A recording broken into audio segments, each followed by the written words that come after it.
them all. No. Yeah, Ben definitely doesn't want to see Spaz's pussy in there. Oh, God. Wow. You just demonetized the stream as we're live. Whoops. Oh, Wow. That was Sean. That was Mark's Sean. gonna kill you. That was Sean. Don't hate on me. Don't hate on me.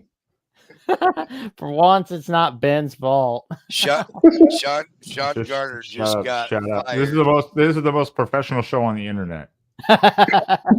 What is happening, everyone? And welcome in right here to the voice of college football. It's college football after dark.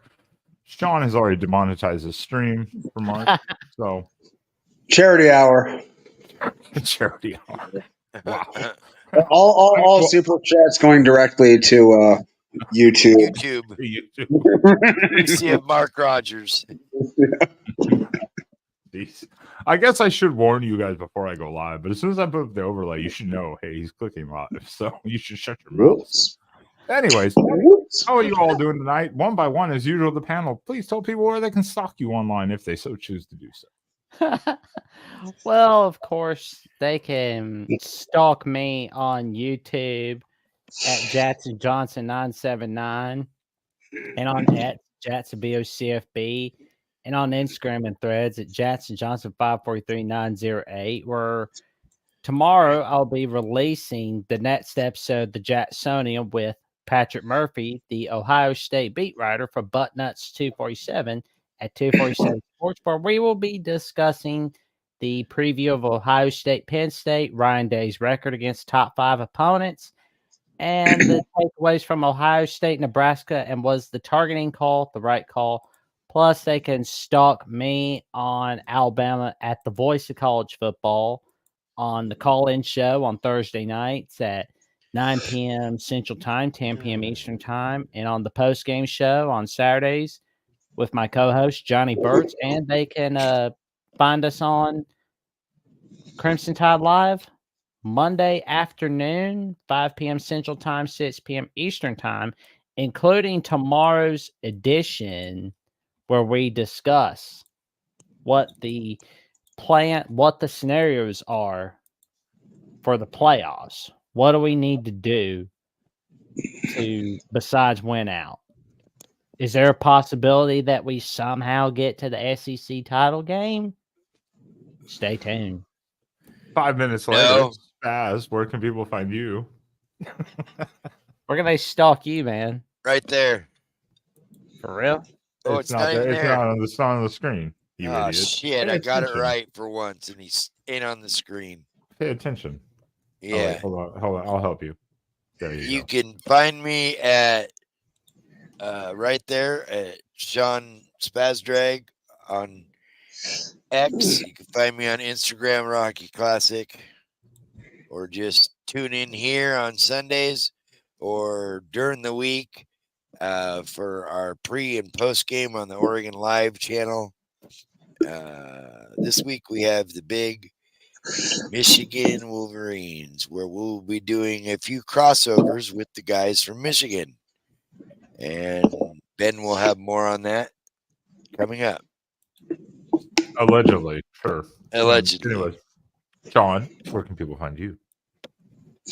You guys can find me on Twitter, which is its proper name, and I will.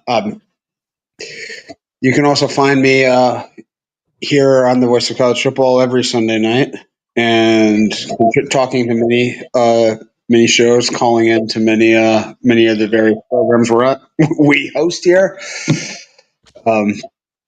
including but not limited to the Ohio State call-in show, the Michigan show, the USC, the Alabama shows when they have it. So, yeah, if you're on any of these networks, you pretty much can't miss me. I'm a promiscuous little guy on this network. There, and you can also find me tomorrow night at Brick and Porter celebrating my birthday. So. Oh, happy birthday, man. Right. Come on down to Division in Monroe Center in lovely man, Grand Rapids. you got to celebrate your birthday for a week, man. It's a birth week. Oh man. Absolutely. Well, Nope. Sean, we're like birth buddies. You're 2 days before I am. Yep. Oh, nice. Awesome. Scorpios unite. Fuck yeah. Oh, damn it. Mark's gonna start texting me again about that. Damn it. I like it how you swore in reaction to catching yourself swearing. I was trying so hard to not drop F-bombs tonight. That was really Hey, we trying. don't have any sniffing yet, so we're good there. Ah, the sniffer. That's right. Pac-12. Yeah. Yeah, he ain't coming around here. Maybe later. Maybe later in the night. I got the belt waiting for pot 12. Maybe later in the night. We'll see. The night is young. Hey, I mean, like Pac-12 will be just like the Pac-12. Like you think it's dead, but it'll find a way. It's just like a leech. He will come back. He is not gone. No, he won't. No. I'll time his dumb ass out. Oh no! You gotta leave him in there. I'm sorry. That was comic gold the last time. That kept the show going for like at least 30 minutes. Well, 30 minutes. That's like 2 hours. I think we went like 4 hours that night. That was insane. Yeah, not going to happen tonight. We were singing. He shows up, I'm out. A shout out to one person in the chat already, and this was the first topic of the night. We did not forget here on the panel. But yeah, follow me here on Exploring with Ben and Sam on YouTube. Tomorrow, check me out with the Big Ten Rivalry show. You can check me and Spaz out, of course, on the Wednesday night live show, as well as potentially with the Michigan guys this week as Oregon goes in to whoop that ass. And put those Wolverines in their place at home again with hopefully a couple Statue of Liberty touchdown plays, hopefully. And notice since 2007. Uh-oh. Here we go. But I want to start this off. We have multiple topics to get to, and I want the chat to get really involved tonight. This is kind of what the deal of this game is. But don't worry, Jim. We didn't. We're not forgetting it. I have it pulled up. It's on my screen right here. I actually need to move this screen over. But in glorious fashion, absolutely in glorious fashion, our Merrimack Warriors up 51 on Colgate. Right now. Absolutely destroyed Colgate 51-17. It was glorious. Let's go, Warriors. Yeah, absolutely. Go. I really think Merrimack hit their crest in this game against Colgate. Yeah, really. Colgate though, for a note, they almost beat Akron this year. So yeah. So I mean, Merrimack did a way better butt whooping than the Zips did. So yeah, Warriors are, I believe they're 500 now for the season. So moving on up. Big showdown next week against Robert Morris. Oh yeah. They should be able to beat just one guy, I would think, but Robert Morris, I have no idea about their team, but they suck compared to the Warriors. The Warriors should dominate. Oh, absolutely. Let's go. Darth Ducky, hello. Romo, they're out of Pittsburgh, so Warriors heading to Steel City next week. I just have this random thought. If I don't say it now before I get to the super chat, because of course I don't want to get behind in the chats too much, but thinking of Darth Ducky's image, the big duck that they have floating in the river, in Indianapolis, I had wondered, what are they going to do with that duck? That thing literally, they said, weighs like 1,500 pounds. Literally, that thing is like 1,500 pounds. What do? They take it down, they put it back in Eugene, they inflate it, and just stick it next to the stadium and just tie it down. It's inflated next to the stadium. Wait. That's inflatable and it weighs 1,500 pounds? Yes, that's how big it fucking is. Oh my God. And they just re-inflated it next to the stadium in Eugene. It's just there. If they do the skyovers, it's just there in the grass. When you said 1,500 pounds, I'm like, is this made of porcelain or something? No, that thing is so big, so massive. That's how much it weighs. It's ridiculous. Oh man, that's why I just had to think about it, because I was wondering what they were going to do with it, and then I saw the flyover. I was like, oh, there it is. Awesome. Adam, got to get to Adam here. I don't want to fall behind. Adam, super chats are always amazing. We love it. Roses are red, violets are blue. Hey, Signetti, you will be getting emasculated in the horseshoe. Ooh, fighting words. And he's got the rhyme structure right down. So no, I mean, but I don't know. I mean, Indiana doesn't play Ohio State for another few weeks, so yeah. I don't want to skip too far ahead, but I'm sorry, Indiana looked pretty good even with their backup quarterback. Yeah, a little bit of a struggle though. A little bit of a more of a fight than they've had in any other game this year. It was they ended up winning, I believe, by 2 touchdowns, but it was 31-17, 31-17 if I'm not mistaken. That's correct. It was 31-17. Hey, the Huskies are bad. Spaz, you got a message from Adam, our guy from Rutgers at the Voice of College Football. Yeah, it's another super chat. I know. I was waiting for Ben. I know. We're talking about this one though, because he's talking about the fighting Signettis, and how dare you? How dare you disgrace cigarette Signetti? I will say, ready. Smoking cigarette. I really love what Indiana pulled out yesterday against Washington in the first ever annual edition of Lee Corso Day. I thought that was pretty cool. Oh, really? Wait. Yeah, that's interesting. I did catch a little bit of game day yesterday. It was nice to see. I'll be honest, it's like I haven't watched much of game day this year because, like, even though there's like Coach Saban there on the panel, it's just I can't bear to watch how they're just trotting out Lee Corso. It's like I heard from a good buddy of mine, Mayhem Matthew, where he was talking about how Corso was saying, "Oh, not so fast, and we're gonna beat Purdue." It's like, yeah, no, it's Washington, bro. Yeah, I watched. I got on the pick part of it where they were doing the picks, and there was a couple flubs that he did, but it is nice to see him. But at the same time, it's like this was. I think that was like the final, like should be the final signature, just kind of full circle. You coach Indiana, call it a day.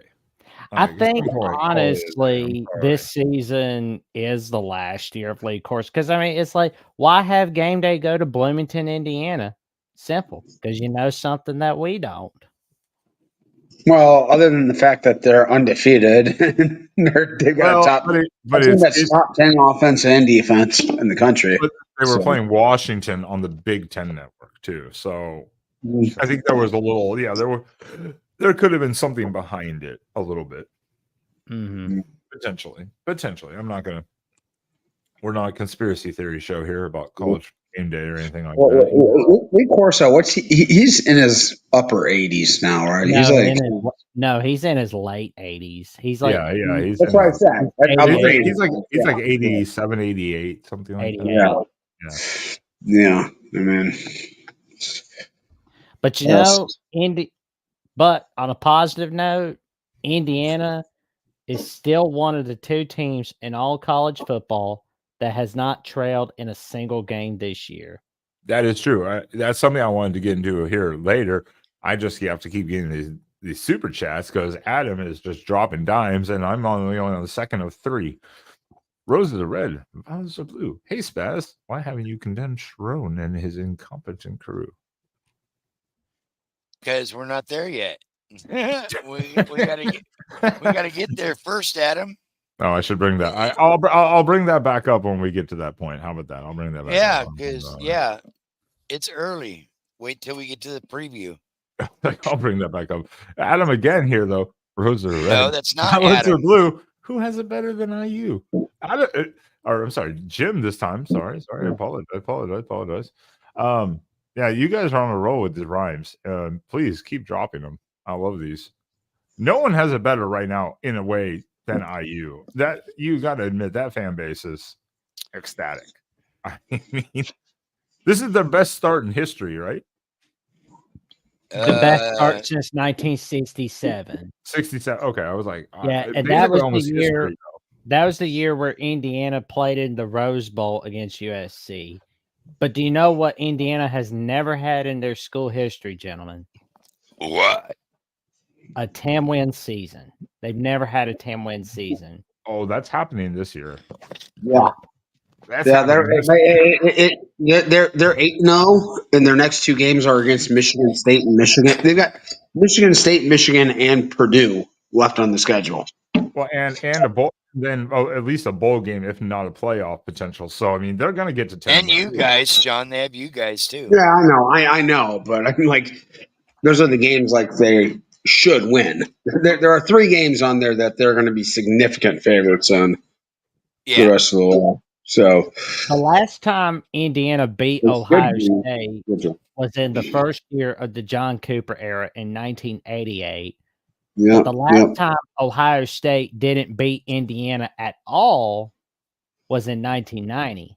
That was where Indiana and Ohio State tied in a 27-27 matchup. All right. Yeah. Well, we got some stats and facts there. Jim and Adam. Whoa. Jim and Adam, thank you all for the super chats. I'm going to bring up Adam's other one as we start looking into things. Don't like that. I just want to start looking at this. There was a quick question.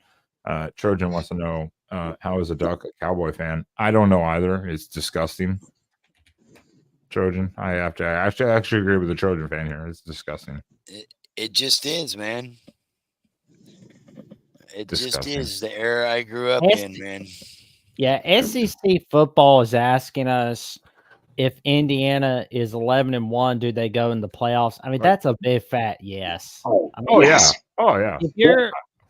If you're 11-1 in the SEC or the Big Ten, there's no question that you're in the playoffs. Oh, 100%. I mean, you're a Power 4 program. You can have even a schedule, but then they still are playing some good teams at the end of the year. So if they go 11-1, yeah, no, they definitely at least have a shot at it. And I want to talk about this because I have some hateful words to say. Spaz, stop texting me. Yeah. Stop. By the way, IU number 13 in the country right now. Is there any bigger disgrace than that? Thank you. Well, thank you. That was actually my lead. That's a good lead into my next segment. I wanted to go over because can we talk about this? What a joke this is. I mean, yeah. Let's look at it. Now, this is the combination. Here's the AP. One person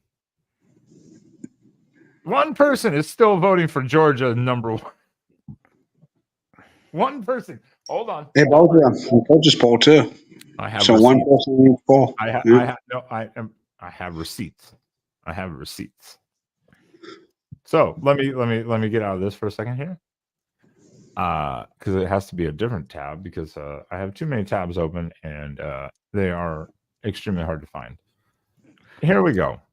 Who is the only person not unanimously voting Oregon number 1? Ooh, that's a good question. They said his name earlier.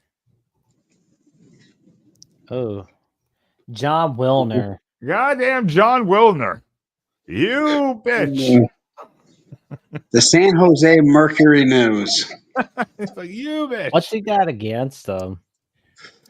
I don't know. He's the only one. Well, I mean, okay. So I thought for a second he actually had. I misread it.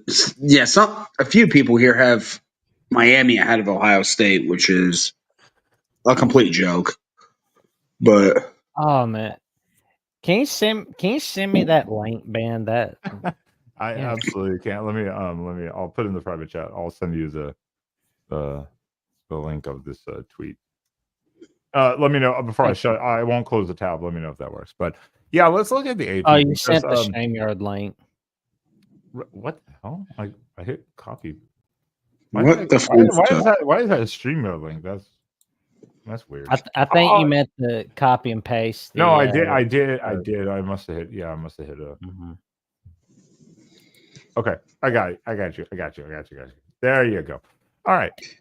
So let's get back to the AP. Let's get back to the AP because there was some interesting. Again, we don't want to. We're not trying to get into conspiracy theories here, but let's look at this because there's some oddities here. Okay, Oregon number 1, Georgia number 2, Penn State, Ohio State, Miami is questionable to a degree. They're undefeated. Got it. Texas, Tennessee, fine. Notre Dame, I don't know. I still really don't know. I mean, they're not being punished enough though for that. That loss against Northern Illinois is just like that's inexcusable. That is.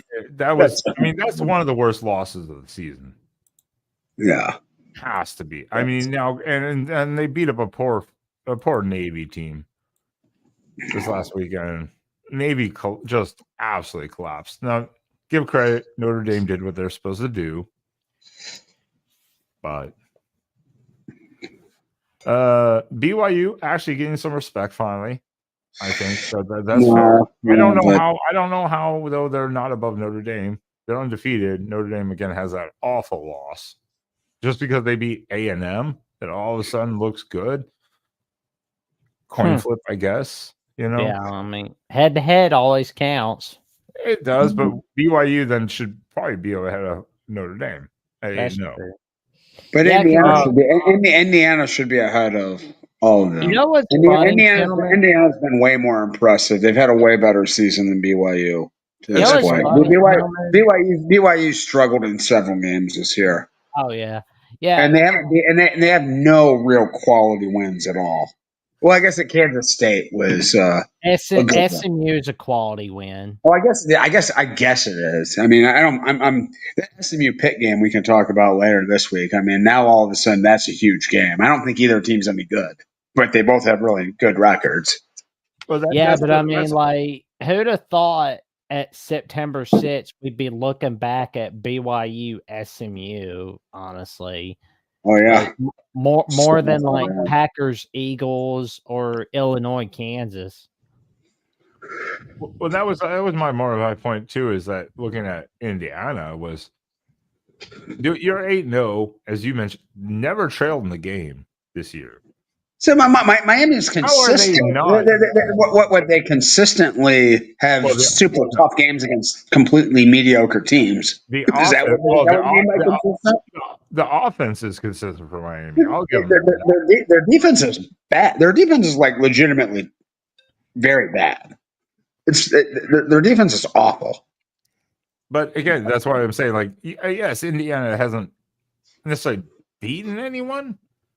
But they've never trailed this year either. They're literally just doing what they dump truck teams. They're ranked in the top 10 on offense and defense. No, I'm not disagreeing. I'm saying I think Indiana's not getting enough praise. They should be. They should be in the top 10. I think they should be in the top 10. And the other joke of the week, again, Pitt still not getting any love here down at undefeated, number 18, and I'm sorry. Let's talk about the joke of the week. How is Missouri still ranked? Yeah, after getting drubbed 34-0, how are they still ranked? But Vanderbilt got dropped after losing that 3-point game. Simple. Yep. The head-to-head win over Vanderbilt is what keeps them. That's right. I know it's also the SEC to go, hey, you got a top 25 win. Good for you. Where they dropped Vanderbilt out. But look at that. Like next week, Vanderbilt will be back in because then you'll have a top 25 loss. So also I don't know if I've ever seen a team with 44 points though. They've only received 44 points worth of votes, which is less than 1 point per voter. Vanderbilt has 41. So yeah, but look at that gap between 24 and 25. And then even it's like, well, especially like after I mean, like there's just very few teams to rank. I guess I don't know. I mean, that's so low. And shout out Washington State also finally getting in here at 7-1. Their guy Meyer he's looked pretty good, that quarterback. Oh, random topic. Did you guys see the Oregon State and Washington State's schedule next year? Oh yeah, they play each other twice. Yeah, in November. How is that possible? They're playing each other twice during the season. There's a home and away because they just didn't have another team to fill the spot. just like basketball season earlier. Yeah, unreal. I've never heard of that before. Yeah, well, they're in obviously an interesting situation. They don't have enough time, to fill the spot. So it is what it is. I think that there might have been a situation like that. Then I think it was Cal in Colorado. I think played when Colorado joined the Pac-12. I think they did that once. In 2011, they played each other once, but it was in non-conference play. Yeah. Okay. That was that. I thought that they. Yeah, I thought that. Yeah, it's one of those weird situations that comes up just due to scheduling, like their situation, of course. But yeah, Missouri. I'm sorry, Missouri still ranked in the top 25. Get the hell out of here. I would want Missouri or Vandy in. So it's like, nope, get out of there. Yeah, bye-bye. Get the hell out of here. That's so disrespectful. But has anybody seen the top 25 that actually makes sense from the voice of college football? It does. I did. I watched it earlier. And all that matters is even Mark has to admit it in all of his depression and Sean's. Oregon. Number one. Yep. Well, that you heard it here, folks. Mark's got Oregon at number 1. The AP poll has Oregon at number 1, and the coaches poll has Oregon at number 1. Why is the chat has lost their minds over here? I don't know what they're talking about. Or Oregon's going to put 56 points? No, we're not. Oregon's not putting 56 points on Michigan. I kind of think they could if they really, really wanted to. They could have put up 80 yesterday. Yeah. We just choose to lay low once we get that lead built up. We just choose to pump the brakes and let a lot of guys play. Cruise control. Yeah, by the way, did you guys see? This was one of the worst. This is like maybe the worst line I've seen all year. Oregon's favored by that opened at 13.5. It's 14.5, and that's retarded.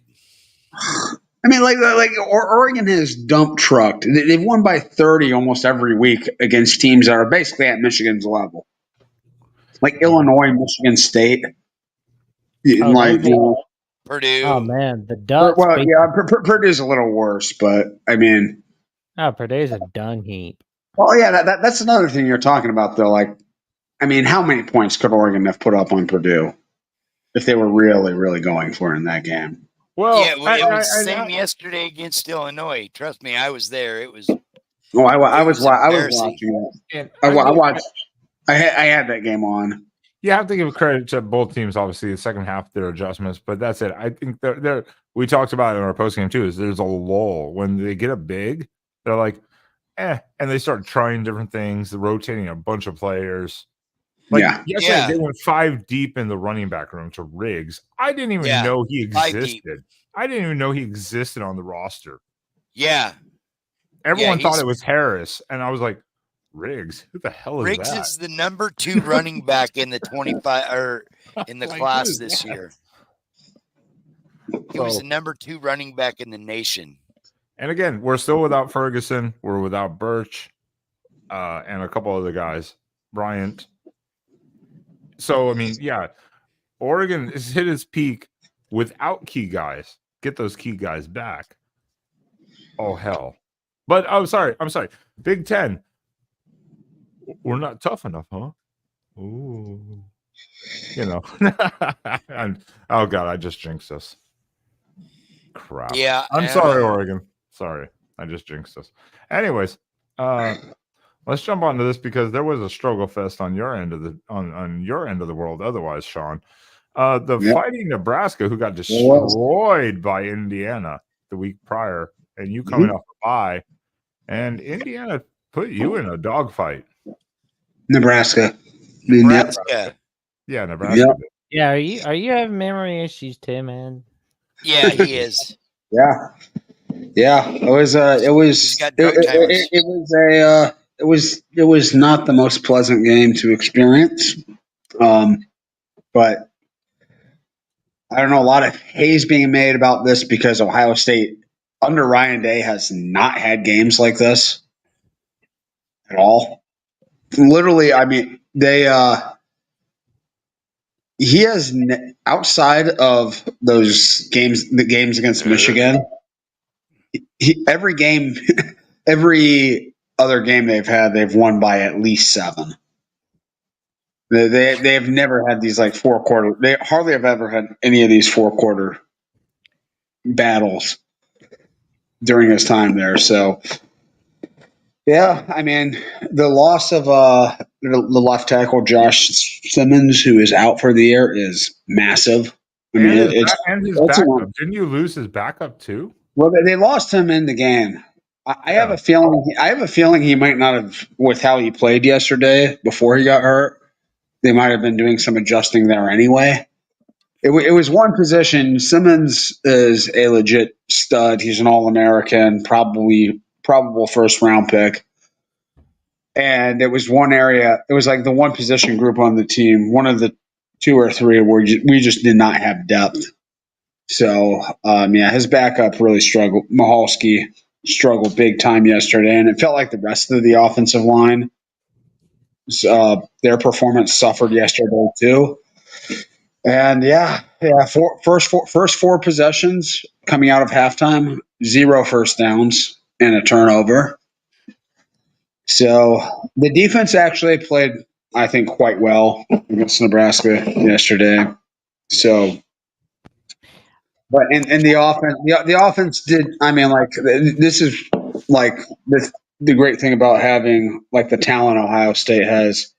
Offense just having being an absolute trash day, but we'll just hit a couple bombs and we'll just walk out with a win. So yeah, I mean, but Buckeye fans are spoiled because we have under Day we have not had games like this at all. So yeah, and what was with the fans throwing water bottles? Like, what was that? They saw the Texas game. They were Texas like, maybe we can get them to change the call here. Yeah. That could have been a real significant penalty, but fortunately, defense stepped up, ended the game right after that. So I think honestly that should have been a penalty. Like when the fans throwing the water balls, to be like, nah, we're not putting up with that BS right now. You're going to penalize the team for the conduct of the fans? Yeah, it's kind of like a sideline. I've never seen that ever. I've never seen a team get penalized because of anything a fan does. Well, that's because it doesn't happen that much unless you're a dirty old Miss team that gets mustard thrown at you and stuff like that. Mm-hmm. I mean, it didn't happen in the Texas game. I mean, they bullied the refs into changing a call. Oh. They ain't doing that. And it still didn't help them. Yeah, it still didn't do anything. So either way, that was a rough outing for Ohio State. Whereas for Jackson, I don't know how this team is still in the top 25 after you. Say a rough outing. They won the game. You blow them up 34-0. I have no idea how they're still in the top 25. With my team, Alabama. Yeah. Was that a little redemption week? Was that a little redemption week for Alabama? Or Oh yeah, it was. But before we get to Alabama, Missouri, the last time Nebraska beat a top 25 team was in 2016 against Oregon in the last year of the Mark Helfrich era on September 17th, 2017. So Nebraska's losing streak against top 25 team continues. Don't remind me of that game because Mark Helfrich went for 2 on like literally every possession. And if he had just taken the extra points, we would have won by like 3. Yeah. He just kept going for 2 for no reason, not getting them. The Prue Cup year. The mighty Prue Cup year. Oh yeah.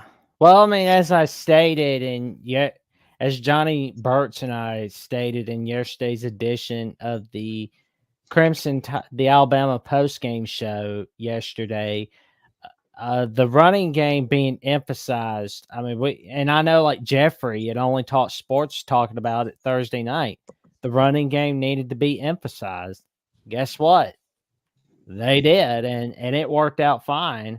It helped us quite a lot. If we can do more of that against LSU 2 weeks from now, and if we can do that for the rest of the regular season, we're in the playoffs.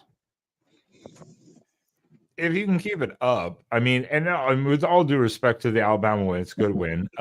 Erica, of course, happy National Tight End Day. Yeah, obviously, yes.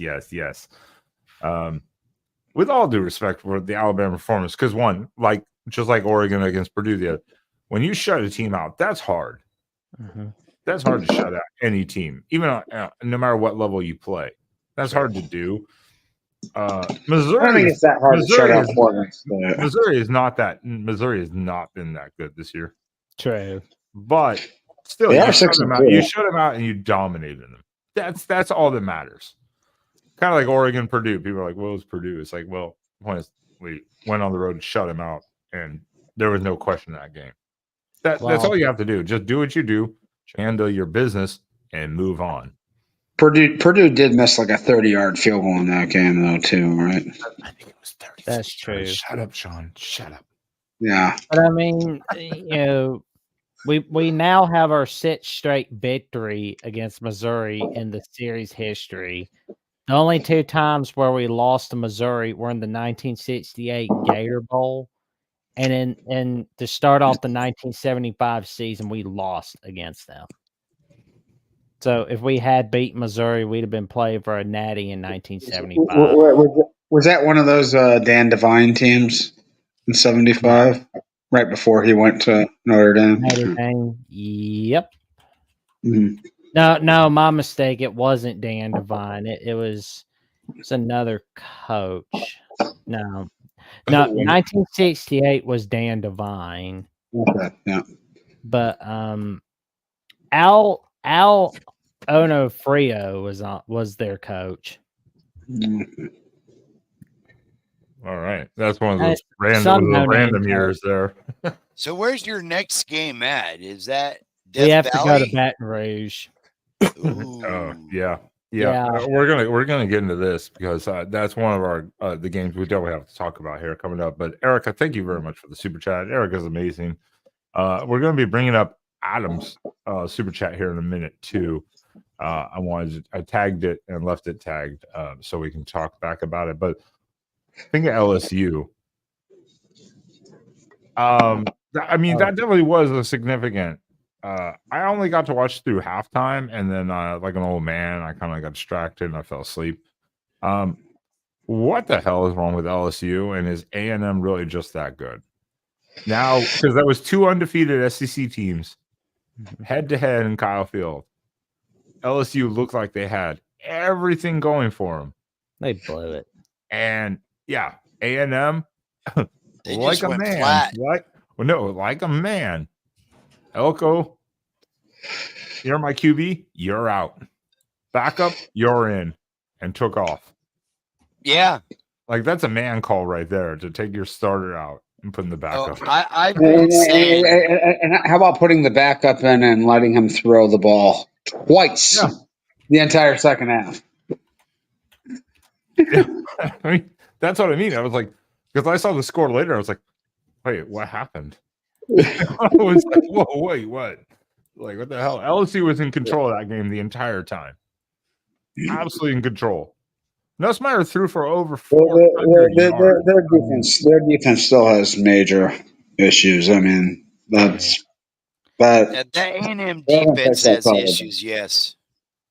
A&M's looking pretty good. And you know what I'm really hoping for to be the SEC title game, gentlemen? I'm hoping, and this is my early Christmas wish, I want there to be a Texas A&M rematch in the SEC title game. Ooh. I mean, we've been without 12 years. We've went 11 years without Texas A&M. How awesome would it be if we had it on Rivalry Week and then we had it as the SEC title game? But at the same time, then you would, wait, they do pods. Yeah. I'd have to look into all the tiebreakers. That would be actually pretty fantastic. It'd be cool. Roman Phillips, please no. Please no. Oh man. Yeah, I don't know what happened. Texas A&M has a lot of issues. They're winning games, but they're getting destroyed in a lot of these games, and somehow finding a way to win. I mean, they gave up 400 yards passing to Nussmeier yesterday, and LSU still couldn't win that game. I mean, their defense has issues. And I think if Texas was to play, in my opinion, if Texas was to play Manning against A&M, I think Manning would torch them, both with his feet and his arm. I'm just saying. Yeah, no, I think A&M's whole deal. I think there's some issue, but I think they also kind of do what Oregon did for years. I mean, you know me, Spaz. It's a bend, don't break, and take the opportunity to get takeaways kind of thing. Yeah, that kind of defense. Like, we're not going to really stop them, so let's just not allow big play. Kind of like what we've done against Ohio State 2 times in a row. Don't allow big plays. Just keep everything in front of you. Be opportunistic. And then eventually they might make a mistake. Eventually a pass might go errant, or you might get a sack. Yeah, and that's not Nussmeier is not bad. He's a solid quarterback by all means. I think that was maybe more the game plan a little bit. I don't know 100%. Obviously, we're not coaching. We're not in the coaching room or anything like that, So that's kind of what I feel like more they were doing. So I've got LSU's schedule pulled up. This is basically the rest of November. Could we see them do enough to get in the playoffs? What do we think? I think this is basically a playoff game with Alabama. Yeah. I think the loser of this LSU Alabama game is basically out. Totally. I don't see a way either team could come back getting a third loss. Is that LSU's first loss? No. The loser of that game is out. So no, their schedule's probably not strong enough to get in with. But also, I look at both of those teams. The rest of both of them play Oklahoma still. And both of their schedules the rest of the way are not incredibly difficult. So I don't know. I almost think this game is a de facto playoff game this week. The winner probably makes it. The loser almost for sure does not. Well, is it this week or is it? I thought it was in 2 weeks. 2 weeks. Nope. It's in 2 weeks. Okay. I do agree. I do agree. I think what you're going to see, unfortunately, from one of these teams is whoever loses is going to get demoralized for the season, because the expectations, I think, of both these teams were obviously very high to know that you might not make the playoff. This is going to be an interesting facet to this game is who then all of a sudden quits and says, I'm going to get ready for the draft. I want to see how many people quit after this game and go, I'm going to get ready for the draft. Screw the rest of the season and just abandon their team. I don't want to see it as a fan, but it's going to start happening.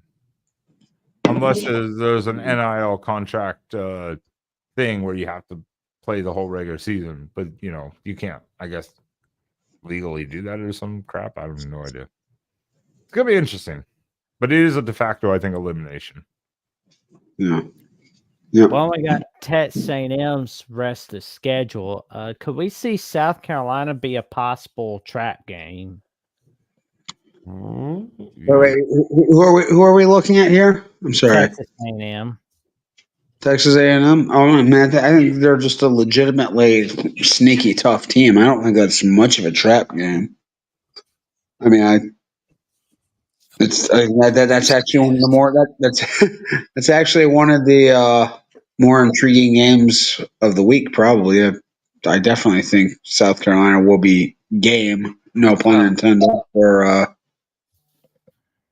the Aggies here. That's not an easy out at all. Sorry, I saw the chat and that's why I started laughing. There was nothing funny about what you were saying, but no. Michigan and Bama fans complain about falling off. Meanwhile, FSU is over just dead. Yeah, what the absolute? This is the point of the health check of the fan bases. I was going to kind of start the mid range, but let's just go straight to the death poll right here. Like the FSU. You get left out of the playoff after an undefeated season. You have high expectations this season, and what are they? 1-7. 1-7. All they did all off season was, they acted like the significant other that's always threatening to leave every time they don't get their way. They did that crap with the ACC. All they did was bitch about Kirk Herbstreit on Twitter, and they didn't talk about what's the plan for 2024. How do we prove the doubters wrong? All they talked about was, oh, this is what could have been, this is what should have been. You can't live like that. I'm sorry, Jason, but it's like I said last night. We do it with every team. It doesn't matter who it is. If Oregon goes down the same path, guess what? I'll talk about it. It has to be talked about. This is one of the most epic collapses of a team. And their defense is playing better the last 4 or 5 games. Their defense is actually kind of showing up. That offense is just atrocious. I don't even have a word for it. I think a high school running back could call better offense than what they're calling. And they had to get the one win over the Calgoritham too, which just God. We're gonna get into Cal. We're gonna get into Cal. Don't worry. We're touching the Calgoritham coming up in a little bit. But yeah, they should have lost that game too. They got bailed out in that game. Yeah, there would be. Well, they do have a game against Charleston Southern, so that's watch they lose that one too. Oh my God! Oh God, Mike Norvell would be fired on the spot. I think he would get tarmacked. He would get tarmacked, as we like to call it now in Lane Kiffin references. I think Mike Norvell will be fine for the year. I mean, there's no way they're firing him with a $64 million buyout. It's just not. They don't have. Are they still paying Taggart? Yeah, I think so. Yeah. Okay, so this is something I just looked this up on ESPN. I just clicked on the game for when FSU plays Notre Dame, and this is I don't believe this matchup predictor. They're giving FSU a 4.1% chance against Notre Dame. They don't have a 4%. They don't have a 4% chance of winning that game. They're gonna kick a field goal and potentially get maybe half a safety. Half a safety. Half a safety. As it gets reversed. As it gets reversed. Like it wasn't safe. No. Yeah, but talking about like Notre Dame's schedule was not considered too daunting at the beginning of the season, and it's really actually falling apart. I just explained it, Eric. I just explained it. Listen back to the audio. I'm just making up rules now at this point. Yeah. I mean, who cares? This season is off the rails. Yeah, no one's buying out Norvell though. No one's buying out Norvell. He's there at least another year. Mm-hmm. I don't know when. I guess the question is if next year is not successful or better, when does the contract buyout dramatically drop? Like next November? Is that when the contract buyout would drop dramatically? I wouldn't. After 2025, I'm looking at the one for Pete Nakos on 3. It says that it's going to drop down to $54.4 million after 2025, $45.6 million after 2026, $36.8 million after 2027, $27.7 million after 2028.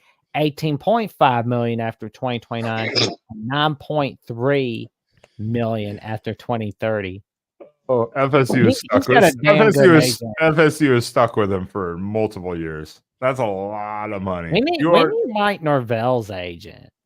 Yeah, I know. Well, FSU don't have the money. I don't think that A&M did to. No, they're in the ACC, so they're not getting those ridiculous television royalties or these contract conference royalties that schools in the Big Ten and the SEC are getting. I don't think really any of these Florida programs, except maybe Miami, are flush with cash. In Miami, that's just because of a few huge donors. It doesn't seem to me like these are extremely wealthy programs there. So yeah, buyouts actually do matter at some places, and I think Florida State's one. I think Florida State's one of them. That's a buyout at Michigan, Ohio State, Notre Dame, Alabama means nothing. Well, that's big money too. That's big money. I mean, you're not talking we're going to pay him $10 million just to get rid of him. It's whatever. You have been paying him and then paying another coach. I think Jason said that they already paid off Taggart finally, but I mean, that's fine. But you were paying him while paying Norvell. You've been paying multiple coaches. The money comes from somewhere.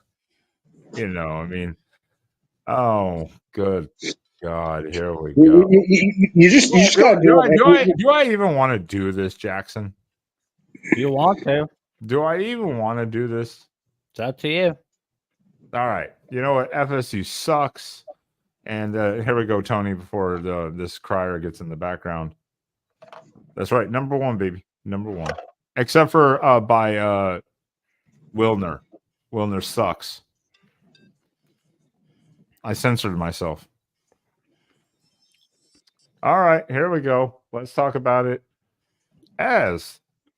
Did Sharon Moore save himself this week? Well, obviously, he did. You throw that crying Ryan shit up there and messed me up. Language. This is a family-friendly show. I censored myself. See. So, anyways, Sharon Moore has temporarily saved his butt, but after he loses 2 of the next 3 games to us and Ohio State, chances are they're going to be calling for his head by the end of the year. Sharon Moore did something that Bo Schembechler, Jim Harbaugh, Lloyd Carr, and Gary Moeller couldn't do in their first year. It's true. That was beat Michigan State. And the last coach to do that was Benny Ostbein on September 26, 1948, where the Michigan Wolverines started the season off with a victory over Michigan State in what later turned out to be a national championship season in 1948. The last time prior to last night where two first-year head coaches went against one another in this famous rivalry was in 1995 with Lloyd Carr and Nick Saban. Michigan State won that matchup.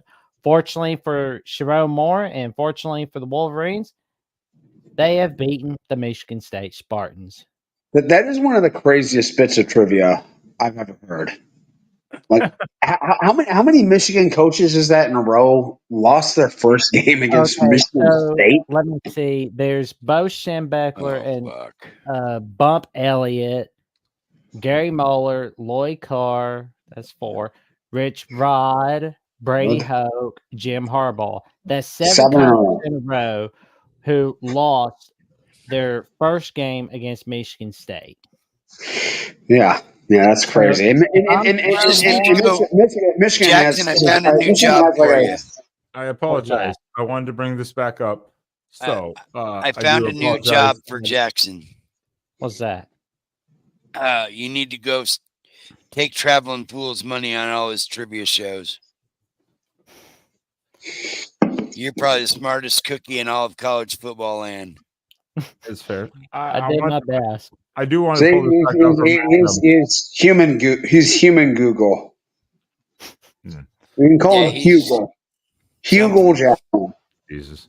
I want to pull this back up from Adam here. The Rosa Red Voss Boo. Spaz, why didn't you condemn Sharon and his incompetent crew? Well, I just did. I know. I wanted to pull it back up. I said I was going to pull it back up when we got into the Michigan talk. So I wanted to pull it back up. That's all I was referencing. So Adam, are you having a brain fart night?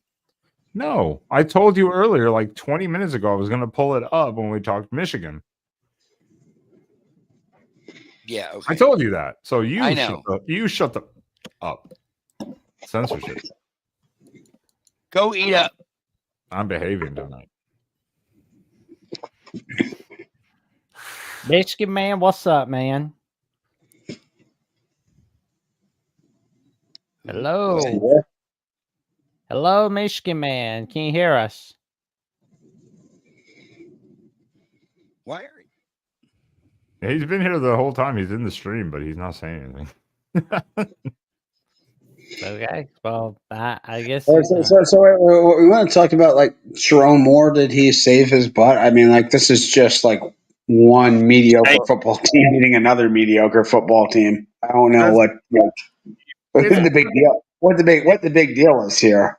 It is a rivalry. He led Michigan to victory against Michigan State in his first year, which that's one again. Yeah. Okay, we hear you. I hear. Goober is there. I want Kurt Signetti. You're not getting Kurt Signetti.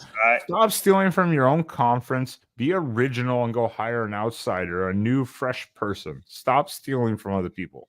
Well, you know what? I'm gonna steal it if it look like a shiny object, all right? And that's what it is. Kurt Signetti, he next up. Yeah, I don't think he's leaving Indiana, but I mean, if he does, okay. But who else would be on your candidates list after Kurt Signetti? Well, here's the thing. We have a standard now, and there's very few coaches that can live up to that standard. I would even take Urban Meyer if I'm being honest. I would even take Urban Meyer. I'm just gonna keep it a buck, man. Like. Now you got that daddy neck last year and got yourself drunk on something, didn't you? Well, we had 3 years of excellence. So, going through 3 years of excellence, it's like when you start taking that drug, man, it's hard to get off. So he wants Urban Meyer in the strip club, basically. That's what he wants. Well, supplies dropped. No, he wants him to kick his players in the knee. Hey, Sean, what you think about my background, Sean? I can't lie, that's a fucking hilarious goddamn poster, mock poster. It is funny though that a team that had Jim Harbaugh as their coach like mocks another coach for crying too much. I mean, Jim Harbaugh was fined multiple times for publicly crying while he was coach. I mean, nobody whined more than Jim Harbaugh did when he was. But you know what washes that all away? A national championship. Yeah, I don't mind. Yeah. I hope to have that feeling. Which I think Oregon might. I think it's going to be Oregon, Georgia in the national championship game. Right as of right now, that's what I got. Yep. Oh, we're not going to do nothing this year, so I'm not like this season to me is kind of just a loss. Yeah. Well, and that's kind of the idea of this thing. What is the health check of Michigan? Yes, you got a good rivalry win. Obviously, every rivalry game is important, and weird things happen in those games. Does that make Michigan feel better, or do they look at the rest of their schedule? I don't care about beating. I care about beating Michigan State, but at the same time, it's not really. They're not a great program right now. So yeah, did we beat them? Yeah, are they our rival? But that's not really moving the goalposts for me with Sherrone Moore. Sherrone Moore has shown some inexperience, ineptitude at the head coach role. This team, talent-wise, is a much better team. They're just not being coached too well. How'd you feel about them? They pitched a perfect score though yesterday. 0 penalties, 0 turnovers. Like that has to be that almost to me is more impressive than getting the win. Yeah, well, at the end of the day, man, here's how I analyze it. We got Don Brown 2.0 giving up 3rd and longs every 2 seconds and getting killed with slants. And then we got an offense that, quite frankly, really doesn't know what they want to do. Did they score yesterday? Sure, but they've totally butchered this QB situation. Honestly, Warren probably should have stuck with Warren the whole time and just let him go through his growing pains. Mm-hmm. We probably would have 2 losses instead of 3 because I think Warren would have beat Illinois. The plays were there to be made with a better quarterback. I think they would have beat them. Washington. You know what? Washington, too. They probably could have beat Washington with Warren because what really put us in that hole was not being able to throw the ball at all. And we came back and took the lead with Tuttle, but Tuttle's probably the worst quarterback of the 3. Yeah. So that's just an inexperienced head coach not really knowing what to do, what his identity is. Should he stick with the quarterback? Should he not stick with the quarterback? Just a lot of things. I can't imagine a universe where this Michigan football team is 7-1. To be honest, I honestly think this is their record is kind of overachieving for them. This year, you can analyze the games, like the Washington game, for example. Yeah, but that's putting everything in your favor. Like you also should. USC completely gave the game away against you. Minnesota, that was a nip and tuck game that came down to a terrible call on it against them. Yeah, I get that. But at the end of the day, when you're juggling the quarterback position, because you're an inexperienced head coach, so he's probably scrambling a little bit of panic. When you're juggling the quarterback position like this, and then you go with Orji, who quite frankly is not a quarterback. He can't throw the forward pass. He's just a running back there. And it worked against USC. I mean, we literally didn't even throw the ball. But back to the Washington game, we go down, 14-0 because we literally can't throw a forward pass. Tuttle comes in. Tuttle's not a great thrower either. We come back, make it a 17-14 game. I just think with a more experienced coach who would have stuck with the quarterback and let him go through his growing pains, I honestly believe we're 7-1 right now. I mean, the evidence is there. But that doesn't even matter because at the end of the day, this is where we're at. The season's a wash now. It's about really just getting a good bowl game. We're not going to get into the playoffs. We're probably going to lose 3 of our remaining games at least, in my opinion. I don't think we're beating Indiana. I don't think we're beating Oregon for sure. Ohio State, I don't think they're elite at all this year, but we're not beating Ohio State. Yeah, I mean that's where we're at.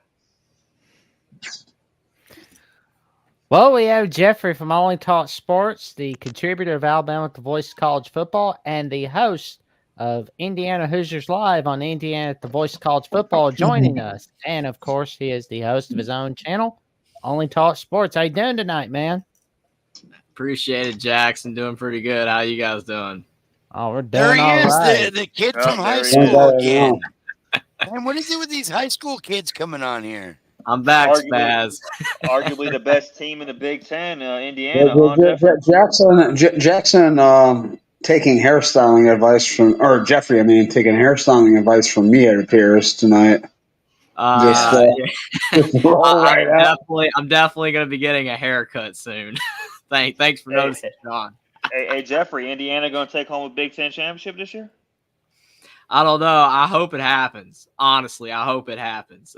Indiana, it's awesome to see. 8-0. We're talking about the first time since 1967 that they're 8-0 to start the season. They won the Big Ten that year back in 1967. So, that's why when people are saying, oh, BYU's a better story. Hey, BYU having a great year, but Indiana's the best story in college football. There's no debate. It's not debatable. Navy, Army, you could say, but Navy just lost. Army, it's great too, but Indiana is the best story in college football so far this season. And Coach Signetti definitely should win Coach of the Year. Even if they lose the last 4 games, I still think he should win Coach of the Year. But honestly, I'm just happy to see Indiana fans. I know people say there's not many of them, but now that they're winning, they're selling out the stadium. So I'm just happy for them that they finally can go out there and say, we can see a team have success. So what, Jeffrey? What's your remaining schedule? Like, who are your remaining tough opponents? Indiana plays at Michigan State, Michigan at home, at Ohio State, and Purdue at home. So this is where I'm at, man. Look, I'm a Michigan fan. I think our season's a wash. I just need you to run the table and just end Ohio State's hopes and dreams. That's what I want. Just to destroy them. Give them PTSD for the next decade that they weren't able to achieve. I'm right there with you, Michigan, man. Right there with you. Yeah. I think here I'm gonna say this. I think Indiana right now is playing well. Them and Oregon are the two best brands of football right now in the Big Ten. Have you guys trailed at all this year? No, that'd be great. Indiana. I think that's going to be the Big Ten championship game. Jackson, who's the other team that hasn't trailed the entire season? Army is the other team besides Indiana that hasn't trailed in all college football. But we got ourselves a super chat from friend Adam Lamparello, the host of Rutgers at the Voice of College Football. He's got a message for you, Jeffrey. Hey, Jeffrey, be happy that you aren't Signetti because in Columbus he gets no confetti. Honestly, I don't care what happens in that Ohio State game. Indiana could lose by 40. I'm excited that they're undefeated, man. This is great. It kills me too. People say Indiana doesn't have a ranked win either. Yes, they do. They beat Nebraska when they were 25th in the coaches poll, so that counts. I was gonna say, man, you beat them by 50, and Ohio State really, needed to pull a miracle out there to really hold on to that win. And you beat them by 50. So I think I'm just saying. Indiana didn't do that good against Washington this week because they had their backup quarterback in. I don't know if you guys knew that or not. But Indiana still won by 14 with Taven Jackson in instead of Curtis Rourke. And with Rourke, they might have won by more. I don't know. But, against Nebraska, it was destruction. I never would have thought Indiana would have beat them by more than 10. And they won by 49. So when Indiana's starting quarterbacks in there, I think there's a shot against Ohio State with Rourke. Without Rourke, no. But still, I'm just excited that Indiana's playing as well as they are. It's awesome. What's the status of Rourke? What's the status of your quarterback? Is he going to play? According to Pete Thamel and other reporters, it looks like he might be available against Michigan State. Because what happened is I think his thumb nail or whatever tore off his thumb. and he had surgery or whatever. He didn't break his thumb. If he broke his thumb, he'd be out for the season. So I think Indiana's going to be fine. So we're going to see you guys stomp out Ohio State. I can't wait. That game's in Columbus too. I don't. Why do we keep letting a 16-year-old on the channel? This is an adult. Ben, you finally noticed? No, I just got back. 20-year-old. He's going to be at the drinking age in January at the age of 21. So it's like in January of 2025, it will be legal to drink in front of Jeffrey. Allegedly. I think it's always been legal to drink in front. I don't think there's an age limit to a minimum where you can drink in front of somebody. Did all the super chats come right when I came on? No, they came before you came on. Okay, I didn't know. I see all these super chats popping up now. I didn't know. I'm keeping track of them. Okay, well, I really do appreciate everybody for giving super chat. That's what I see them now. All I saw was one from Adam, and now I see all these other ones. That's awesome. Yeah, no, they were hitting hard. They were hitting hard. We beat you. Indiana's probably going to beat you too. Yeah, it says, hey, Jeffrey, be happy that you aren't Signetti because in Columbus he gets no confetti. Here's the thing, Adam. Look, all the pressure's on Ohio State. They brought everybody back. They spent $20 million. They copied the Michigan blueprint. All the pressure's on them. It's natty or bust. Indiana's like, we're 8-0. This is sweet. Their season is already good. Okay? Everything that happens from here on out is a cherry on top. So the pressure's on you guys, and it is what it is. Appreciate it, Adam. Again, Indiana's having a great season. I as Oregon people, I kind of hope it would be the most random Big Ten championship if it was Oregon versus Indiana.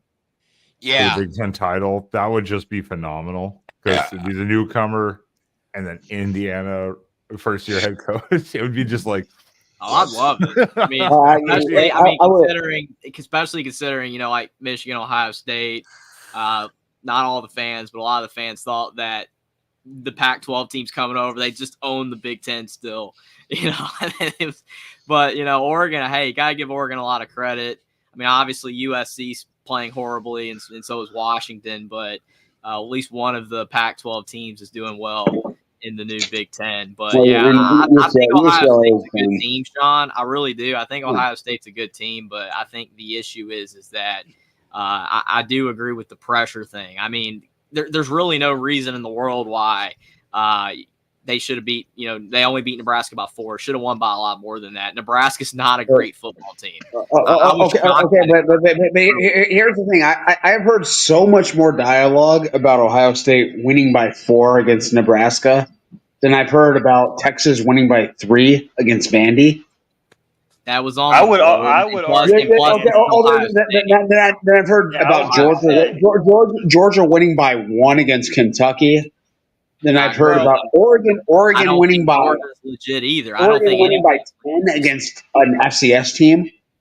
Well, here's nobody's calling for Kirby Smart's job or Steve Sarkisian's job either. Ryan Day, he's on fire. No, I mean, Ohio State is the only team that this almost never happens to. They're the only program in the country that over the last 5 years you can't point to one of these type of games where they struggle. The last time Ohio State lost to an unranked opponent in the Big Ten was Purdue. I know it was 6 years ago. It doesn't happen. But if you do it once, Ryan Day should not be on the hot seat. That needs to calm down. It's high expectations. In all fairness. Everyone knows for like a game, 2.5 games, Oregon's trying to figure out their O-line, and even the best O-lineman they had is probably going to medical. They're just going to keep them out. And by the way, that was the major thing in that game yesterday. We lost our first round All-American left tackle in the Oregon game. This was the first game back.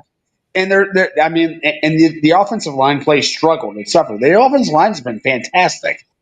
Here's what I'll say about all that. Well, again, it's the same with Oregon. Again, this is our starter, and he went out, and it happens. So Oregon struggled for a couple weeks while they shuffle guys around to figure out their pride thing. Now they're peaking, though. Ohio State is sinking, starting to I agree. kind of Here's fall the off, here's you the know. here's But the difference. I have to talk quickly because I don't want to overlap this too much. Adam, another super.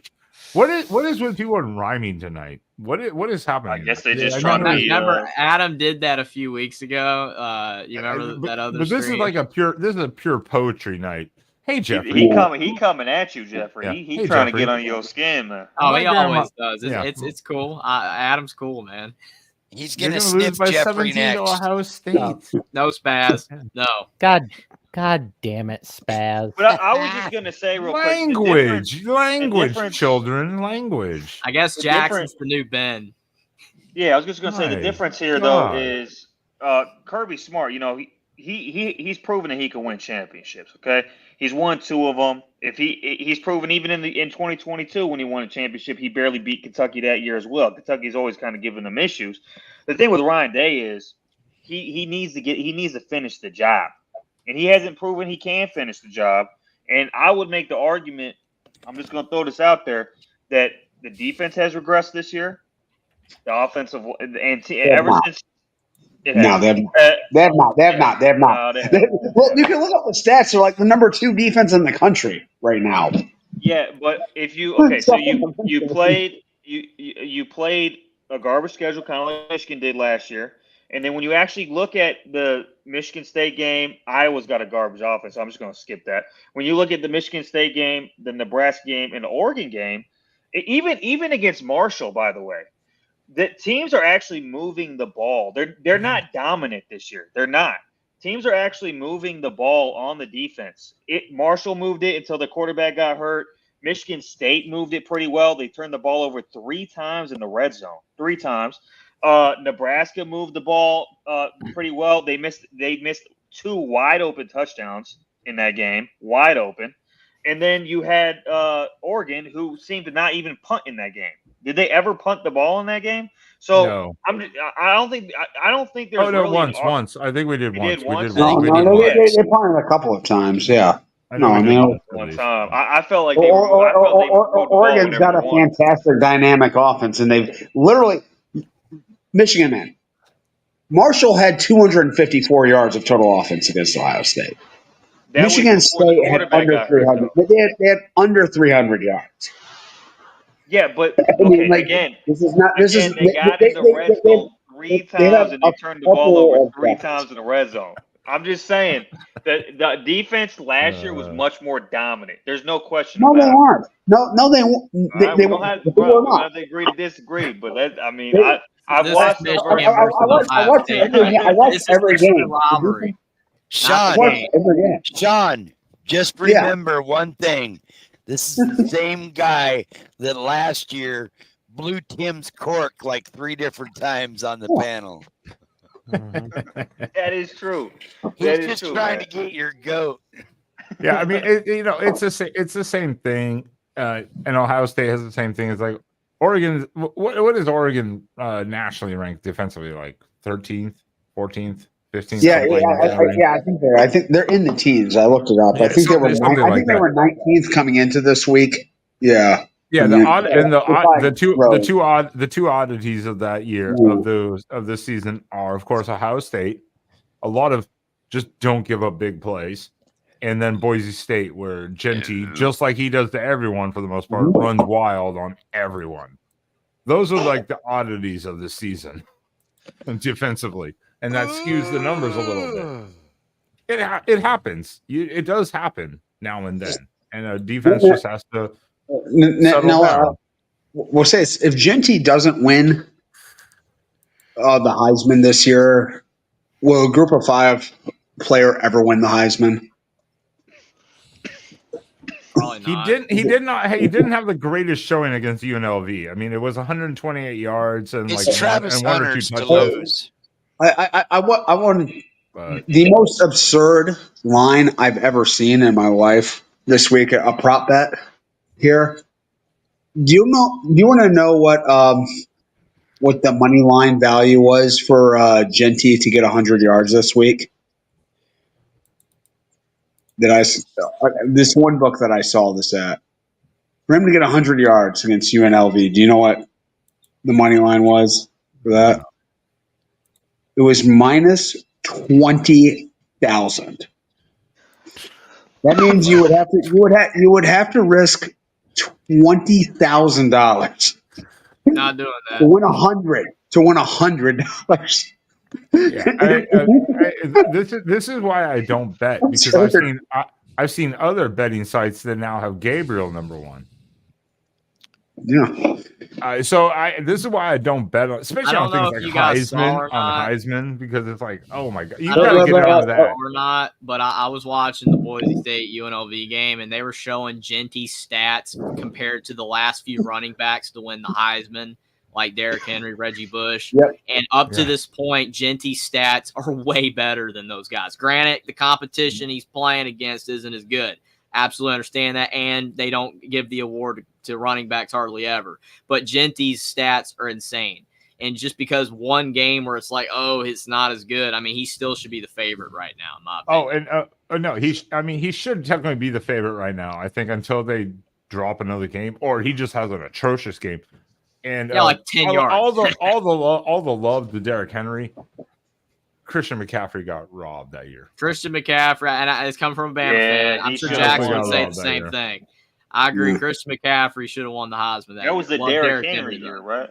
Yeah, McCaffrey was doing everything all across the board, especially ironically enough, that was like not only the second time that Alabama had a Heisman winner, but in 2009, the Heisman was a dogfight between Mark Ingram and Toby Gerhart. Yeah. And you could argue Toby Gerhart probably, maybe. I think it was more clear cut that year, more clear cut than the Derrick Henry and McCaffrey year. I still think if Blake Corum doesn't get hurt in 22, he probably wins it too, but that's a whole nother thing. No, Bryce Young was going to win that. No question about it. He won it in 21. I believe. Oh yeah, you know how? Wait, so 21. So 20. Who won it in 22 then? I don't know, but Blake Corum was outpacing Derrick Henry's Heisman year and other Heisman winners that year until he got hurt. But besides, we can move on. Who did win it in 22? Actually, was it? It might have. Sean might actually be right. Hold on, let me check. Oh, it was Caleb Williams. Caleb Williams. It was Caleb Williams. Yeah, I was going to say how did Caleb? I mean, it's pretty. I mean, if a running back wins it, it's probably a pretty weak year at quarterback. Crazy. They got this year's a pretty weak year at quarterback. Like, yeah, I'm looking at this right here. It's a down year period in college football. Well, so you got Dylan Gabriel and Cam Ward. It looks like it's about a 4-horse race right now. You get Dylan Gabriel at plus 225, Cam Ward at plus 275, Hunter at plus 400, and Cincy at plus 425. And then there's nobody else about lower than 2,500. Which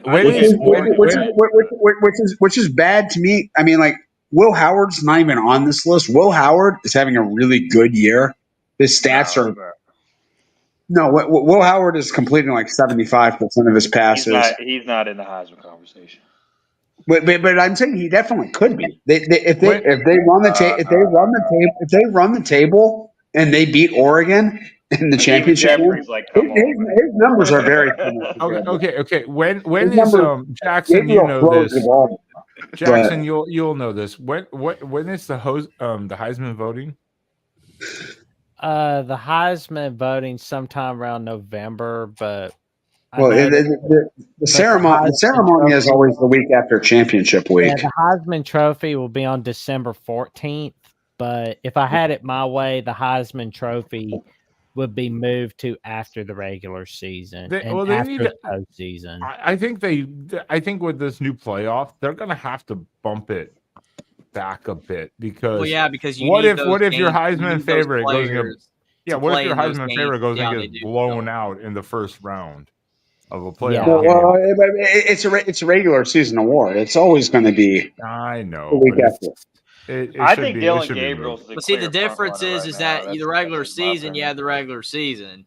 and then the bowl game, and then the championship game. Now you have, and there was 4-team playoff, but now you got a 12-team playoff. You got all these extra games, and most of the time, the Heisman winners are going to be from those teams. Not always, but I mean, because obviously Jaden Daniels last year, but still, yeah, I still think that you should have those games count as well, but I don't know. Yeah, it's a fair point too. Sometimes it's disappointing to see a Heisman winner go into a bowl game, and some of it's distraction. They're doing all this press conferences and the travel and stuff, but then they get like blown out in a bowl game or whatever. It's like, yeah, Troy Smith. Gross. Who would you say are the front runners? I think the front runners right now are Cam Ward and Dylan Gabriel. And I don't They're right here. Bet MGM. They've got 4 guys. It's Gabriel, Ward, Hunter, and Genty, and then there's a huge. We all know it's those 4 guys. No one else can even catch them as of now. It would take a Herculean effort from a guy like Will Howard to even get close. I know. I saw you come on, Curtis Rourke for Indiana was going up the list until he got hurt. Yeah. He actually was sneaking into the top 10. He would have had a chance, but now that he's hurt, missed a game, it's going to hurt the stats because he's killing it this season. But Rourke's probably done because he missed a game, but he had a shot to sneak into the conversation. But no one's really doing it outside of those 4 guys. I think you would have been better off saying Smith, not Will Howard. No, I mean like they distributed the ball. There's too much there. Smith isn't going to have the numbers to win it as a receiver. To win it, Caleb Johnson is really good, Erica, but to win a Heisman as a receiver, you have to have like 2,000 yards, unless you do other things. Unless you're a kick returner that gets it. Yeah. No doubt. I mean, what I'm saying is that Dylan Gabriel has these really short odds to win the Heisman, and Will Howard isn't even on this list. He shouldn't be, to be honest. But if Ohio State wins that game, and then people start to look at what Will Howard has actually done this season, there's almost no difference between him and Gabriel. No, I could tell you that. And they lost the game by 1 point. I know that Caleb Johnson's number 2 in the country. Yeah. He's fantastic. I'm saying he's got no chance at all. No chance. At the Heisman. No chance. He's fantastic, though. He should be in contention for, if Genty wasn't in existence for running back of the year. But, I mean, Doak Walker Award or whatever. But, yeah, he's fantastic. But Caleb Johnson's got no chance. Yeah, Will Howard, to be frank, he's playing well, but he doesn't pop off the tape. He does. I agree. He's in a great system. But neither does Dylan Gabriel. Dylan doesn't. I would beg to differ. Jaden Daniels has not been impacted by the Heisman curse right now. I think Dylan Gabriel. And Will Howard played well in that game too. But the difference is, Dylan Gabriel was doing some absolutely incredible things in that game that actually pop off the film. Versus Will Howard, he just plays really well within a great system surrounded by ridiculous weapons. I mean, and a lot of his offense is really just short game. It's a lot just screens, swing passes. So is Dylan Gabriel. They're exactly the same.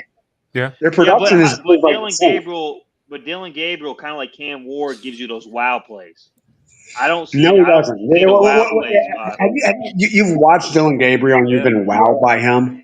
Ever? Yeah, several times. In that Ohio State game, in that Ohio State game, some of the dimes he threw, manipulating the pocket, 100%. That's on Will Howard. Quite frankly, I agree with Hamas Hero's comment, and other people have said it as well. Ohio State does not pass the ball enough right now. They do not pass the ball enough. He's efficient, but he's not throwing 40 times a game. If he was, maybe, but he's not. So he's probably not going to have a shot. Okay, so as of right now, Dylan Gabriel is 12 touchdown passes away from tying the record for most passing touchdowns in a career in all college football. Casey Keenum has the most in passing touchdowns, and he's got the most in passing yards for a career. Casey Keenum has 19,217 passing yards. Right now, Dylan Gabriel has 17,236 passing yards. He's 1,963 passing yards away from tying that record. Well, 1,964 passing yards away from breaking that record. Yeah, it's amazing how much production Case Keenum had in college. It's insane. Yeah, and you're thinking about Dylan Gabriel, backup quarterback in the pros. Yeah. Well, think about this: Dylan Gabriel was Central Florida's starting quarterback in 2019. Yeah, Dylan Gabriel, like everybody they didn't even talk about him when he was at UCF. He was really great then. Oh, he was really good. He was really good. That's why his stats are so good. But I'm saying, he has played forever, always in very passer-friendly offenses to put up good numbers. And he got an extra year, and he still might not pass Case Keenum. Case Keenum in college. Maybe not. Yeah. One of those things. It's been a very, successful career though. I think overall, because if you're on those numbers, very successful. Something I want to touch upon. Someone was talking about. I don't remember where I heard the information. It was, but similar like what they were just talking about with Will Howard. The numbers are there, but not the volume. Yes. Like the volume, the percentages, but not the volume. It was like and he doesn't have the wow plays. Well, he's not passing it enough. You have to pass the ball a lot. That's what I'm getting to. Is like last year. Put up last year. Well, like last year, Oregon's punter. It was still Spaz. Help me. Why am I forgetting his name? The punter. Who? Ours? Yeah. I don't know his name. Oh my god. Okay. Anyways, he could have potentially won the Ray Guy Award. He just didn't punt enough even to qualify for the award. I mean, that was kind of what I was getting on, because his statistics were right on spot with winning the Ray Guy Award. He just didn't punt even enough to qualify for it, which is absurd if you think about it. That's why Jaden Daniels won the Heisman over Michael Penix. Even though Penix was incredible and had the better record, Jaden Daniels had the better stats. Well, his stats were insane, and that's why he won the Heisman. And plus, he put his team on his back, kind of like Lamar at Louisville. Same thing. That's the only reason. It's not just stats either. It's also a beauty pageant. I mean, you need the highlight. You need the highlight reel too to go with the stats. You know what I'm saying? And it's not just that he's efficient. That's the truth. Like if you look at a lot of these Heisman, when they have the highlight tape to go with the stats. Will Howard just doesn't have that. Will Howard has that as much as Dylan Gabriel does. Dylan Gabriel has like a noodle arm. Like he has legitimately like a below average college arm. I would argue he got a better deep ball than Will Howard though. What? Maybe. Challenge accepted. I mean, like Will Howard is not making any throws that make you like drop your jaw. So I mean, not Will Howard. Dylan Gabriel is not making any big time throws. He's like, oh my god, how Howard though? Ever? No. He's a better thrower than Will Howard though. Yeah, probably. Have we talked about fan base health check, like the title is? Have we talked about that? I missed the first hour of the show. We have talked about some, and I wanted to bring up another team really briefly, and we don't have to talk into it much because none of us are experts on this team. But there is another health check here, real quickly. Spaz, shut the hell up. Another quick check. Liberty, you look like you were going undefeated. And you lost to Kennesaw State on a Tuesday night. The first FBS. Nobody watched that game. Nobody watched that game.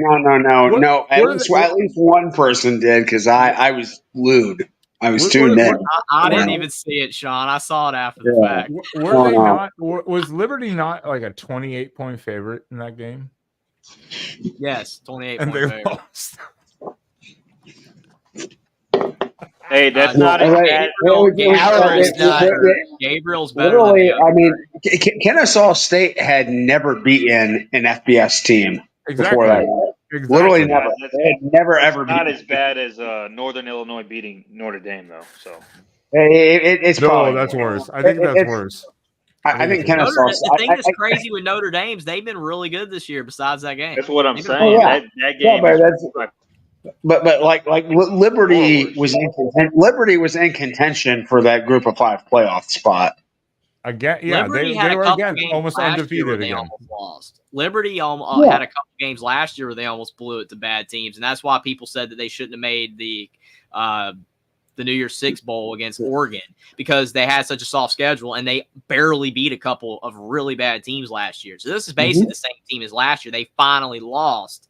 They finally lost that game they shouldn't have, unlike last year where they were squeaking by. They really, I mean, they're good, but they're not good, if you know what I'm saying.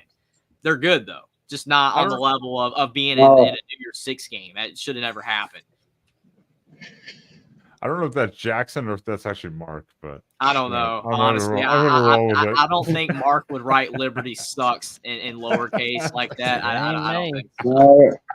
I don't know. We all know Mark just wants to live in a communist dictatorship. Yeah, Liberty sucks. Come on. Liberty, they should have never been put into the CFP last year, never, or the the New Year's Six. Well, they weren't in the CFP in the New Year's Six. Yeah.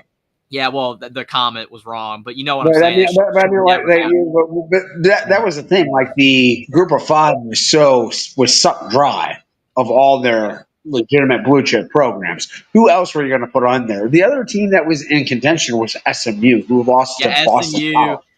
SMU would have probably still been a better game. It would still have been a better game though. Probably a little bit. They would have lost by like 30 instead of 40. I mean, okay, cool. Oh, but yeah. San Diego. Have you guys done the fan base check Where for Alabama? Where did this chat? I have no idea. Have we seen San Diego State's field or something like that? Sandbox need go turf. Is San Diego State playing it? I have not watched the San Diego State game this year. Washington State last night. They did. Yeah, it was a close game. Wazoo almost blew it. Yeah, shout out Mateer. That guy's playing out of his mind. Mm-hmm. Did you do a wellness check on Utah? Oh, Utah buried themselves. They're already dead and buried. Did anybody do a wellness check for Alabama? Did Jackson talk about it earlier? He did briefly. He seems okay, but Utah's a good one. Utah is a good one. Didn't they just win 35-0? Alabama, Missouri, 34-0. Yeah, or whatever it was. Yeah. I think you think they'll get in the playoffs if Alabama wins out, they're making the college football playoff. They lose another game, they're not. It's cut and dry. People keep asking. I don't even really know why people keep asking. If Alabama wins out, they make it the playoff. If they lose another game, they don't. It's very simple for Alabama at this point. Very simple. That's a prime example of how truly important a head coach is, because I think if Nick Saban's there, they're undefeated right now. Possibly. I mean, Vanderbilt. I think caught a lot of people off guard this year. Saban wouldn't let the rat poison get to him though. Jerry, that's what I'm saying. That's what I'm saying. Wouldn't let the rat poison get to him. And he would have that defense coming. In some weird ways, though, I think having DeBoer in there helped them against Georgia. They might not win that game with Saban as coach. I mean, like they hit some bomb against Georgia. I don't think he's. I'll be honest. I mean, they hit some bomb. Like the way that they exploded offensively early in that game, like that's a product of DeBoer being there. Yeah, but I would argue they probably don't blow them out like they did in the first half. But it probably would have been a closer score, and they probably would have won by 14. But the difference is they wouldn't have given up. They wouldn't have allowed that. Ben?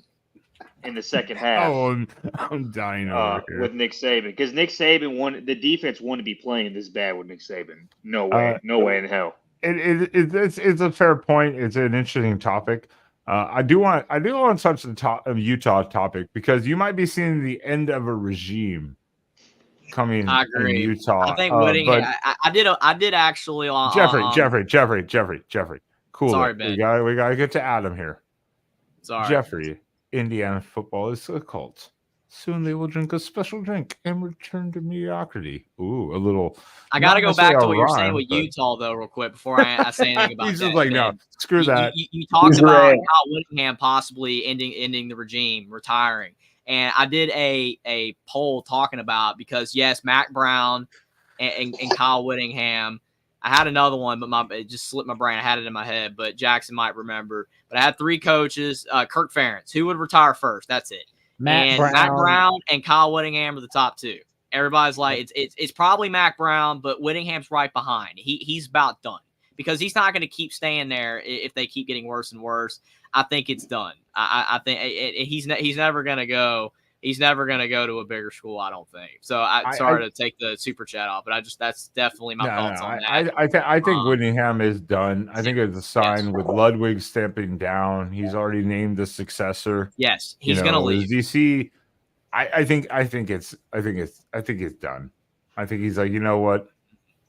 Before this drives further into the ground. Yeah, he's not gonna want to be there, and they're gonna go 3-8 and stuff. 3-9. Yeah. He's not gonna want that. So yeah. I agree with you, Ben. I just want to say that. But yes, all I can say on this comment, Adam, is as long as Indiana keeps Curt Signetti, they're not gonna go back to mediocrity. If he leaves for a bigger school, yes, they're gonna go back to mediocrity. It's just cut and dry. Same thing with Bama. Win out, you're in.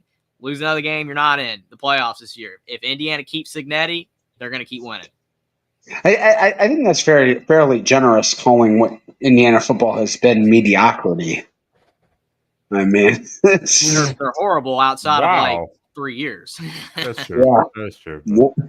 Still, I mean, Sean's right. I mean, Indiana's the losingest Power 4 program of all time. They had 2 good years in 2019, 2020. They made a bowl game in 2007, but outside the last 30 years, this is the only 3 seasons they made a bowl game. Or not a bowl game, but had decent seasons. Because they went 6-6 in 2015 and 2016. But yeah, I mean, still, really bad. They won their bowl game in 2007. They had 3 winning seasons in the last 30 years. They're not good, and Signetti's made them a winner, so got to keep them. Under Kevin Wilson, they put up a lot of points, but they didn't win a lot of games. No defense. Yeah. They would lose 52-45. That was Indiana back then. Nate Sudfeld was great. They had good players, but their defense was garbage. It's true. And Erica, yes, we did a Merrimack wellness check. They are in prime position as they dominated Colgate University this last week, 51-17. They are doing great, and that fan base is ecstatic. If that fan base even realizes they have a football team, I don't even know if that school realizes they have a football team. To be honest, I have no idea. But let's contact Carl Yastrzemski and see if.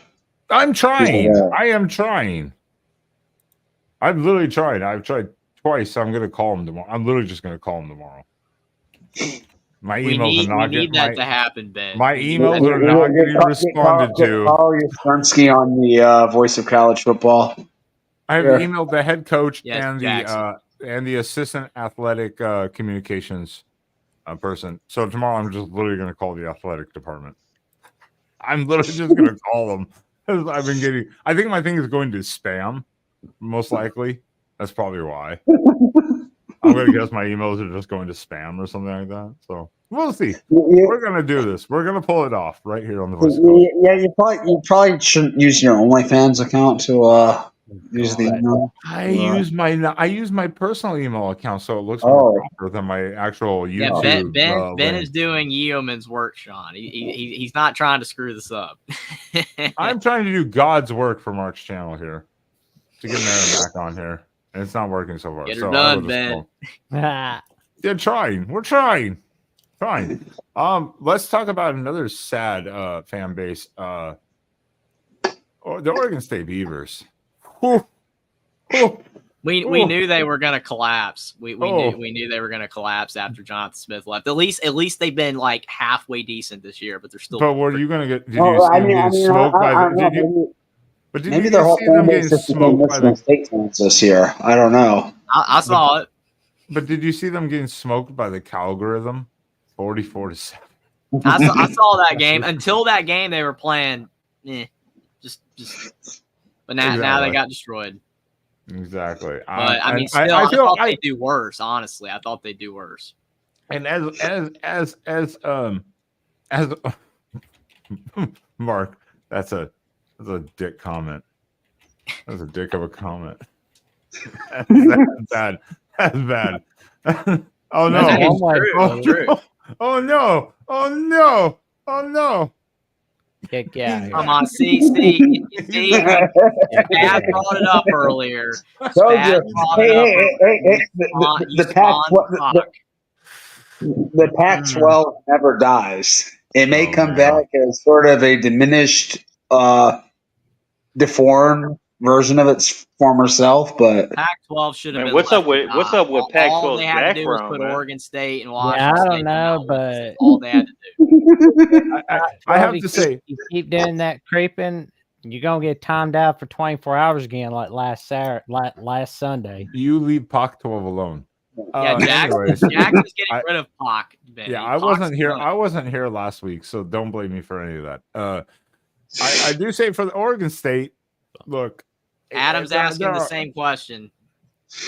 Yeah, well, that's fine. Look for the Beavers. Of course, we're rivals. That's still a huge rivalry. It's an in-state thing. It's been going on for it's one of the longest rivalries in college football. I feel bad because they got left behind in a way like that, and then I just feel bad that the collapse they had, and it's tough. And Beaver fans they're all on Twitter, X, whatever. Always talking smack and blah, blah, blah, blah, blah. It's like, well, teams do what they do because they have to for survival. So you can keep the Pac-12 title, the name, and all the referencing, the branding. That's fine. Great news for you. You're still a crap team. See, the issue I have is somebody said that I hate the Pac-12. Somebody said I hate the Pac-12. I don't hate the Pac-12. It's just the fact that once all the teams that made the Pac-12 what it was left, the Pac-12's gone. You can't bring it back by bringing subpar teams into a conference and, now you're still a Power 5 conference. It doesn't work that way. The Pac-12 is done. They are not a power conference anymore. They never will be again. It's cool to keep the name, the history. We will always have the history. But putting these teams into the Pac-12 doesn't make it the Pac-12. It's not the Pac-12. It's dead. 100%.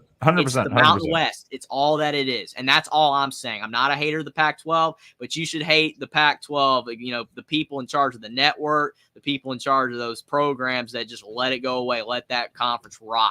University they're not within presidents. sniffing distance of the old Pac-12. Yeah, the university presidents were we've gone over this so many times. The university presidents were the demise, really, because of their stubbornness. It wasn't necessarily even the commissioners, and we blame Larry Scott for a lot of that. But he actually had a good vision. He wanted Texas, Oklahoma, and Oklahoma State, and he was going to get them. But the Longhorn Network and the presidents of the universities came to a standstill, and that stopped that expansion in 2009, 2010, 11-ish in the chalks. So Larry Scott actually had the expansion vision, just couldn't get it done. But that's also the network, the president's stubbornness and going on for their years later. I did want to say, though, until yesterday, Oregon State had actually been kind of acquitting itself fairly admirably through their Sean, that's what I was saying. They were decent. Yeah, they were okay. I mean, they got blown out by Oregon. Average teams tend to get blown out by great teams. Not a big deal. Hey, Ben, did you read JT's comment? No, you will not. You will not ignore the Pac-12 sniffing rankings. You will not ignore them. How dare you? Nobody wants to read JT's comment. Jeffrey knows what he's talking about. Whatever he says, I agree with it. Wow. Appreciate it, JT. I mean, we have to read his super chat. He gave us a bandwagon follower. I appreciate JT. Jeffrey, do you have a burner account named JT? We're getting distracted by the sniffing. Sniffing I don't want to look at that, Ben. I don't want to look at that. Well, he's timed out for 30 minutes. Hey, remember why? Why would you? You guys got to stop doing that. I do not approve of that. I do not approve of that. I didn't do it either, so I do not approve of that. Wow. Are you JT How Thompson? should I apologize? What? Jackson's the one that timed him out. Yeah, I don't Hey, approve. you I wanna do get not a- approve this POC 12. I do not approve of you being timed out for a sniffing chart. I approve of the sniffing chart rankings because it doesn't involve me, so that's fine. Shoot. Tony, And if I'm on there, I appreciate that too. That's a Well, compliment. he was saying he was gonna be sniffing Martin. I'm like, no, sir, you ain't doing that. Why does Tony think I'm Mark Rogers' stepson? The hair? I don't know. That's hilarious. Yeah, Told you I'd lay down the you'd be law so past lucky. Pac 12. Adam, Indiana is TCU from 2022, a one-hit wonder. This is gonna be interesting. I to see. 100% disagree with that. I TCU was hope struggling. that's wrong. I hope that's It wrong. is wrong, and I'll explain why. TCU went to the struggling national to win. championship game. You think Indiana's going to the championship game this year? No. Here's the difference, though. When you analyze the teams, TCU was struggling to win every single game they won. I think they won almost every game by a single-digit score. Kind of like how Indiana Liberty was barely winning last year.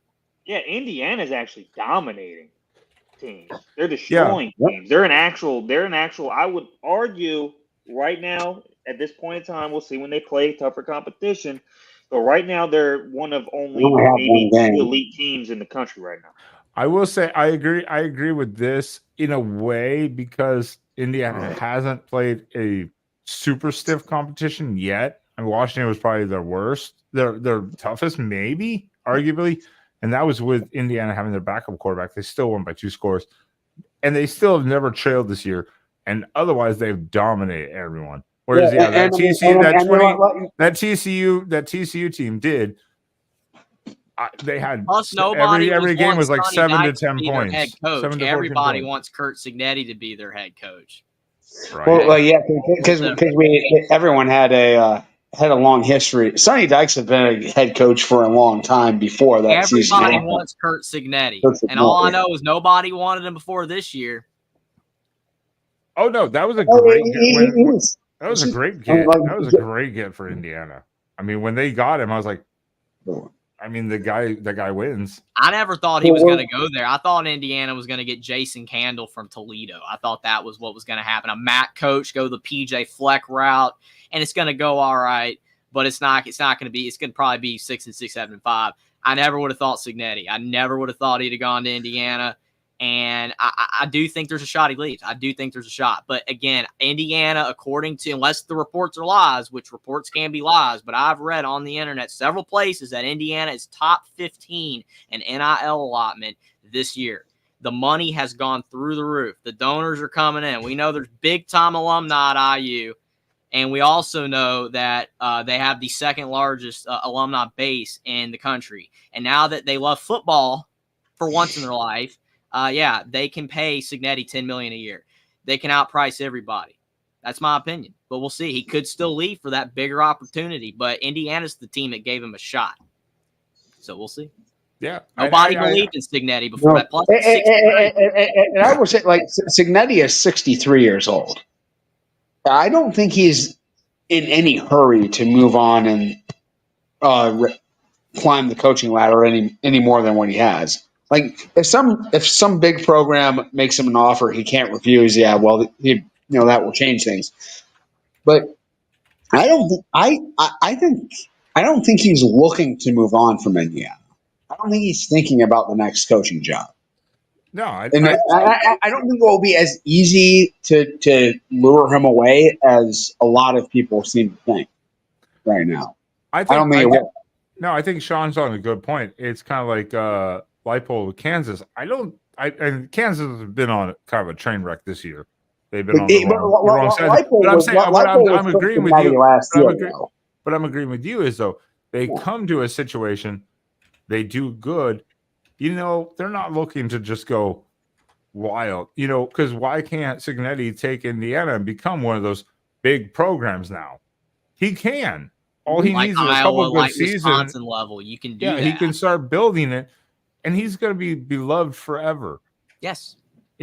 And if anybody's checked out Indiana at the voice of college football, that's what I've been saying all year. He would be beloved at Indiana forever. At Florida, they would not give a crap about him if he went 8-4 every year. They would not care. Exactly. They care about Urban Meyer and they care about Spurrier. Indiana, they got nobody. Bill Mallory, they worship the ground Bill Mallory walked on, and he had a losing record. Okay, at Indiana. So I think Signetti would have a statue outside the stadium if he can have a winning record, take him to some bowl victories, and maybe have a great elite season like this one every now and then. Exactly. Hey, Jeffrey, I hope you invite Adam onto a show after Indiana pummels Ohio State. I think that's going to be must-see TV. I mean, that's it. When you have a program like, and no offense, say like Indiana or like say like Matt Rule in Nebraska right now. If Matt Rule now can consistently go 7-5, 8-4, that fan base is going to be ecstatic and be in close competition for some games. That fan base, I mean, at this point they can't complain because there's been a dumpster fire in Nebraska. Jason, they gave Tom Allen $20 million to leave. $20 million, the third highest buyout in football history, and they're paying Signetti already $5 million. Worth every penny, though, wasn't it? Okay, that's all I'm saying. Yeah. They never cared about football until now. It's different now. Yeah, Michigan. If he goes and he leaves, then Indiana's going to suck again. But I'm telling you, there's a shot that he stays. But here's the thing about this, Jason. Curt Signetti, I don't know how much he's going to be moved by money. To be honest, like it's going to have to be like insane offer that he just can't. Sean, he went from a coordinator under Nick Saban at Alabama to become the head football coach at a Division II program. People said he was crazy. He doesn't do conventional things, and he loves this. He loves the fact that Indiana is the worst program in power conference history, and he's doing the unthinkable. It won't matter at Florida. It won't matter at Oklahoma. It won't even matter at Michigan. It matters at Indiana. It's you guys are talking about Indiana. When I talked about Indiana all these years on Mark's channel, you guys were like, Indiana sucks. They're horrible. Who cares? Why are you talking about them? You guys are all talking about them now. It's not me, Curt Signetti. I just think that the guy loves this, man. He loves this. That's all I'm saying. I've never said this about a man in my life. And not even Tom Allen. I had to hype Tom Allen up. I don't have to hype Curt Signetti up. He hypes himself up just by looking at the camera. All he has to do is stare at the camera just with that face that he makes. I agree. Signetti's a much better coach. I don't know what to say, Sean. I'm just telling you, this is unprecedented. No. That's right. But yeah, that's my point. That's my point. Though is if you look at him as just another coach, and you think you can lure him the way you could, you pretend he's like PJ Fleck. Or like Steve Sarkisian or somebody like, okay, yeah, those guys are clearly going to take bigger jobs. Kurt's not going to. Kurt's, I don't think he wants to move away from this job. He's going to have. I'm not even buying into it too soon. That's not the thing. Everybody else is buying it too soon, saying he's going to go to Florida and all these programs. What I'm saying is he's won everywhere he's been, and he won at garbage programs like Elon, Indiana University, Pennsylvania, and James Madison. All those programs were trash. No, James Madison was not trash. You get the point. Yeah. He built them up even more. You get the point. So, what I'm saying is that he's at Indiana, a program that does not win, just like all those other programs that didn't have any national spotlight before that. And the best way to put this, Jeffrey, in perspective for the listeners is he's building programs. He's taking programs that aren't very good and he's building them. It's not like Ryan Day, who's a trust fund baby. You know what I'm saying? It's not like he was just gifted a Ferrari and he has to make sure not to crash it. He's actually building the program and leading it to success. What with he's 2-star and 3-star guys. Oh, wait. What he's doing at Indiana is way more impressive than anything Ryan Day has done. Hold on,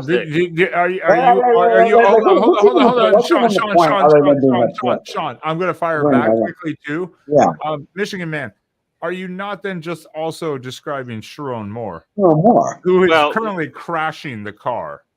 Yeah, well, here's the difference, though. Yeah, exactly. Here's the difference, though. Jim Harbaugh ransacked us. Okay, he didn't recruit well for probably 3 years straight. He didn't really stock the cupboard. He didn't get us a quarterback for after JJ, and he took all our coaching staff. Ryan Day, on the other hand, had a treasure trove of talent to work with. Kept the majority of the staff, including the strength and conditioning coach. Really, like I said, he was gift wrapped a Ferrari. All he had to do was not crash it. But Moore's also just terrible. Moore's also just not a great coach. Hasn't crashed. But I mean, like, Well, it hasn't crashed. you could say the same thing about Kalen DeBoer at Alabama. You could say the same thing about crashed, but it's also stuck in third gear. And we have our buddy Austin Williams from Sports Talk with Austin joining us on the CFB After Dark panel. What's up, man? I'm trying to pump the brakes on Signetti, guys. I'm sorry. I'm trying. He's just doing a great job. Go ahead, Austin. Like you shouldn't. I mean, you shouldn't be ashamed of. You know, shouldn't be ashamed of promoting a great coach, and Kurt Signetti's been a great coach in Indiana so far. I mean, what he's doing is remarkable. Is any award more on lockdown right now than Kurt Signetti for Coach of the Year? Like, it's nobody. I mean, maybe Ashton Genty for the Doak Walker. Like, he's clearly going to win that. Sean, I would argue there might be one coach that has an argument against Signetti, and that's Mario Cristobal at Miami. No. That's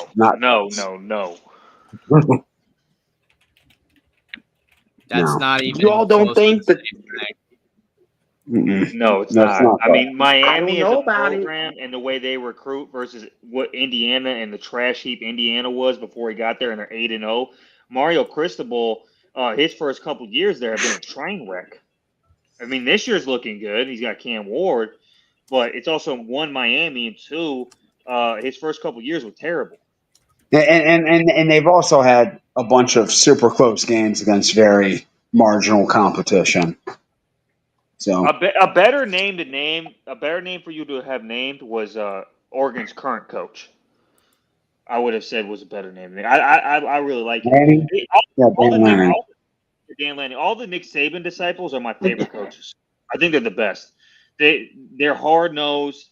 They take Nick Saban's system, and you can see that they're very tough, physical football teams. Kirby Smart, Kurt Signetti, Dan Lanning, all of them. They're all really great coaches. That style of coach I prefer.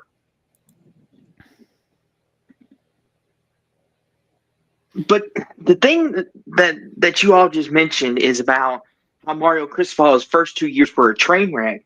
Isn't that exactly almost kind of parallel to Indiana, except to a lesser extent? Yeah, but Kurt took Signetti a train wreck there. of a Miami team. No. I know that, but you were saying that. But he wasn't there, though.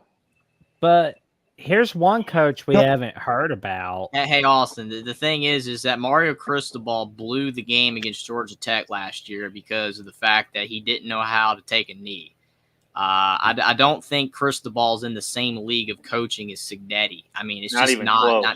I mean, he blows games. They're doing all right this year because they played literally nobody, which is the same argument people say about Indiana. But this is Miami. They barely beat Cal. They barely beat Virginia Tech. Are you calling us a nobody? Well, I mean, very true. I don't know. Honestly, and Jeffrey, to back you up, Cam Ward has saved him in how many games now? Cam Ward, and he had to buy Cam Ward. Yeah, and they were getting blown out against Cal. Absolutely destroyed. I mean, I'm not saying Cristobal's done a bad job, but he's not an elite coach. It's more Cam Ward to me than it is Cristobal because he's bailed them out of playing terrible football. They were down 30-some points to Cal. They were down. I think they were down 3 weeks straight by like 20 plus. They were points. down against Virginia Tech. They were down against Cal, and they won a by like 20 plus points. And Cam Ward completely bailed him out. So no, it's not even close. No. There's one coach I'm not even hearing about in this discussion. Pat Narduzzi at Pittsburgh. Yeah. Yes. I mean, thank you, Jackson. It's not close to the same. Hey, Austin, to give you props, man, I would put Dion over Pat Narduzzi. I mean, Pitt is undefeated. I mean, Pitt's at the moment, yeah. But I mean, Yeah. like, Yeah, it took a transfer quarterback from Alabama, so that's yeah. true. But that is true. But what if Pitt goes unbeaten going into the AC title game? Or There's a better reason yet, they're ranked below every other undefeated team, though, in the Power Five, because they're in the And ACC. they're undefeated and they're ranked like 17. There's nothing more impressive when it comes to coaching than taking a team full of 3 and 4 stars, not really any 5 stars, and making them elite. And that's what Kurt Signetti has done with Indiana. Indiana's not getting 4 stars. Indiana's not That's getting even more impressive then, because if he that's even more There's impressive. actually a couple former Indiana players on Pitt's football team. That's even more impressive because But does the Cincinnati win need to look better for Pitt? Because we're looking at Cincinnati's schedule. They got West Virginia coming to them in November 9th. They got to go to Iowa State on November 16th. It's a brutal tough schedule on November 23rd. And on Rivalry week, they got TCU coming over. Yeah, they really needed to win this week to secure that bowl eligibility, because there's a chance they lose out. Hey, Jeffrey, Bearcat fan, the only Bearcat fan maybe in the whole Voice of College Football Network. That was it's going to be tough. Hey, Jeffrey, if Kurt Signetti wins a national, this is getting crazy now, but if Kurt Signetti wins a national championship this year with Indiana, that would be the most impressive national championship of all time. It would one up the 2023 Michigan championship, which is currently the most impressive. It's not going to happen. That's the most impressive when you played a max schedule until November. Well, Adam's saying that then you had to have Alabama forget how to snap a football to win that game. Well, Adam is saying that I've glazed Signetti the whole year, and that I'm saying it and I'm not backing anything up with statistics or the future. I've said the entire time when I'm talking about Indiana on the channel this year, Indiana's Voice College Football, I've said the entire season I'm taking it one game at a time. I'm excited for the ride. I don't care what happens next. And what happens next year doesn't matter, whether he ends up leaving to another school or not, or if next season they're 6-6 instead of what they are this year. It doesn't matter. All I'm saying is that what he's doing this season is one of the most impressive things that I've ever seen. And that his track record as a coach is one of the best track records for a coach of all time as well, up to this point. And now people are just figuring out that he exists. That's all I'm saying. Let me respond to Mark real quick. He has to keep it up. That's pretty good, Mark. Mark, that's pretty good. But, the reasons why it's the most impressive national championship of all time is, one, they were the most pressured national champion in the history of the sport. They were without their head coach for 3 games against 2 top 5 opponents. And whose fault was that? It doesn't. Well, whose fault it is, it doesn't matter. The point is, no national championship team had to deal with as much pressure, as much adversity, whether it was self-created or not, as the 2023 Michigan national championship team. And then you could go through how dominant they were, all these things. So yeah, and the talent. They were the least talented team to ever win a national championship in the playoff era. But yeah, I would say playoff era. I would probably agree with that. Probably. But yeah, you can't say that like of all time though, if you're going back in the past, because how do you leverage how good or talented these teams were when there were no rankings? You didn't have no system, 247, all that kind of stuff. It didn't exist. So like when the TCUs and the Minnesotas and the Colorados decades ago. Georgia Tech and BYU. That's not a fair argument. Now in the playoff era, you're right, Michigan, man. But of all time, it's kind of hard to say. Yeah, I didn't say they were the best team. I said they're most impressive. And the reason I can say that is because, to me, it being a playoff era makes it automatically harder to win a championship than it was in the prior system, because you didn't have to play as many games. So it automatically is more impressive because of the system.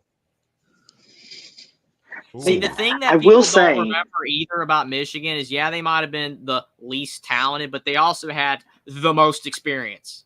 And that's the thing that negates talent sometimes, because a lot of people are talking about with Indiana, oh, well, they're going to fall off next year. Again, I don't care what happens next year. I'm just very excited about this season. But yeah, Indiana's got a lot of guys that are very old that have transferred in. Yes. And sometimes experience matters more than, oh, you're talented like Ron Williams, but you're a freshman and you're doing jump shot poses on the field and people are making fun of it and stuff. So, yeah, the experience matters. It does. And that's what helped Michigan. That's why they came back. They came back to win a championship. And it literally took a Jalen Milroe fumble for that to occur, because Milroe blew the game with a fumble. Alabama should have won. Congrats to Michigan. They deserve to win. Awesome stuff. But that experience just got them over. And I agree with you, Michigan, man. Very impressive. Absolutely, of all time. I also counter. I don't think Michigan beat like any great teams. The Ohio State, that was probably one of the weaker Ohio State teams in recent memory, and that was the Big Ten was terrible across the board. I don't think the Big Ten was terrible. They were so bad. I disagree. So, like, for example, that Alabama team, people like talk about the Alabama team. The Alabama team, one, was the most talented Alabama team under Nick Saban, 1, and 2. They were by no means the best team. I'm not saying they were the best. They were the most talented, and they beat the back-to-back defending national championship champion in Georgia, which everyone thought up to that point was a shoo-in to win the national championship. So, and Jeffrey's right about the experience. But here's the thing. Before Michigan won that, no one was using the experience argument. DeReal, Mark, everybody was – well, Jeffrey, I think you have great arguments. But the majority of people were saying, I did no, too. you have I to said that the whole time. recruit at the top of the school. You did. I actually remember that. Yeah. Sean, well, maybe Sean did too, but the majority of people are like, you have to recruit at the top of the sport. You can't. There's no way you cannot recruit. And the argument was, if you didn't recruit at the top of the sport, you had to have like a Deshaun Watson or something like that, and we didn't have that. So that's only an argument post Michigan that experiences that, and Michigan really made that an argument. But anyways, we can move on. Yeah, I was gonna say we're talking about Adam's here for the smoke. We're talking about health checks on the fan bases. And Adam is here. Rutgers background, and Rutgers is they're reeling with injuries right now. Well, Adam with the tight fitting polo shirt, giving us his letting us all check his health. I mean that guy Are is. you an SC fan or He has hit the gym. He has hit the gym. He is doing those dumbbell presses. I can tell. I'm assuming you're an SC fan, not a Rutgers fan. All right, so I'm a Rutgers fan and an SC fan. I did go to USC, but the reason I'm here is because I've got to push back a little bit on all this Indiana hype. I mean, let's look at the facts. At the half against Northwestern, Indiana was ahead 17-10 over Northwestern. Against Maryland, they were ahead 14-7 at the half. Washington, 17-7 at the half. I mean, all of this 15 minutes of fame for Signetti. I mean, I hear about Signetti more than I do about every Hollywood star on the face of the planet. Signetti is a good coach. He is a very good coach. But to say that he is going to be the next best thing, I never said that.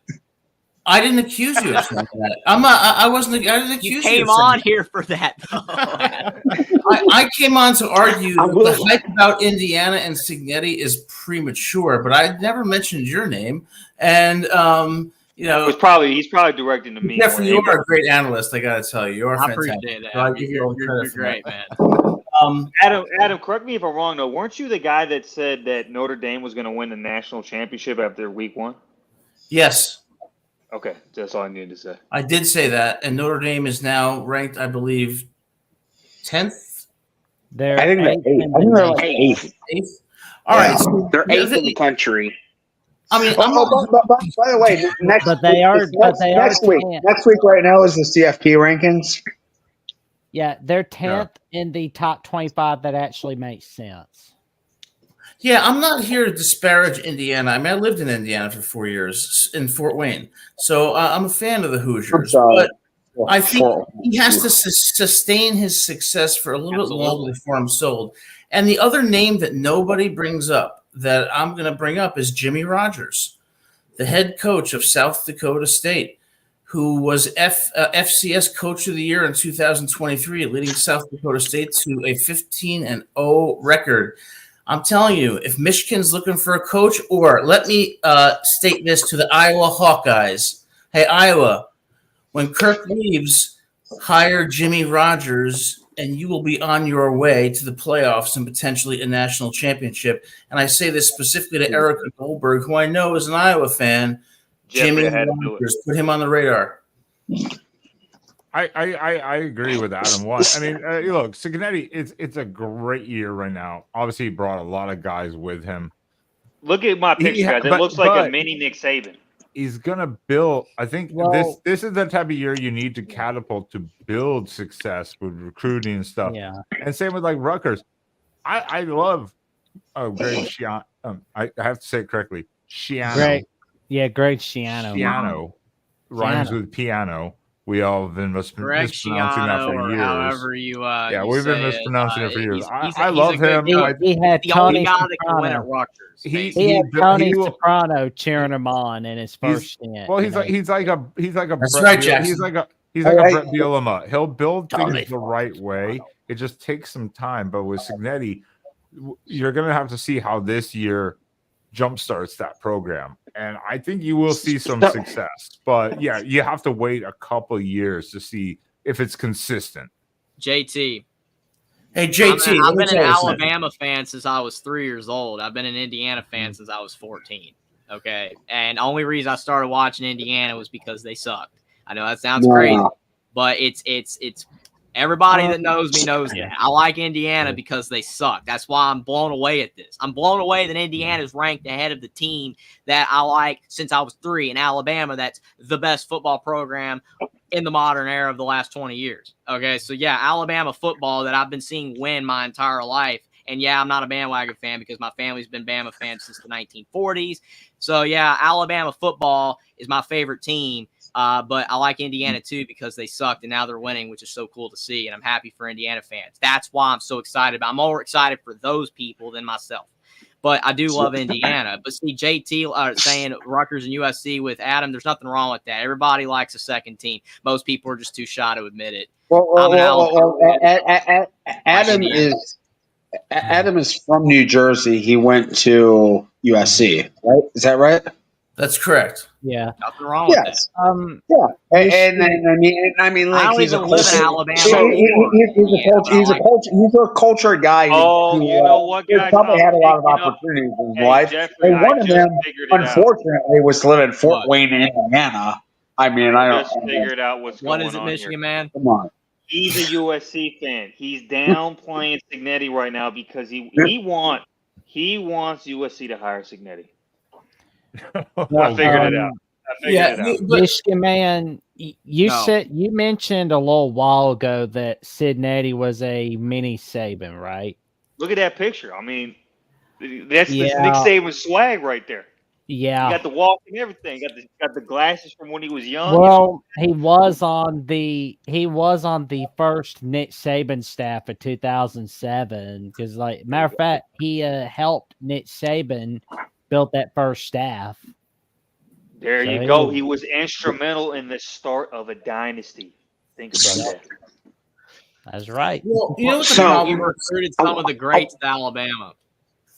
Mm-hmm. The problem is that people have a tendency when a coach, whether it's in football or whether it's in any other profession, they have a tendency to latch on to the latest, hottest thing that arises without seeing if it's sustainable and ultimately realistic.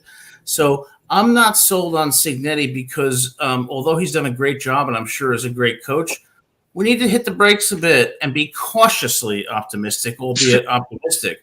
And I will say once again, I'll direct this to Iowa fans, Jimmy Rogers, South Dakota State. The guy knows what he's doing.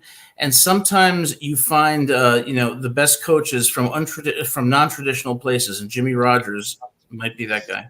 Well, Jim Tressel, Youngstown State. There you go, Jim Tressel and Urban Meyer, Sioux Falls. Nick Saban. Signetti came from Saban with being an assistant in Alabama, but then he came from those really small schools. You have to get a chance at a bigger school to even prove anything. Look at Kalen DeBoer. He was at Sioux Falls Fresno for like State. ever. And then he's like Indiana offensive coordinator and Fresno State head coach, Washington head coach, Bama head coach. You got to work your way up. Signetti got here later because he went the unconventional route of waiting very late in his life to even become a head coach. And I think a lot of the reason is because nobody was giving him a chance to become a head coach for whatever reason, even though his dad was a coach as well. His father was a coach, and not a bad one either. And he was a quarterback. Signetti was a quarterback at West Virginia. All right, so let me there's ask you this a lot question. of football here. There's a lot of football here. Are there any other factors besides Signetti that might be responsible for Indiana's current record? No. Nothing besides Signetti is responsible for Indiana's no. I would say the transfer portal. Players that are good, just like any program that wins. Curtis Rourke. No. I mean, like the transfer portal is a major factor in this. He was able to bring a lot of his players over from James Madison. And he was able he was able to appraise the roster and fix the holes. But here's that were necessary. So yes. This probably would not have happened pre-portal for sure. Sean's right, and that's what the thing though with the Bower at Washington, how he flipped the team. Everybody's like, "Wow, this is incredible," and I'm like, "Yeah, because of the portal, he got Michael Penix and a lot of other players." Jalen McMillan, Jalen Polk, That's kind of how it works. Kind of how it works. You got to bring in guys from the portal. If you don't have good players, you don't win. Indiana does have good players. They're just guys from the MAC. Let me ask you this question then. If you look at Signetti in Indiana, would you say Signetti is responsible for 40% of Indiana's success, 60%, 70%? Because when we put so much faith in a coach, we're ignoring the other factors that go into why a coach is successful. So how do you quantify it? Coaches win because they have support and they have good players and they have a good coaching staff. That detracts from your argument that Signetti is so good then. No, well, I'll put it real simple. Guys. Not really. I'll put it. Really. Jeffrey, I got you. I'll put it real simple. Okay. This program was in a trash heap. It's not. Do you know how bad Indiana football is? Do you know that? Jeffrey, I lived in Fort Wayne for 4 years. I know. Rutgers is way better than Indiana historically. Rutgers lost 4 straight ever since I started the channel. What's going on over here? I mean, really? Yeah. So come on. Yeah. So anyways, as I was trying to say, so it was a trash heap program. Yes. Did they add people from the transfer? Sure, but they're still nowhere near the same talent level as a USC, a Michigan. No. Will Lincoln Riley be 8-0 right now at Indiana with these players? No, he won it. No. How do you know that? That's why because he might be. No, he would not. No, he would not. No, he would not. He needs a quarterback. He lost to Maryland, Sean. He lost to Maryland with all the talent he's got. Minnesota. Well, no, but USC does not have that much talent, to be honest with you. And it's not just this year either. He lost how many games with Caleb Williams? How many games did he lose with Caleb Williams? I mean, like, there's no discounting that the gap that's made up was Curt Signetti. It was Curt Signetti because the talent level of Indiana is not great, even with the transfer portal members. The person that's making up the gap for how good the team is Curt Signetti. No, look. We can go not causation. We can go on for like 2 hours straight, but we don't need to because we have to talk about some dumpster fire programs. I made my statements earlier. I'm sorry. On a couple programs. I think you're great. But look, Signetti is a huge difference maker. And everyone said, transfer portal helped a lot. Now, after this type of year, his OC might leave for another bigger gig. Can Signetti then replace that staff? So then you start to see, will the sustainability be there? As you said, there's a bunch of factors in that. Transfer, but see, the thing Signetti, is, people are saying, the people are saying that, well, I agree with the staff. That's another thing. He's got to keep the staff. You got to pay the staff. You got to pay Signetti and the staff. You lose the staff, or pick the next right successor. But the thing is I will say that also about, he brought the whole James Madison team with him. Okay, how many players does Indiana have from James Madison? 13. How many players are on Indiana's football team? Like all other football teams, 80, 90, whatever, 100. yeah, So 90, 13 yeah. guys, and only half those guys start. So it's not like that's it's all what I'm James saying. Madison. So, But again, it's you have to pick exactly the right what I'm staff saying. as a And coach. the other thing here too is it could be, yeah, exactly. But it could be like this too. The great coaches, they have a really good system where you can plug other coordinators in there, and there won't be much of a drop off. I mean, that Nick Saban's famous for that. Jim Harbaugh's famous for that. Urban Meyer is famous for that. If you're a great coach and you have a great system, there could be a drop off with the coordinator, but it's not as big as other coaches who may not be as good. And I'm just going to put it out there. I think Signetti is that dude.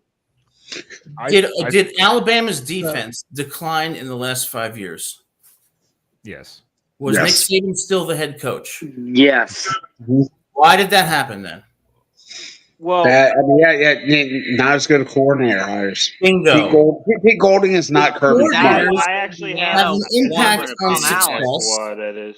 So Yeah, coordinators Caleb have an DeBoer. impact on success, proving my point that you cannot quantify the impact of a head coach as enough to support this claim that Signetti is so good. It's predictive. It's like economics. It's predictive and speculative. That's why I'm saying put the brakes on. Well, my Nobody counter predicted argument, Indiana to go 8-0 though. my Not even me. counter argument. That's a for red that herring. is- You're claiming Signetti is a great coach without any evidentiary Adam, basis. my counter argument. He has to that evidence. was- He's won wherever he's been. There's plenty of evidence that he's a my good coach. counter- argument to that, That's not Adam, even a is- fair statement. I would agree with you, Adam, if this was his first coaching job like Tom Allen was when he went to Indiana.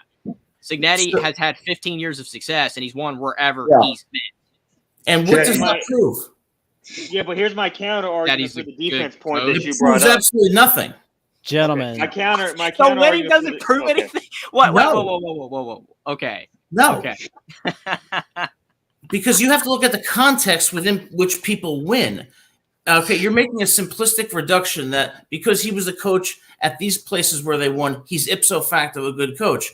But that's an argument that's like a correlative argument. Then what makes a good Practice coach if not winning wherever you've been? What I mean, So Nick if you're- Saban wasn't a good coach either. Nick Saban All was right, bad. let me give you Gentlemen. an example. Was Phil Jackson an amazing coach for the Chicago Bulls? He had great players, man. Bingo.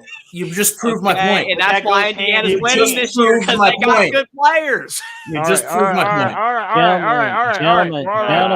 Yeah, I'm like, all Gentlemen. right, let's go. We get off Indiana for Oh, fuck's Adam, you're- sake. I I will love this drop man. F-bombs all night I long. love Jeffrey. We'll see when they play Ohio State. Oh, Hey, mind Lord. you, Are mind we- you, Jeffrey, this is the Gentlemen. same guy that jumped to the conclusion that Notre Dame was going to win a national championship after God week damn one. it. Just to throw that out there. Okay, we're done with this. The point is, if you want to look at things, one, it's not just about your coach. It's not about your record. It's also about evaluating players. A 3-star can be better than a 5-star. Yep. Not all 5-stars pan out. You have to also evaluate players. That's That is coaching, something though. that people that do, like Saban, maybe his defensive staff that year didn't do. Health Well, I was check, gonna- health check, Yeah. health check, health check, health check. The point of the show. yes, We have, Indiana's health check is pretty good right now. no. We have the like the Are we absolute ready? just anomaly on the show. Rutgers USC fan. Yeah. Are we Health ready to check get to the of health both of those check? programs, the state of both of those programs. There we go. Listen, I Rutgers already was said 4-0. Lincoln When I Riley's start the doing channel, it terribly, loses man. 4 in a row. Lincoln Riley's doing terribly. No, I'm asking. See, the Adam, thing he's a with- fan of both. But Jeffrey, that disproves your argument. You're saying Lincoln Riley is doing terrible. Why? Explain why. They've But got he's been- talent, man. They've been Yeah, recruiting exactly. like They've crazy. Well, you just said Phil Jackson wasn't necessarily a good coach because he had great players. No, I he can was make a the great same coach. argument of every other coach, disproving your argument that the head coach is so Well, responsible. hold for on. success. I can explain this, Proving Jeffrey. my Let me point. explain this to Adam. This is when you could tell a great coach is I a know great what coach. Adam's trying to say. I even but I agree can- with half of it, but I can't agree with it fully Exactly. because it's just go ahead. We'll compromise. Yeah, but Jeffrey, here's what I'll say about this, and I'll end it on this. When you can really tell a great coach is a great coach is yes, a bad coach or a mid coach can succeed if he has an amazing talent pool. We see that at Miami because of Cam Ward. What really tells if you have a great coach, is what you do with subpar talent. Are you able to take subpar talent and make them into the best version that they can be and even exceed expectations. Now with Kurt Signetti, Jim Harbaugh did this as well, but with Kurt Signetti, he's clearly taking subpar talent and making them far better than they would be with almost any other coach. That's where your argument falls apart, because it's not just the play. Because if we're being frank here, his roster is not that talented. It's just not. It's not. And he's got them at 8-0, and they're a Power 4 program. Look at this comment, though. Flavor of the month. IU replaced the Dion talk. Yeah. And Dion got conversation before he did anything. But you guys are assuming. Colorado's going bowling. They were storming the field. They were storming the field and tearing down the goalposts when they beat Colorado State in overtime. Right. So when you guys talk about subpar talent, you have to define what subpar talent means. A player. And I suspect what you guys are saying is that you're relying on metrics like whether someone's a 3-star or 4-star or 5-star. That's how people determine. We have empirical evidence. No, you can cut me off. Let me finish. Adam, I can empathize with like one part of this argument. Yes, occasionally, like some guys get under recruited, get underranked. Like sometimes a 2-star is a great player, and just no one knew. Sometimes just no one realized like who Khalil Mack is. But if you're looking, but if you're looking at this through multiple years of 20 to 30 player recruiting classes and stuff, the metrics do matter. Like some 5-stars are terrible. Yeah, I was gonna say. Some 2-stars. Austin made the point. Austin made a really good argument. There's a direct causation between how well you recruit and how much you win. They have data for this. That's true. That's very true. So if we can acknowledge that is provable, then we can also acknowledge what Kurt Signetti is doing with clearly subpar talent. I'm talking like, where would you say their average recruiting class has ranked the last 4 years? Well, it's probably in the bottom 30 50, it's in like the 70s. I mean, it's bad. Worse. So yeah. Well, okay. So what he's doing is remarkable. There's no question about it. There's different levels of subpar talent. So before I can agree with you, when you say make the proposition that Signetti has taken subpar talent and achieved results that might not otherwise be achieved, you have to first define for me what subpar talent is and how subpar that talent was at Indiana. It's based off the recruiting. It's vague. So it's not vague though. It's not vague though. We have data for this. So if you don't recruit well, right? There's direct causation with teams that don't recruit well and how much they win. We know that if you don't recruit well, most teams that don't recruit well, they're not winning at a high level. They're not going 8-0. This isn't something that happens often with teams that don't recruit well. The Indiana team has not recruited well for pretty much the entire. I would argue the past ever. And what the only reason they got Antoine Randall L is because he was like 5'9". Has the transfer portal affected that analysis? And Indiana was the only school that the transfer portal allowed him to play quarterback. Everybody good. People are like, "Wow, he's great," but no one wanted. No one wants to now. Same thing. Right there, Antoine Randall, who came out of Chicago, he was a 5-star player, but he was like a 2 or 3-star quarterback. That was basically no one wanted him to play quarterback, but Indiana's like, you're such a talent. We need to have you. Yeah. Okay. So if I use no other good players, and that's why they went 5-6 in his best season, even though let me ask you this: in college football. If a recruiting class is ranked number 36, how different are they from recruiting class ranked number 23? Not much. Not much. And that again is my point. That when you define subpar, you're often defining at the margins. Older than that. It's not so substantial that you can credit a coach solely for that progress. Yeah, but here's the thing though. So it's not just one recruiting class. We go by 4-year cycles, right? Because a roster is typically made up of 3 to 4 years of recruiting cycles. So what what Mark just put up there, they were 46, 30. I think what was it, 36 and 30. Wow. No, they were worse than that. They didn't have a top 40 Well, class. regardless, I'd be hard. Can you find me a team in the history of the Big Ten that's 8-0, and by the way hasn't given up and hasn't trailed all year, is 8-0 with that level of recruiting talent? I'd be hard pressed to find it. Yeah, but your argument assumes that there's a disparity that's significant between 46 and 26 or 46 and 16, and I'm arguing that may not be the case. And they just admitted it was. Okay, so I want to bring 30th. Okay, that was the 20. Okay, I remember that class, the 2022 class. That none of those guys are still with Indiana, so it doesn't matter. It doesn't matter. I want to bring this. Nothing. Okay, Austin, you make really good this points, though. I gotta give you credit, man. Okay, Austin, your point. I want to bring this up about this real quick. It kind of reminds me a little bit of Jeff Brohm at Purdue. Because what was Purdue before Jeff Brohm got there? They weren't very good. Jeff Brohm gets there, he gets them to a Big Ten title game. And now that he's gone, we see what they've turned into. It's kind of like what happened with Indiana. Tom Allen comes in, he kind of fixes them, and then when he leaves, Signetti, and then Signetti leaves, will they turn into Purdue? I can kind of see the similar, like Jeff Brohm would get leaves, Indiana's gonna suck, like really bad. They're gonna suck again. So it's the Jeff Brohm. It's kind of like Jeff Brohm at Purdue. Well, let me ask you guys a question. I think he's better than Jeff Brohm. He left because of the alma mater thing. That's why he left. Because I mean, honestly, Louisville's a better program than Purdue, absolutely. But it's not like Indiana to Signetti's going to Florida. I mean, Purdue and Louisville are not as far apart as Indiana and Florida. So, and why haven't I heard any of you on any of these shows talk about Vanderbilt's head coach? Clark Lee. Clark Lee is fine.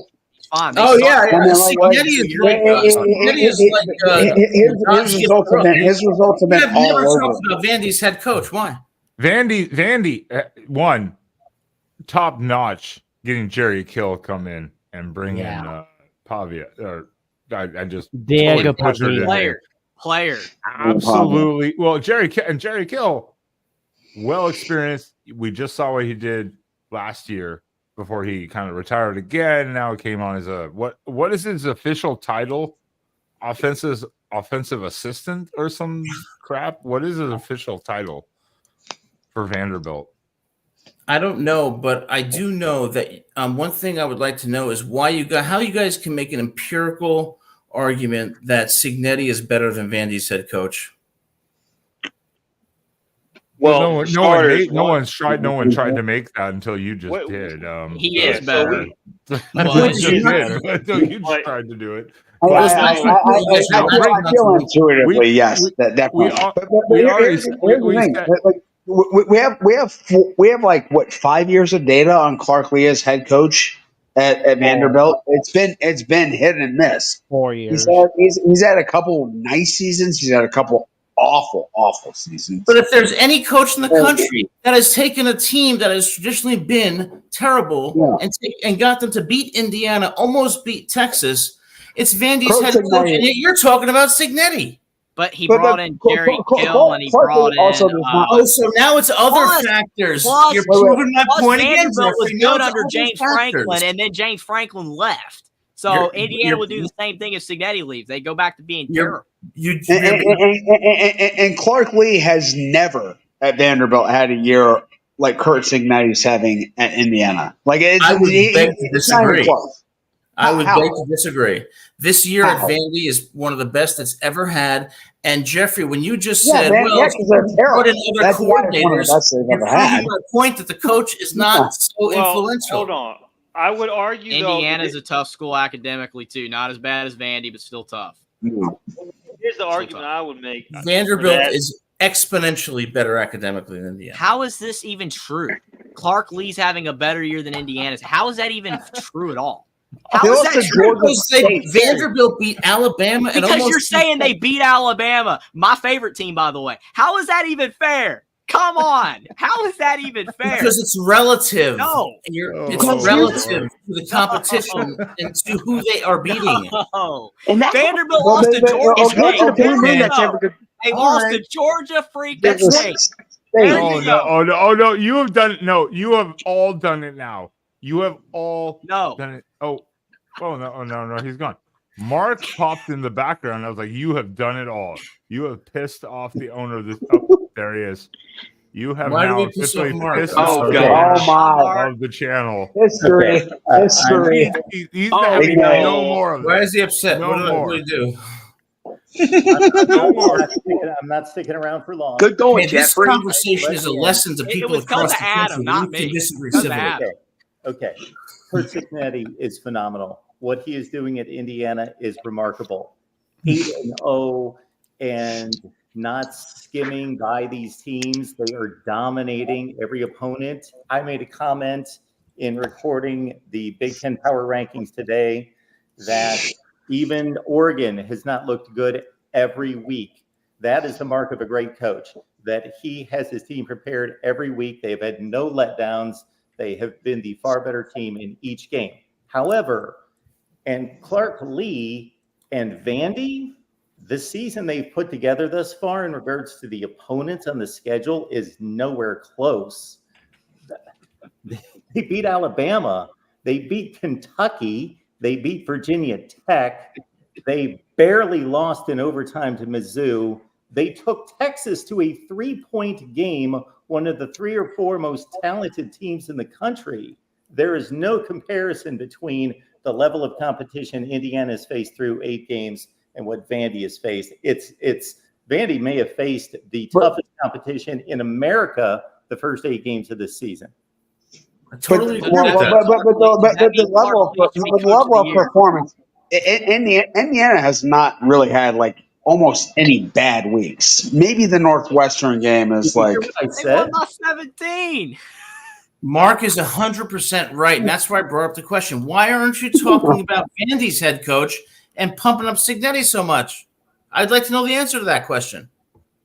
Because of Pavia. Because we've seen what Clark Lee has done long term at. We've seen what Clark Lee has done long term at Vandy.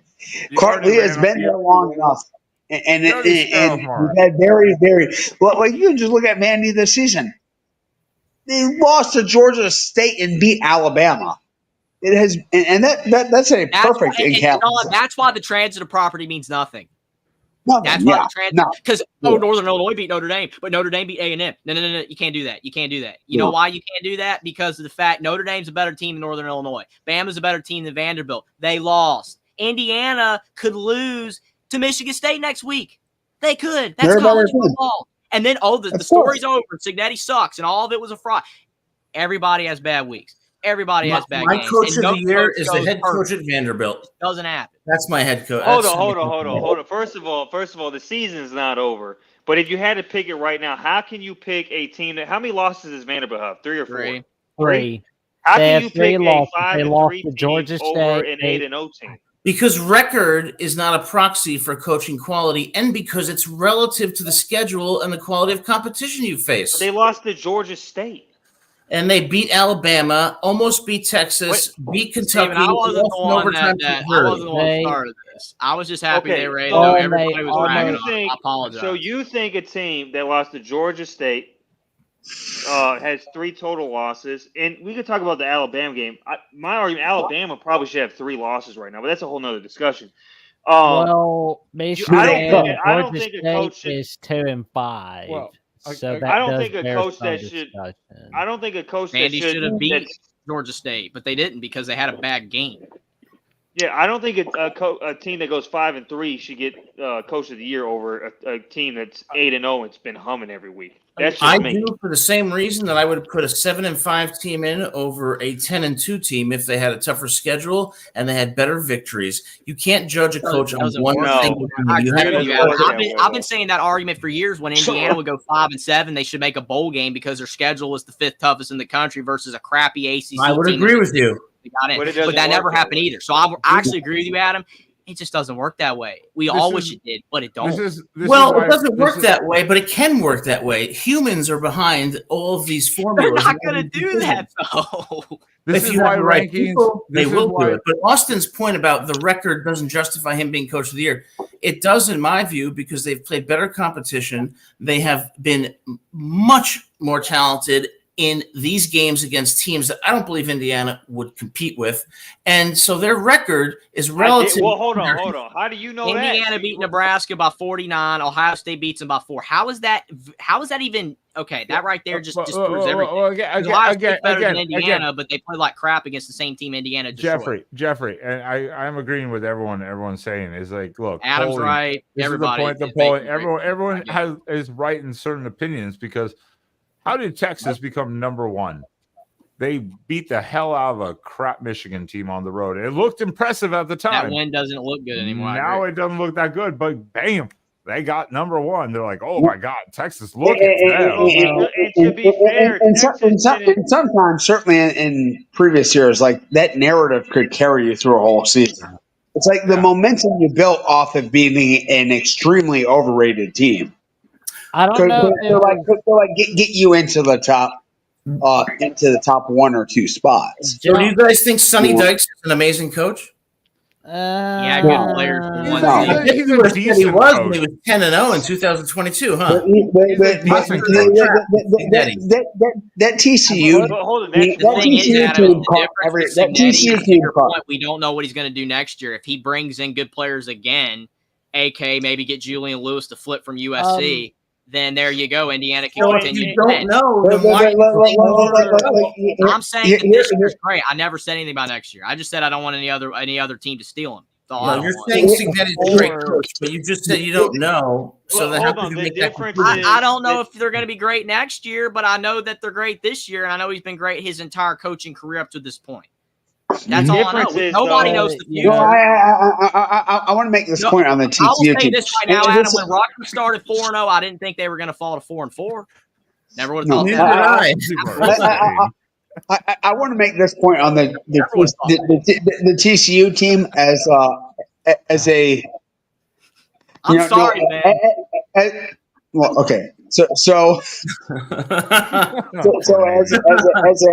as a degenerate poker player, gambler, sometimes you see these ones in these moments.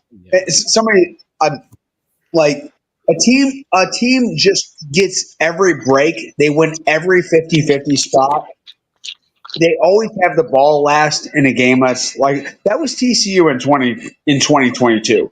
They were a 7-5. They were a 7-5 team that caught an insane. That's where I was about to go. Here's what you cannot tell me that was a great team. I want to push back. I want to say the whole year. I never thought that was a good. That was a very good team. But sometimes. Austin's trying to talk, but no one can tell because he doesn't have his camera on. Okay. I just want to make a great point. There's this point. Like TCU just caught every stroke of luck you could possibly get. Not to say they didn't. They did. So Sean, let me just say this then. I'll say this very briefly.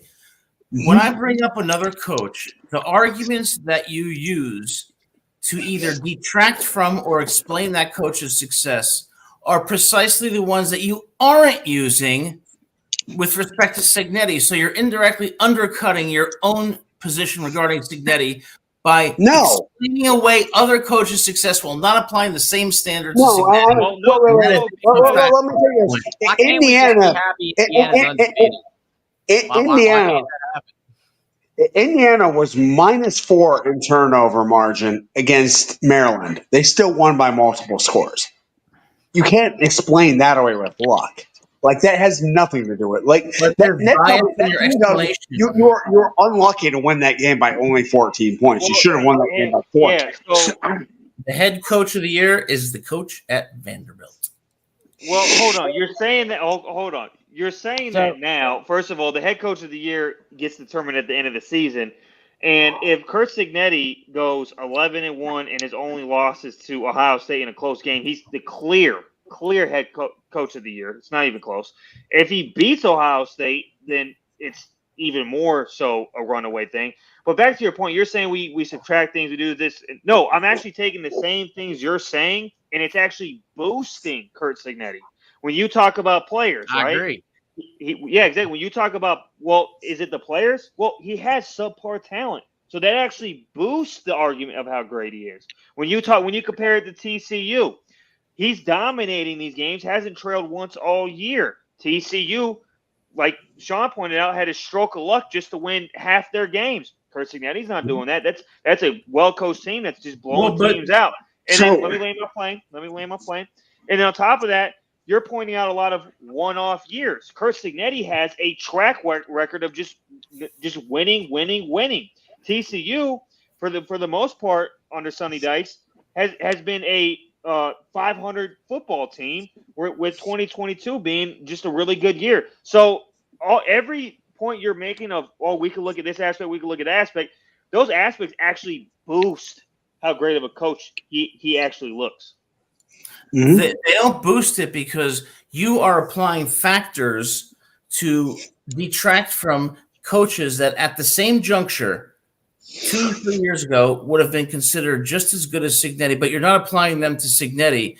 And that's why it proves my point that if you believe the proposition that other factors besides the head coach determine the head coach's quality, then you must apply the same standard to Signetti. And I would submit that is in fact the case, and that Vandy's head coach using those factors equally is better than Signetti. But Adam, I am though. So for example, when we talk about players, right?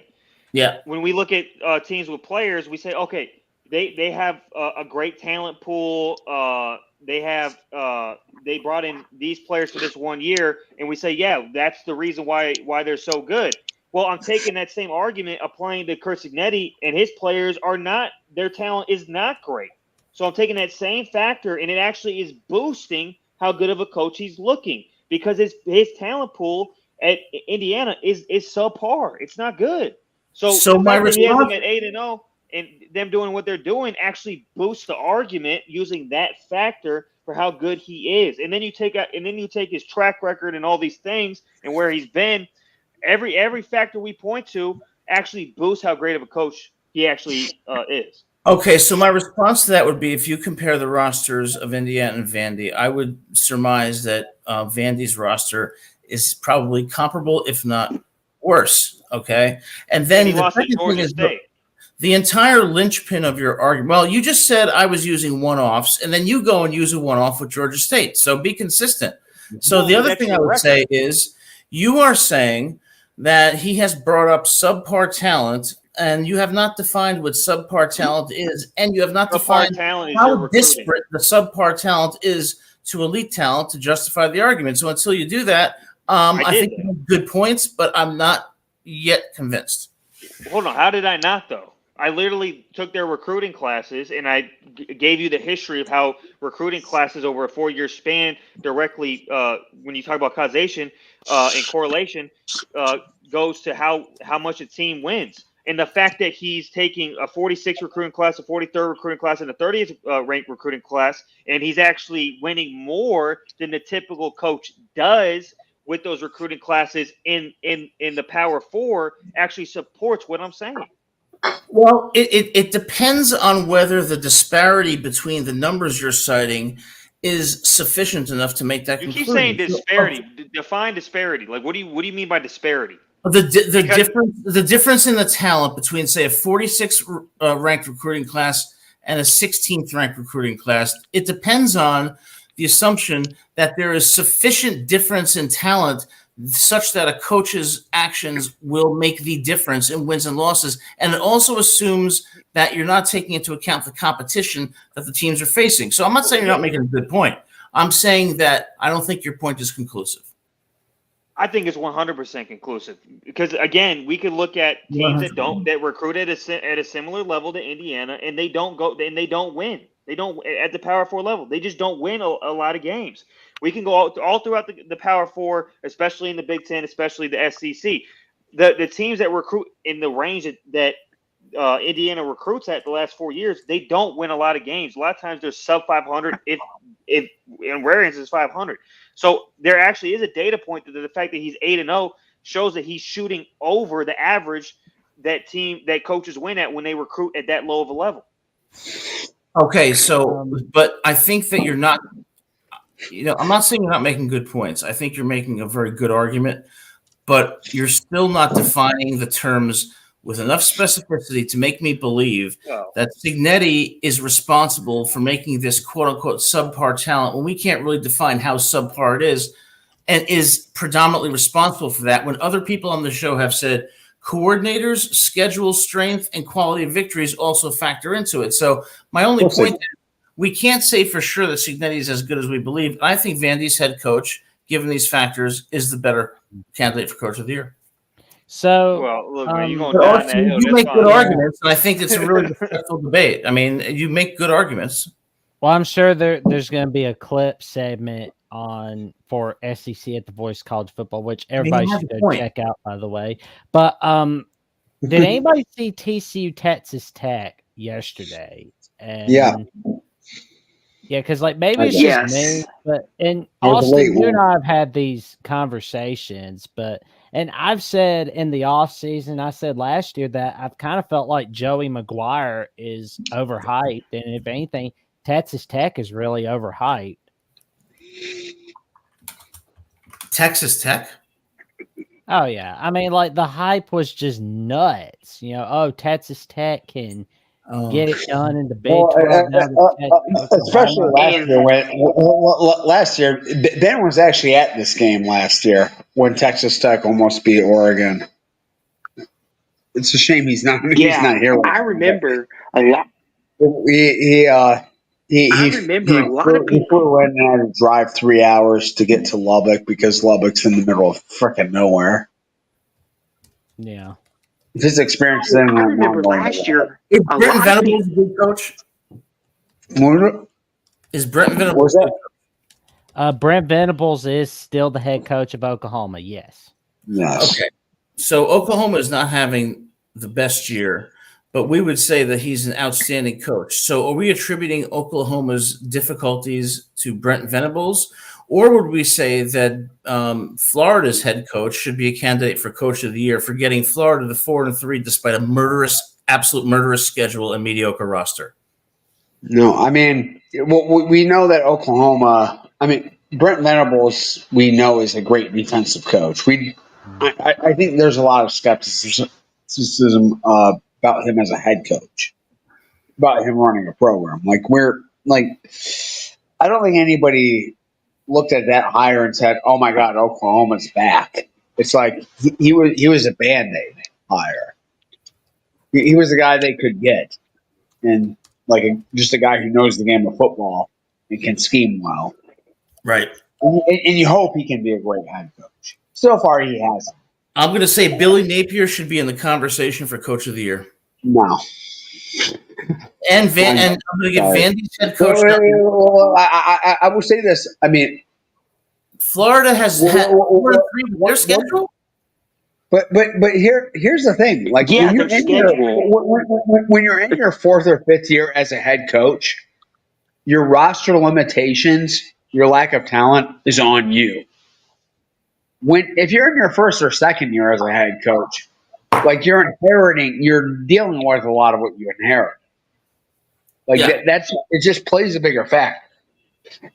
He's deep enough into his career as a head coach that the issues that Florida has are a lot of his own making, his own problem. Austin's trying to talk. Austin's been trying to talk for 30 minutes. Oh, I'm sorry. I'm sorry. Nobody knows that he's trying to talk because he's not showing his face. But go ahead, Austin. Go ahead. Show your pretty face. Come on. I want to push back a little. Maybe one day. But I want to say I agree with Adam about Billy Napier and the Florida situation. The fact that his players are still playing hard for him and they're trying to win these football games shows that they still care about him as a coach and still want him to stay there. like most players would give up on a head coach, especially after the disaster they had against Miami. They would be like, you're going to get fired anyway, dude. We don't care. But they care about him. I mean, they took Tennessee down to the wire. And we all think Tennessee's a pretty good football team, right? Great point. Very good, Tim.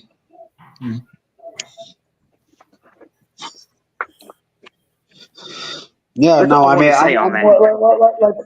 I've always thought Billy Napier is a good coach, but that maybe he just took in a task too big for him at Florida. Like the Peter Principle. Have you guys ever heard of that? Do you guys know what I'm talking about? It's like you rise to the level of your incompetence. Like you just kind of, yeah. So it looked like maybe that was it with, maybe he's just a really good, group of 5 head coach, which is something none of us probably will ever be. I mean, like, it's just like he's, it's a very impressive thing to do in your life to, like, become a head coach at any level of the FBS. But, he's not an SEC head coach. But I always thought he was good. Like he can get teams to compete. He can scheme well. He knows the game of football.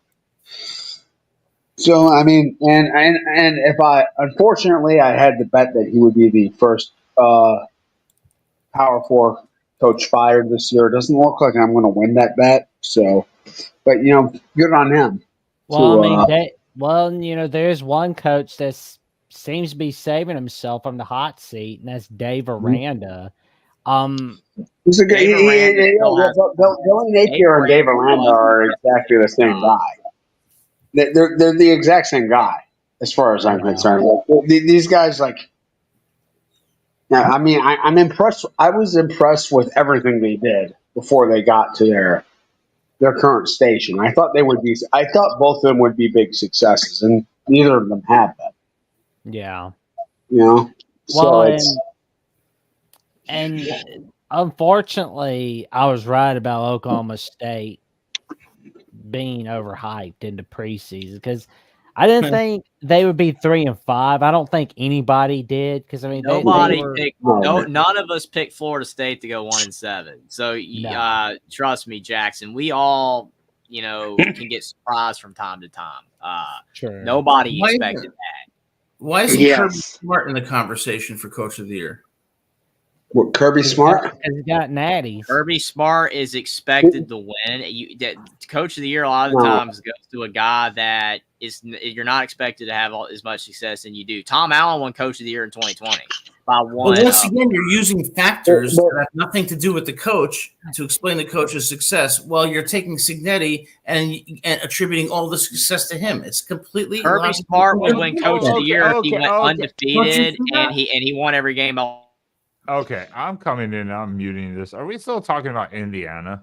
What is happening? No. Ben. No, I know you just muted me, but I've literally only said like 100 words in the last 2 minutes. It's been Adam and Michigan, man, and Sean for the last 30 minutes. Me, Jackson, and Austin haven't said anything. Gave up. I've been trying to get the wrong guy. I'm just saying, you muted the wrong guy. I've been trying to get the conversations. I'm good at other games have not been talked about in tonight's show. Yeah, you're right, Jackson, 100%. I'm sorry. I just said I was happy IU was 8-0. That's all I can say. I'm happy and I'd like to know from the chat. Who do you think is Coach of the Year? I'd like to know who they think. Honestly, I don't care. I say Signetti, but I don't care. Well, no, my vote is Signetti, and that's probably going to be the chats. Can you put up a poll, Ben? I don't think we've ever done this on. My vote is Vanderbilt. Mario Cristobal. You're only gonna get a poll for about Billy Napier 5 minutes until I shut this down because I've got to get 4 hours to work. You guys have talked about Indiana for like an hour and a half. But that wasn't me, Ben. I didn't do it. I said I thought they were 8-0.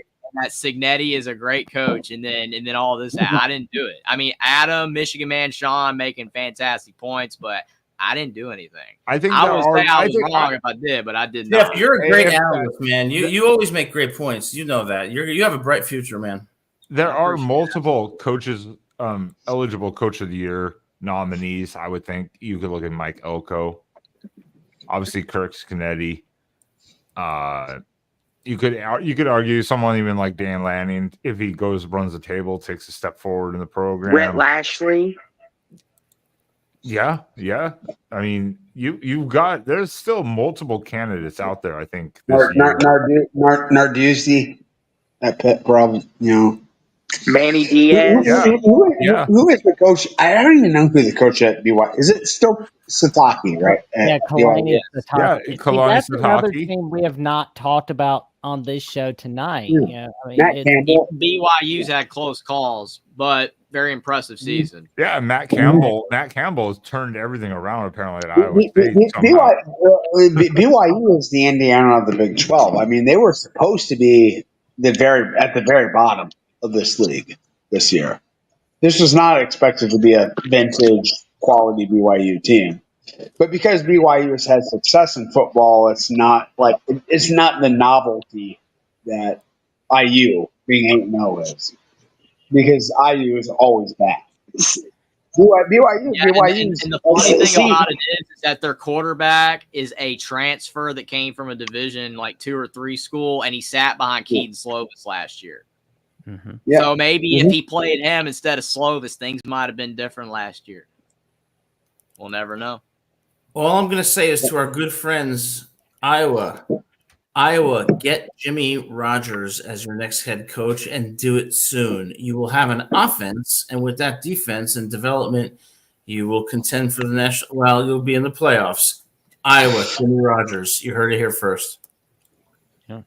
I that wouldn't be a terrible hire. I mean, any mid to low level a Power 4 program that hires him, I think will be getting a good. What about Brent Vigen, the Montana State head coach? Like he's got Montana State in the top 3 in the FCS. Jackson, that's a great point. And he was a Craig Bowl assistant coach. Yeah. From like Signetti was a Saban assistant. Just saying, that's how all this stuff works. Guys get their shots from coaches in the past. They go to a small school, they win, having success, get a bigger job. Awesome stuff. That's how Jimmy Rogers get his shot. Hopefully, Montana State coach gets his shot. Hopefully, that happens. They all deserve it if you win. I'm going to invite you and everybody on this panel to the Rutgers show tomorrow night at 7 p.m. to continue this debate, because this has been the best debate I've had in a while. And to have a civil debate is a great lesson for the country, that you can disagree and still be friends. So come join us on the Rutgers show. We want to, guys like you, you're very smart, great points. I learned a lot from you. So come see us at the Rutgers show tomorrow at 7, because we're doing that every week. And, it'll be a lot of fun. So real quick, to your point, Jeffrey, and Jackson's the Montana State head coach. It's a job that he's always wanted to. Would he want to leave it? Because if it's a job, he's even admitted he's always wanted that position, and he's finally got it. And he's gotten to where he thinks they should be. Do you think he would be like, this is where I want to be, but over here, this team is going to give me X amount of dollars, and I could be on a bigger stage? Or do you stay loyal to the position you always wanted?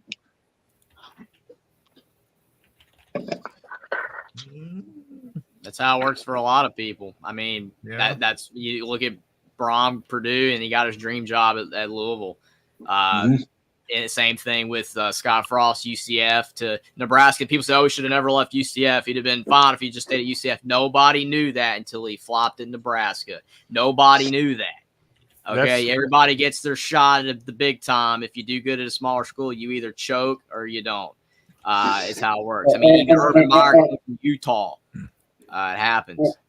Yeah, and with the Frost situation too, there were things going on in his personal life that I don't think anybody I think affected his performance in Nebraska. Yeah, that absolutely nobody could have predicted. Like there's always a risk of that, no matter who you hire. Like I mean, you can think you're hiring like the highest character, a person that will never embarrass you at all. You never know. Like there's always a risk of something unforeseen happening. That's why I think what you've seen is you've seen coaches jump from these schools to like their alma maters. Now, it's not obviously we can't say, oh, it's a fail or it's going to work 100%. You can't dictate that. But I think you see a lot of schools. So like a Signetti, we're on this train already here tonight. I guess what? If you succeed and you're successful and the base loves you, stay. Don't. Why would you risk your reputation to go flame out in 2 years at a bigger school for like a couple $1 million more? That's what James Madison fans were saying about him going to Indiana, though. Same thing. Why are you leaving? James Madison, you're doing great. You're going to – they said that – James Madison fans said that when he went to Indiana that he wasn't going to even win 4 games in his first year. And a lot of college football analysts said they were going to go 3-9 this year. And I understand about the alma mater. I understand alma mater stuff. I understand about, Frost going to Nebraska. I understand when Cristobal left Oregon, guess what? Oregon fans were like, hey, thanks, Cristobal. See ya. Dan Lanning's better. We didn't. Well, no, we didn't. We just didn't have a problem. We were kind of tired of it at that point too, because you'd seen the ups and the downs. But you can't blame a guy for going to the alma mater. Kenny Dillingham did the same thing as OC after 1 year in Arizona State. You can't blame him. No. But sometimes coaches go, I'm having success here. I love this place. They love me. Why would I go? Like Alabama open. And everyone denies it. All Bama fans like, we didn't want Dan Lanning.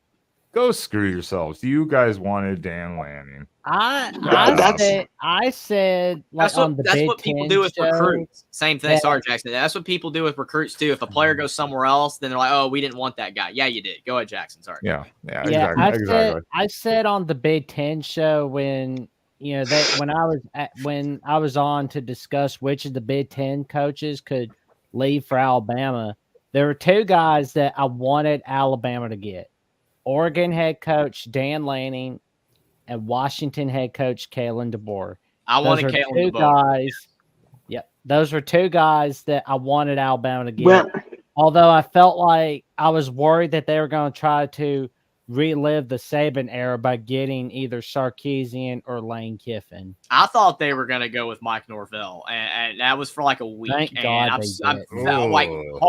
It's better than Loxley, but man, I'm glad that didn't happen. Just agreed. I don't care. DeBoer way leagues better. You want to talk about an overrated coach, an overhyped coach as a whole? Mike Loxley has been one because his record at Loxley was so bad. See, here's the thing. I can qualify this a little bit though.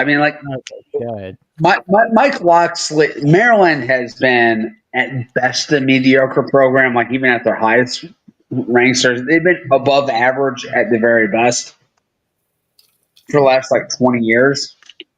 Yeah. At the very top, they're like the bottom of the top 25. He was a candidate for the Bama job. That's a great. But he was. No. That's a great. Yeah. No, but that's a great point, Sean. Yeah, and that's a great point. What I felt about Loxley is I think he's a good coach for Maryland. I don't know if he's a great coach in general, like in the abstract, like you say, like. What do I think of Mike Loxley as a head coach? I probably wouldn't hire him for any Power 4 job other than the one he has. And I think he's a pretty good fit for the one he has because they are consistently solid. They consistently perform at the level like you think a Maryland program should, and they occasionally go a little tiny bit above that. And Loxley had to his brother, and they had some success. Now he's gone, kind of falling apart.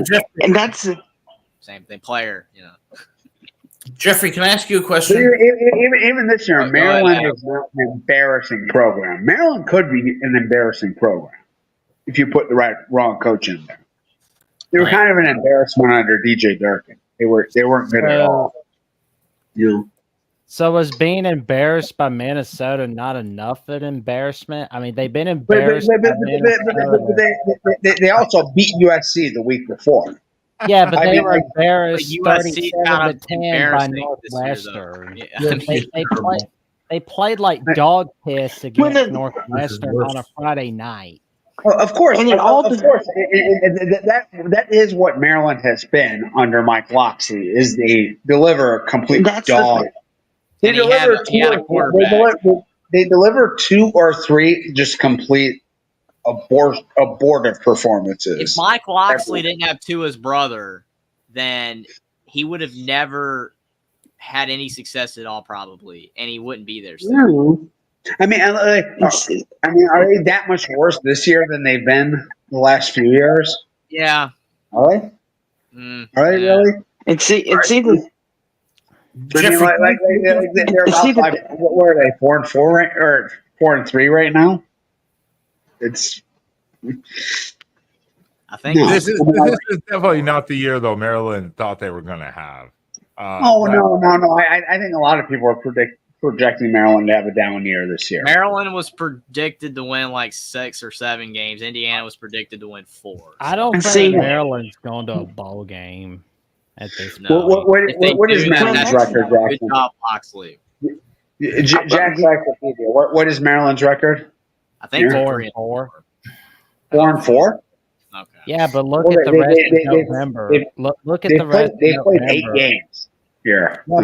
Yeah, but look at the rest of November. Guess who they got to go to on November 9th? They got to go to Oregon. November 16th, they got Rutgers coming to their backyard. They got Iowa coming to their backyard on November 23rd, which, I mean, I'll be upfront and honest. That could be a toss-up. Who knows which Iowa we're going to see on that day. And they got to go to Penn State on November 30th. Okay. So they could go 4-8 or 6-6. Maryland's beaten UConn and Villanova, and they beat Virginia and USC. Here's the thing. Yep. That's what they are. I mean, like Virginia's an okay program. They beat USC's nothing okay. except USC. Nothing. Yep. I want to bring this up real quick. What is it that Maryland wants to accomplish? If they want to be a 6-7 win team, then that's the goal, right? Mike Locksley is the guy. It all depends on what your expectation is for your coach. Like if you're at a program like Oregon, Ohio State, it's win national titles. Anything short, the fans are going to fuss about it. Like in Maryland, if they win 8 games, it's time to celebrate. They're dropping a banner opening night. Indiana, they're already celebrating. They're going to put a statue up, I'm sure, this year of Kurt Signetti. Alabama fans, they're complaining. They're like, we don't like already having 2 losses. This sucks. We're terrible. Nick Saban would never do that. He's not. All right, so, well, No, let me he's not. answer your questions. I know Ben wants to end the show, but go ahead, Adam. Oh, okay. Well, my only question for you is, and answering as honestly as you can. Let's rewind to August before the first game of the season. Honestly, my brain's hurting really hard right now. Well, and let me state something. Jeffrey said it. By all means, if you guys want to continue, while I have to go to bed and get up for work in 4 hours, if Jackson or Jeffrey or Adam, whoever has control of the stream, I know Jackson does for sure. I'll make sure. If you guys want to continue on, I mean, by all means, you guys can go all night long because you still have 61 people in this chat room. Yeah. For I'm some just reason. curious about the answer. For some reason. Because by God, we're going to talk about Penn State, Wisconsin, one way or another. Oh my God! All right, Ed, I'm all ears. All right. Then what I will do is I will gracefully bow out on a late 1 a.m. morning, Monday morning, and after my go to question, sleep. I'll leave because I'm good. And at I will let you guys continue to rant on and on and on. But to Michigan, the Ducks are coming for you, and we're gonna whoop that ass. And Whoop that where can ass they in Ann find you? Arbor once again. Thanks. And Plug, you don't have them to protect you anymore, so don't be snooping around this chat. Stop! Do not time out the sniffer. Do not time out the sniffer. Leave him alone. He's fine. I'm on Jackson's side. I think. I'm So on Jackson. Jeffrey, Yeah, Jeffrey, nobody's gonna be talking about sniffing my dog and getting away I with that bet. bullshit. All I right, don't know everyone. what that Have means. fun. Jackson just ended appropriately. Oh Ended well. appropriately. I'll just ask one question to you, Jeffrey. Have a good night, Ben. Don't get sniffed. Good night, Ben. Thanks, Ben. What is Unless that? you want. Everyone. Jeffrey, let's go back to the beginning of the season, right? Every team has 0-0. And as honest as you can be, if you were the head coach of Indiana and all things remaining equal, what would Indiana's record be now? I'm not the head coach of Indiana football, and I'm not a head coach. And a lot of people don't think I'm old enough to be on here, but I do think that Indiana would probably have a couple losses if I was the coach. They'd probably be 6-2 or 5-3. Okay, thank you. Okay. But that's why I think Signetti's a really good coach, because I don't think I'd be undefeated. No, I just appreciate that you gave a direct answer. Most people never do, so thank you. No, you're welcome. Why do you think you'd be 6-2 though? Who would you lose to? I mean, the thing is that, I mean, like I said, I don't have coaching experience. So, I mean, Nebraska, I know Nebraska sucked, but probably Nebraska and maybe. I think you'd be 8-0. You think I'd be 8-0? Yep. So, I mean, I have no idea. I mean, I can't say. I'm not the coach. I mean, I'd love to be a coach. It'd be cool. It'd be cool, but I would hate it. I don't think I would be 8-0. I don't. Fair enough. I mean, if I was 8-0, that's awesome, because if I'm 8-0 in Indiana, then I'm where Signetti's at right now. I just don't see it. There we go. So, gentlemen, there's plenty of other games we haven't talked about on tonight's show. A lot of the Big 12's been one of them. And we haven't talked about Penn State, Wisconsin, because Penn State lost their QB due to injury, Drew Aller. What's the health check on Penn State Nation for what's going on with them going into? They just want to beat Ohio State next week, and they're worried. Well, I mean, the backup came in and played pretty well this week. Yeah, and Penn. Go ahead, Austin. I'm sorry, Sean. I was just going to say Penn State's defense, they can win them a lot of football games. They won that game, in my opinion. That pick six that Braden Locke threw, and then the defense forcing a couple turnovers. I don't think they win that game if it's not for their defense, because Wisconsin was running that football. Is the thing I'm worried about, though, because they took a pick six, right? Like, so if they're going to beat Ohio State, I've said this every single year for the last few years. The last couple of years, if Penn State had an offense, they would beat Ohio State, especially last year. I think even Sean would maybe agree with that. I know he loves the Buckeyes, but like that was why Penn State did not win last year. They the Buckeyes, but they could not have. They had no downfield passing. That's their problem. So we'll see. Can they do it this year? It's all up to their offense. The Michigan might have even been more of an egregious example. Michigan was like, we have such little respect for your offense in the second half. We're not even going to try to move the ball. Here you go. Just we're going to hand it off 3 times, punt. And since we have a 1 touchdown lead, we're going to win because you can't do anything on offense. And I mean, they've got. This is the last thing I'm going to say about this. Mark said this. If I had the same coordinators, maybe, I don't know. But if I was that coach, I wouldn't have these coordinators, though. That's the thing. Signetti's got those connections. I don't. I'm being realistic. I don't know those guys. So if I was that coach, I wouldn't have it. If I had the coordinators, maybe, probably. I don't know.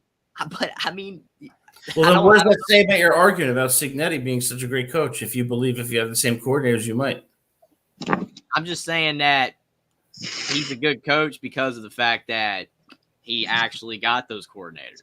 And I honestly hope hopefully, like if you're a garbage coach, you're not going to have good coordinators, right? And you like might you don't. Right. It might be Ohio State. Who knows? Maybe it's going to be maybe they'll beat So, Ohio State. gentlemen, Could happen.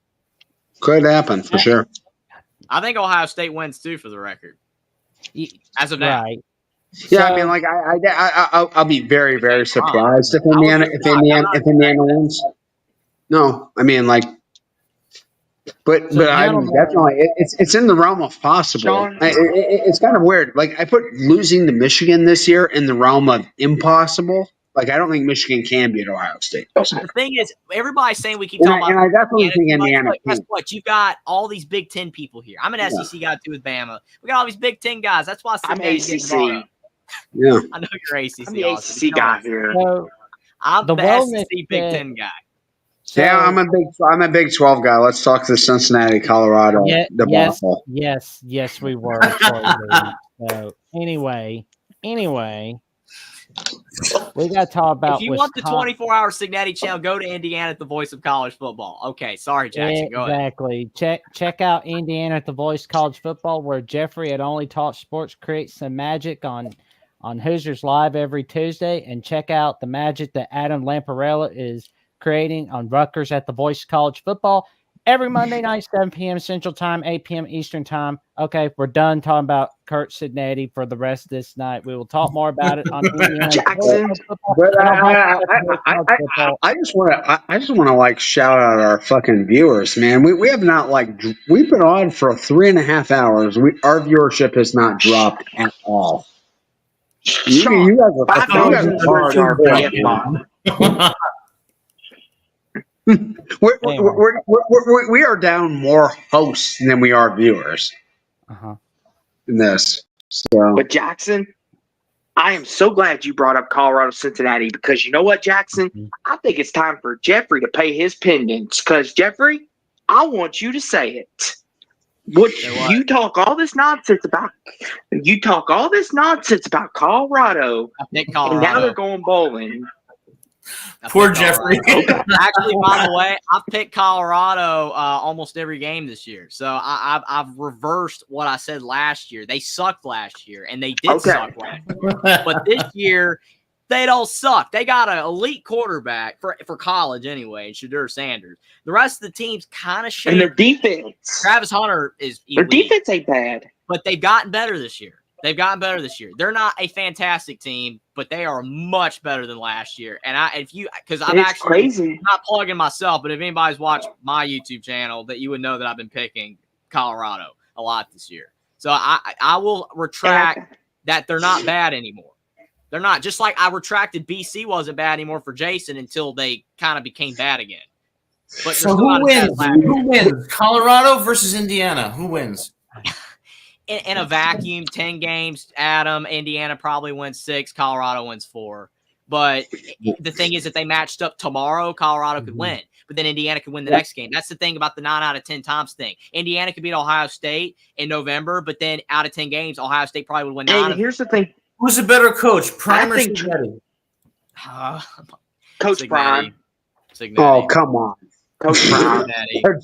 Deion Coach Sanders is a better coach than Kurt Signetti. I'm No, he's leaving not. that there. No, he's not. No, Yes, he No, is. that's No, just Yes, he is, No, he's guys. not. stop, No, he's Yes, Austin. yes, Stop he it. is. Absolutely I'm not. going to get death No.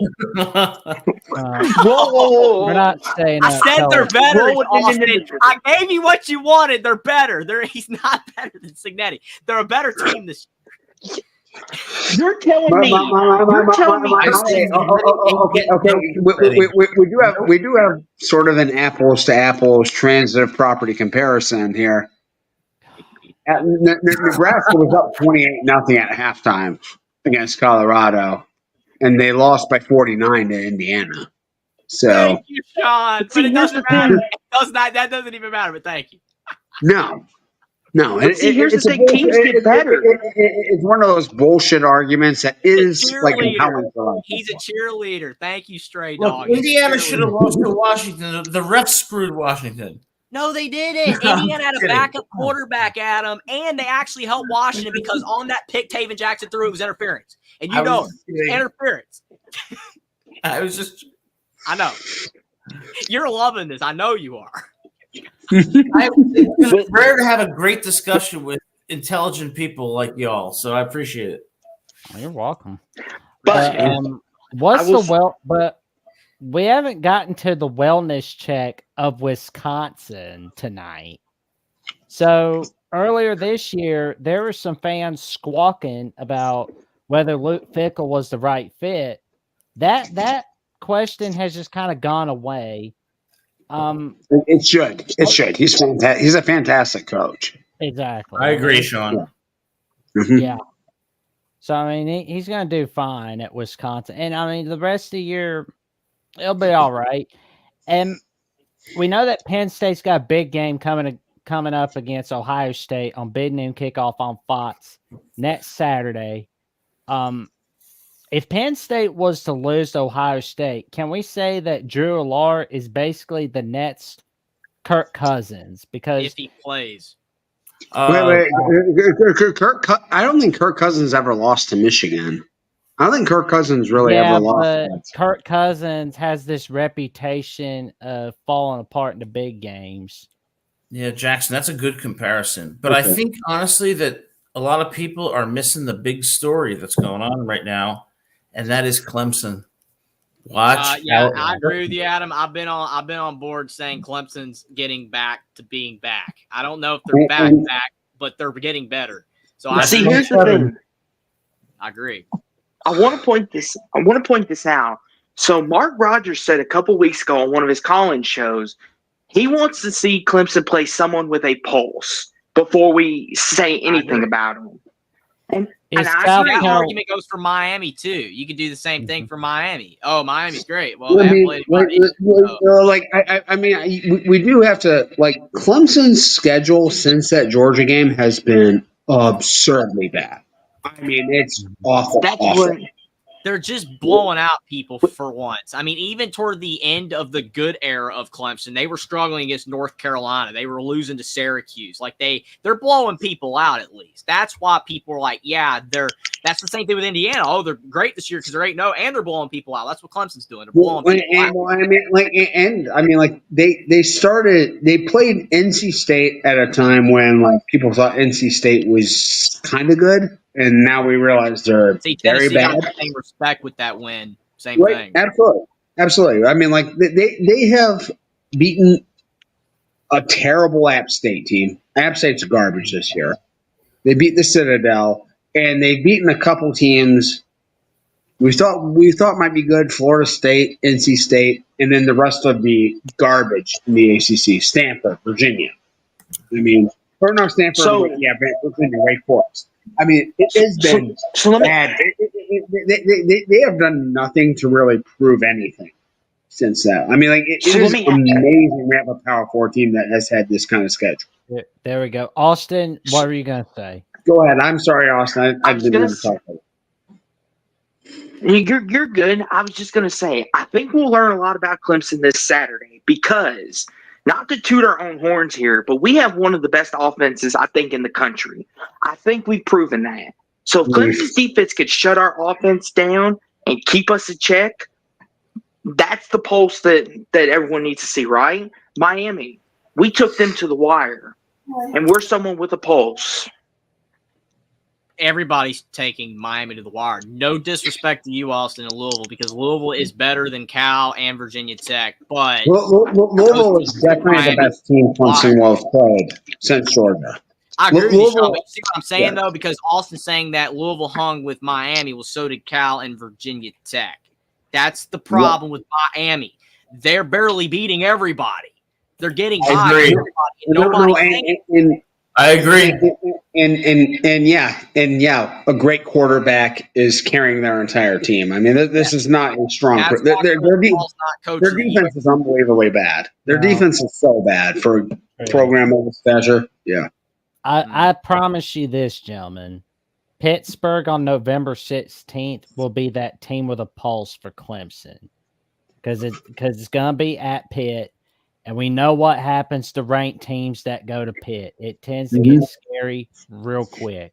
And Clemson definitely has had nightmares about playing Pitt. I mean, they even got a scare from Pitt in Death Valley in 2016. You know it's bad. Yeah. At Narduzzi tends to have Clemson's number. Okay, so Clemson's scheduled the rest of the way. Home against Louisville this week. Mhm.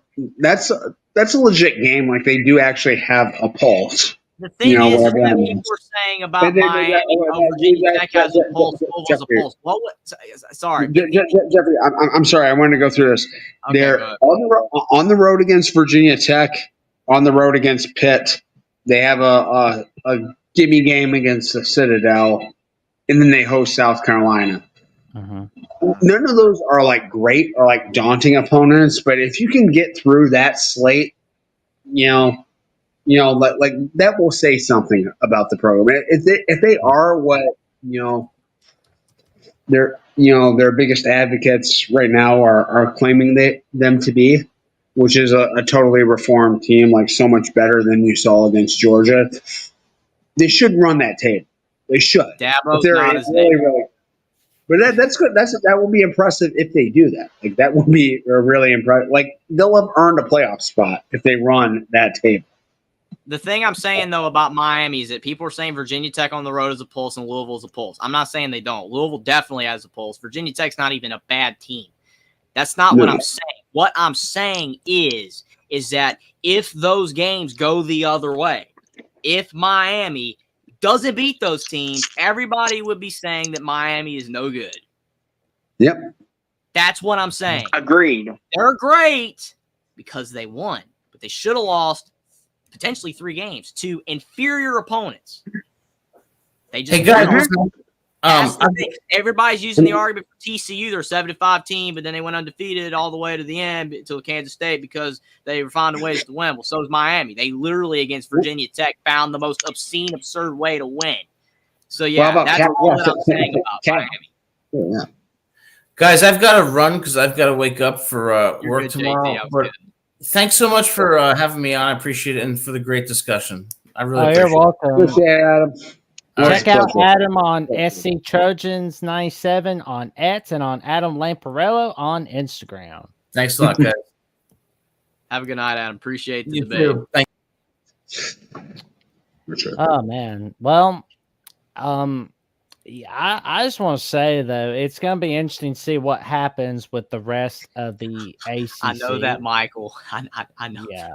Yeah, I know that. still- Indiana at least is winning by a lot. I know that. That's why you This- love the champ. Sorry, Jackson. Sorry. Austin, what do you think the wellness check is on the Duke fan base as of right now? The Duke fan base? Yes. Because it was Honestly, a heartbreaking I loss think- against SMU last night for them. So here's the thing.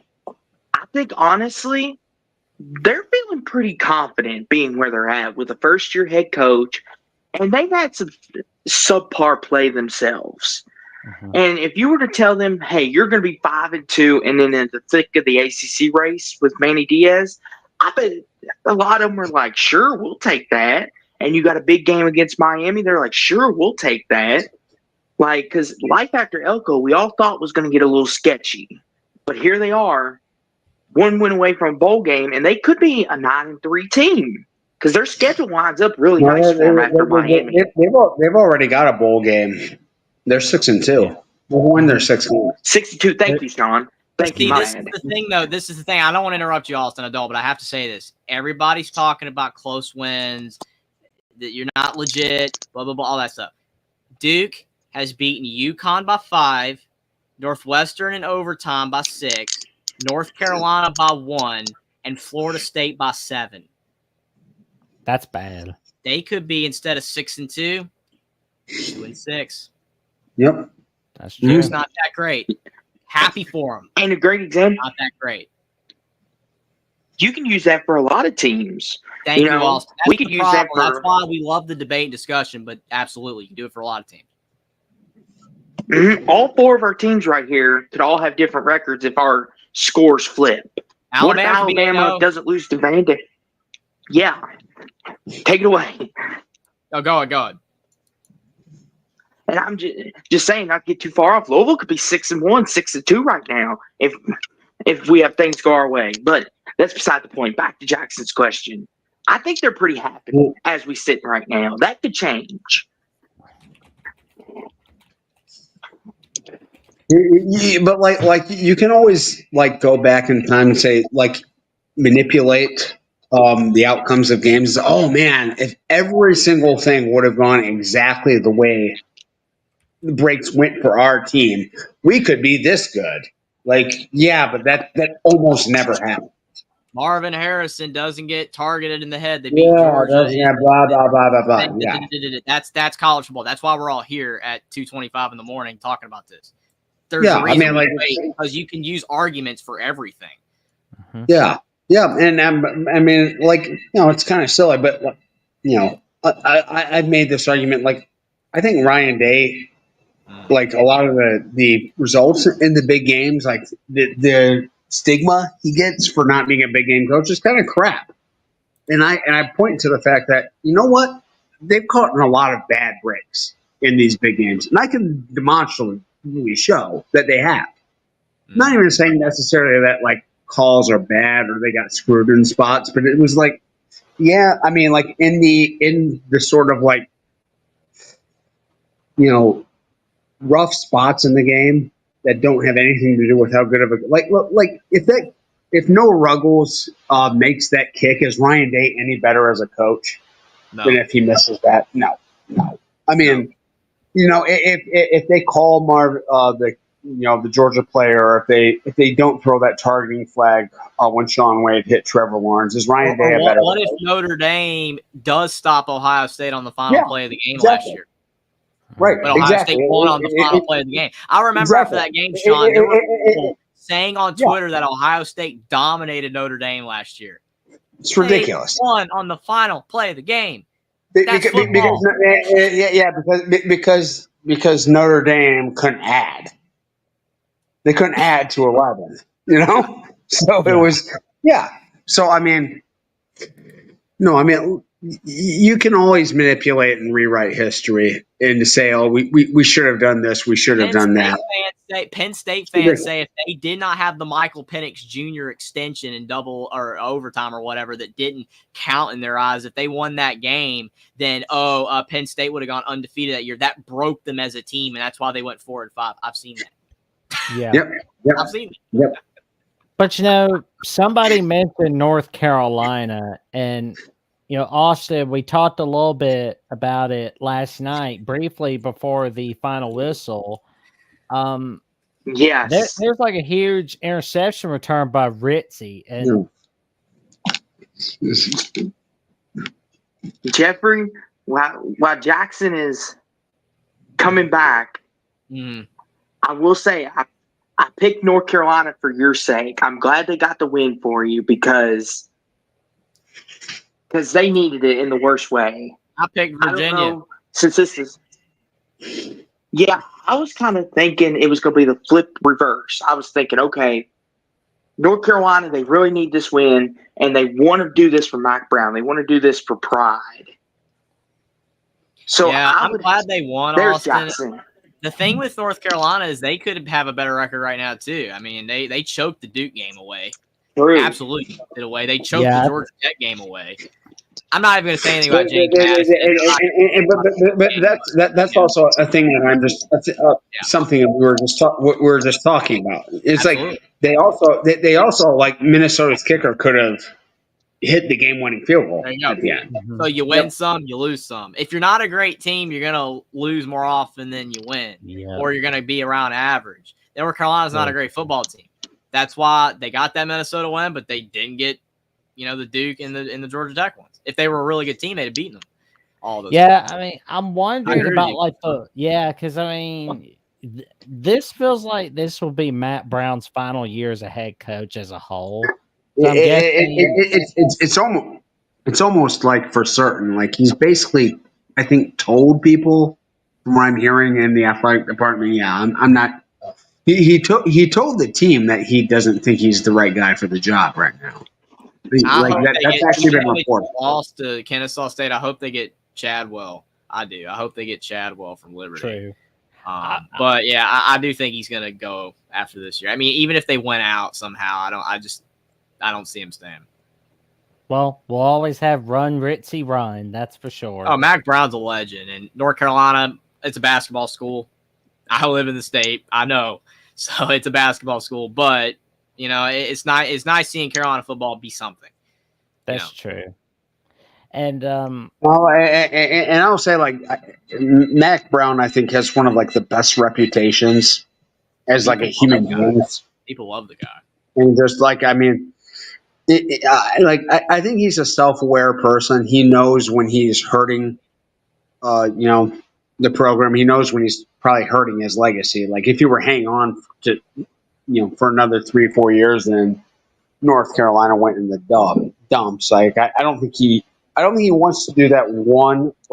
Just to the people in the program, to the university. He doesn't want to do that, and he also doesn't want to have that legacy. That as a part of his legacy. Like this is a guy who just hung on way too long. So, I mean, yeah. Nobody I've ever heard of has a bad word to ever say about Mac Brown. Like, really? Yeah, I mean, he's a cool dude. He's one of those litmus tests. Like, if you have a bad opinion of him, I probably have a bad opinion of you. Right. That's a good point. I like this comment. Carolina low key is a good job. Get the right code, they can turn to a consistent competitor. Honestly, most programs are that way. Carolina can be good. I mean, there's a lot of programs with the right coach could succeed. But it's not low key. It's not low key at all. Carolina it's a great job. The program's flush. The university's flush with cash. It's a great university. I mean, it's in Carolina needed to be in the Big Ten. North Carolina is a University of Michigan, University of Texas level, like public university. It's at that. It's right there at Cal Berkeley. It's right in that range. And I want to hear, but how far behind do you think Indiana is to North Carolina? Honestly. Indiana and like North Carolina's a way better job. I mean, several notches. Yeah. Yeah. I mean, I feel like North Carolina that far apart. I don't think it's. I think Carolina's way better than Indiana, but I don't think it's like this. I think it's more like this. But no, I mean, and also like North Carolina is a growing state. The level of football, level of talent they're developing in the state is just getting better and better and better. Recruiting as long as I have. You can see like North Carolina used to have like maybe like 1 or 2 players in the top 200 in the country. And now did not take the storm damage. That was Western North Carolina. Yeah, absolutely. Sorry to interrupt. And, no, that's fine. That's fine. And I'm like I have a good friend in Asheville who lost her home in this. Right. So definitely thoughts are with her. So no, but that's but North Carolina is just such it is such a good job, especially if they can get into one of these premier conferences where they can get those big checks and stuff and be on this big stage. Because right now, let's be, it's a power 2 and kind of like the ACC and the Pac in the Big 12 are in their own little tier, and then it's the G5. Yeah. So if they can get into the Big Ten, I mean, it will change a lot. Like this is I live in the state of North Carolina, and I know people have gone. Like I know how big of a university North Carolina is. Academically, they're insane. At basketball, we know the basketball. The football has always been an afterthought. Like their Olympic sports are great too. Like they're really good, and they have a huge. They sponsor a huge number of sports. I mean, they can compete with the big boys in college football. Like this is a sleeper job. If they get the right coach there, that's a big program. That's a that is like what Florida was before Spurrier came. That's what I think.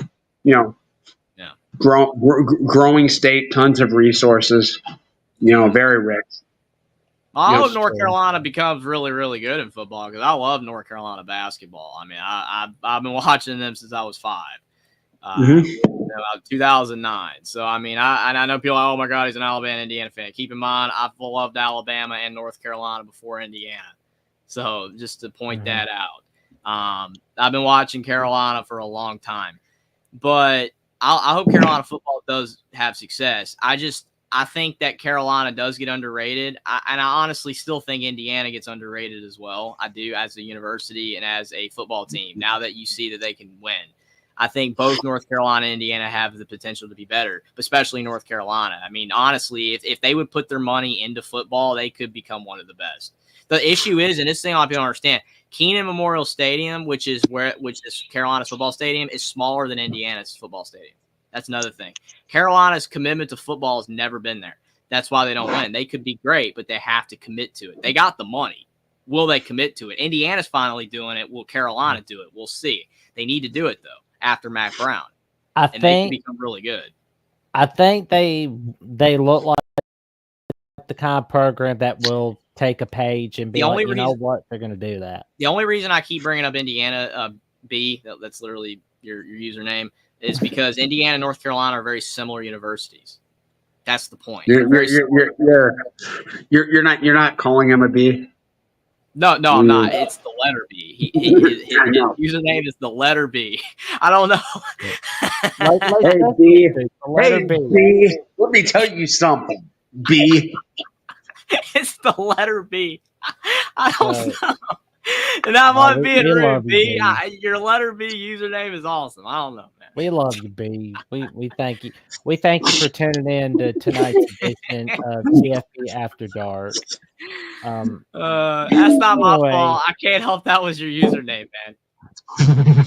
Okay, so we've been talking Good about point, whether. Jason. Absolutely. I'm just saying they need to commit more, but absolutely. Go ahead, Jackson. So we've been talking about whether if it's time to call it the end of an era for the Kyle Whittingham era, right? Tonight on this show. Are we ready to be having these discussions about Mike Gundy, or does it need to be like another year No. of not? No, I'm not. My feeling with Gundy and Whittingham is I'm not in any. If I was the AD at any point, I'm not even entertaining firing either one of them. Okay. No, Whittingham's going to retire. Gundy's not going to quit. Firing. No, I didn't no. say firing. I'm saying, is it time for them to consider stepping aside? Gundy's not going to step aside, but Whittingham would, I think, because Whittingham's older, and plus Whittingham just seems like a guy that doesn't want the program to decline. It's a different situation. Whereas Gundy, he's had bad seasons before at Oklahoma State in the past where they've had below 500 records, and then he instantly brings them back to 8-4-9-3. If he doesn't in 2 or 3, 4 years, we'll see. But he's not going to leave right now. I don't see him leaving Oklahoma State right now. No. I mean, like they should both have full authority on whether they come back next season or not. Like, there's no reason for either. That's true. I don't think there's going to be any issues on that. But the question is, will Mike Gundy make some staff changes, like, say, get rid of Casey Dunn, the OC? I mean, like he's going to. I mean, like that's you always have to be doing that as a head coach, right? I mean, you always have to be evaluating your staff, evaluating what's working. Oklahoma just fired their offensive coordinator. Mm-hmm. Yeah, Seth Luttrell. Seth Luttrell, a former OC. A former FCS head coach too. I mean, like, and they got Seth Luttrell. I mean, like, he's one of those names that, God, I mean, like, he was one of these young sort of guys off the Mike Leach tree that were just like their name was hot as shit. 6-7 years ago, and now like just the bloom has faded from that rose very, very significantly in that time. I would have never thought Seth Luttrell would be getting fired from a coordinator job right now. I mean, that was. And this didn't get talked about tonight for Oklahoma, But this is the first time since 1998 that they've lost 3 straight games. Like, yeah. So that Welcome was to the John SEC. Blake. I mean, that's going to happen. You know, That's true. if you just don't have a good enough product, and they've had a lot of misfortune this year. There's no question about that. But they've also made some bad decisions. And yeah, it doesn't look. They performed more admirably against Ole Miss than I thought they would. I thought this game was just going to be a complete joke, a complete shit show for Oklahoma. But they made a game of it. But they're just not run well right now. I mean, they're not exceptionally deep. So you've mentioned Jackson about Dave Aranda potentially saving his job. Well, another coach that's possibly saving his job is Sam Pittman at Arkansas. And a big reason why is because he just hired Bobby Petrino. Don't care if people like him or not or whatever, scandals, backstory, don't care. But did you see the offensive numbers that Arkansas put up last week? I know it's against Mississippi State. 673 yards. Coordinators. That was that. Again, coordinators. Makes a difference. Well, and the thing about So I'm looking at this. Man, there was over 1,100 yards of total offense in this game. Mm-hmm. Here's the thing I want to bring up. Total offensive yards for Arkansas, 471 total offensive yards by Mississippi State. So that equals. It would be 1144. 1144. Yep. Thank you. Mm-hmm. Yeah. And another thing I want to bring up about Arkansas is we all remember when KJ Jefferson and Rocket Sanders left. We all sat here and thought, okay, Arkansas is not going to be a very good football team because that was what was keeping them going. Sam Pittman's really going to have to work on it. And here they are, one win away from bowl eligibility with Taylor Green. And like you said, Jeffrey, a lot of it's because Bobby Petrino is scheming it up. And they upset Tennessee. Go figure. See, this is the thing, though. Good God, Arkansas lost to Oklahoma State is the letter B's comment here. And the thing is that, okay, yeah, they beat Tennessee. So teams play different week to week. That's the thing that I keep saying. Like, that's why we watch these games.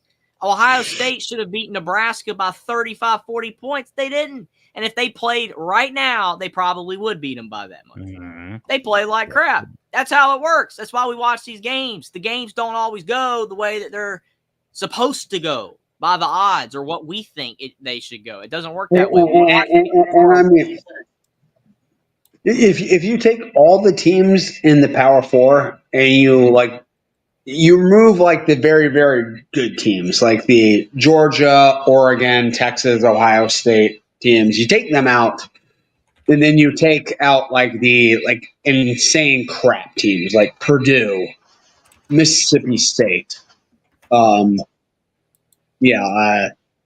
Houston, somebody like that.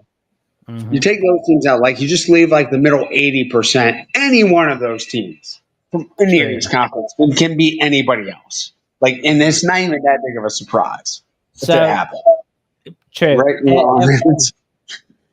Okay, so we got a super chat contribution. Thank you, Dave Valensky, for the super chat. And he says the difference between North Carolina and Indiana is North Carolina can easily build up a football program if they wanted to. Indiana will go back to the Indiana once their coach leaves. I just still don't necessarily agree. I don't. I mean, again, it depends on Signetti, but people still underestimate the amount of TV money, like the letter B says, that Indiana has in the Big Ten. Plus the fact that Indiana's got Mark Cuban. Plus the fact Indiana's got a lot of alumni with a lot of money. Plus the fact that their NIL is insane. I mean, Indiana bought their basketball team this year. They bought the team. Like, I'm not going to say Mike Woodson's not a great coach. There, I said it. I've said it before, but I'm saying it right here. I know no one cares about basketball here, but Woodson's not a fantastic coach at all. The thing is, though, is Indiana does have money. They're just finally using it in football. They've never used it before. Scott Dolson said literally that if we do not invest in football, we're going to get kicked out of the Big Ten. That's what it basically did. So it's like, all right, we got to get rid of Tom Allen. Get $20 million. He's gone. History. Third largest buyout in football history. I've already said this. Then they hire Signetti, give him the largest contract that they've ever given to a coach at the beginning by like $4 million. And then you're talking about hiring all the assistants. They're paying those assistants more than they've ever paid the assistants. And all this winning that they're doing, it's adding bonuses to it. And the thing is that if they end up going 11-1 or something like that crazy, yeah, they're going to give him an extension already. They already are going to do that because they know this is going to happen. They know if they lose Signetti, the program's going to go back to being garbage. That's all I'm saying. They have the money. It's just whether if Indiana pays him 8, 9, or 10 million and Florida matches it and gives a little bit more, does he want to go there? That's all that matters. And if it doesn't happen, Indiana football is going to be a contender in the future. That's all I was saying. And when Adam came on and said that Signetti sucks, he's not proven, whatever, that's all I was saying. But I made this case though too at a core fundamental level. I think Indiana is the worst job in the Power Four. I really do. I think this is the worst place. One, I mean, like just no history, no tradition. Like unless you're winning, no one cares. Like just nobody. And then you're in a part of the country. You're surrounded by blue bloods. You've got Notre Dame in your state. You've got Michigan. You've got Ohio State. You've got Michigan State that more people care about. Indiana doesn't get that much great high school football talent, and the really, really good players in the state of Indiana, IU has zero shot. Zero. Yep. I mean, what other program can you say you can't compete for the best players in your own state? There are not many that you can say that about. And then they also don't have like any great reach right here. You know, you just have to get a lot of 3-star kids from Chicago and from Cincinnati and hope it works out. Basically, that's what they're at right now in Indianapolis. Right. Yeah. So the Rod Favre asked us, when's the last time a conference kicked a school out for sucking at one sport? That would be Temple from the Big East. Big East, yeah. I don't know. I just don't know. The thing is, everything you said, Sean, I agree with. The competition's nuts. Don't get me wrong. But that's like the SEC, though. You can look at Auburn right now. You're surrounded by Georgia and Bama and Tennessee. But Auburn has a real history. Auburn has a real tradition. Every program had to get a history. Utah, no one gave a crap about Utah before Urban Meyer. So like, you have to build stuff. You know what I'm saying? You have to build a foundation. Mac Brown made Carolina relevant in football. Then he left. Yeah. Then he came back. But I'm just saying that Indiana now has the support that they've never had because they're winning. Yes, but if you keep Signetti and you keep on winning and they're good for years to come, you have that foundation now. That's all I'm saying. That's why I agree. I mean, like nothing is impossible. It's just harder in some places than it is in others. And Indiana is maybe about as hard of a place to get this done as there is. Which I think is what Adam was trying to say when he was saying that Clark Lee should be coach of the year, even though we talked about Drake Hill and Pavia. But I think Vanderbilt's harder. Right. Honestly, Vanderbilt's harder than Indiana. Vanderbilt's stadium is garbage. Their football stadium is trash. Like, literally so bad that they're trying to fix it. They're renovating it because it's so trash. Yep. Indiana's football stadium holds 52,000 people, which is 10th best in the Big Ten out of 18 teams. And I know the football stadium isn't everything, but I'm just saying, like, there are worse teams in the Power Four when it comes to their football stadiums. Indiana Stadium's been renovated. They fixed it up. It looks a lot better, and they have the room for expansion if they keep winning it, but they have to keep it. And one thing I will say, Indiana, Bloomington and the campus of Indiana are, like, first rate. I mean, like, that's why I said Indiana's similar to Carolina. The campuses are nuts at both. I mean, if they're both like top 10 like places, it seems like it would be cool to go to school at. You know, like just like, my God, I've been in Bloomington a couple of times. It's awesome. Mm-hmm. Their main competition is Purdue, you spend a weekend on Indiana's campus and a weekend on Purdue's campus. You're telling me you're going to go to Purdue? Yeah, I don't understand. Like, I've seen people flip Indiana to Purdue, and I'm like, okay, the only way that makes sense is if you're becoming an engineer. Other than that, what are you doing? Like, what are you doing? Sorry, Purdue, but what are you doing? Right. Right. So there's plenty of other games we haven't covered tonight. Sorry, Jackson. This is. I'm sorry. Go ahead. You're good. There was Auburn, Kentucky, and there's some people even talking about whether Mark Stoops should be on a hot seat after the loss to Auburn. And I saw this on Instagram.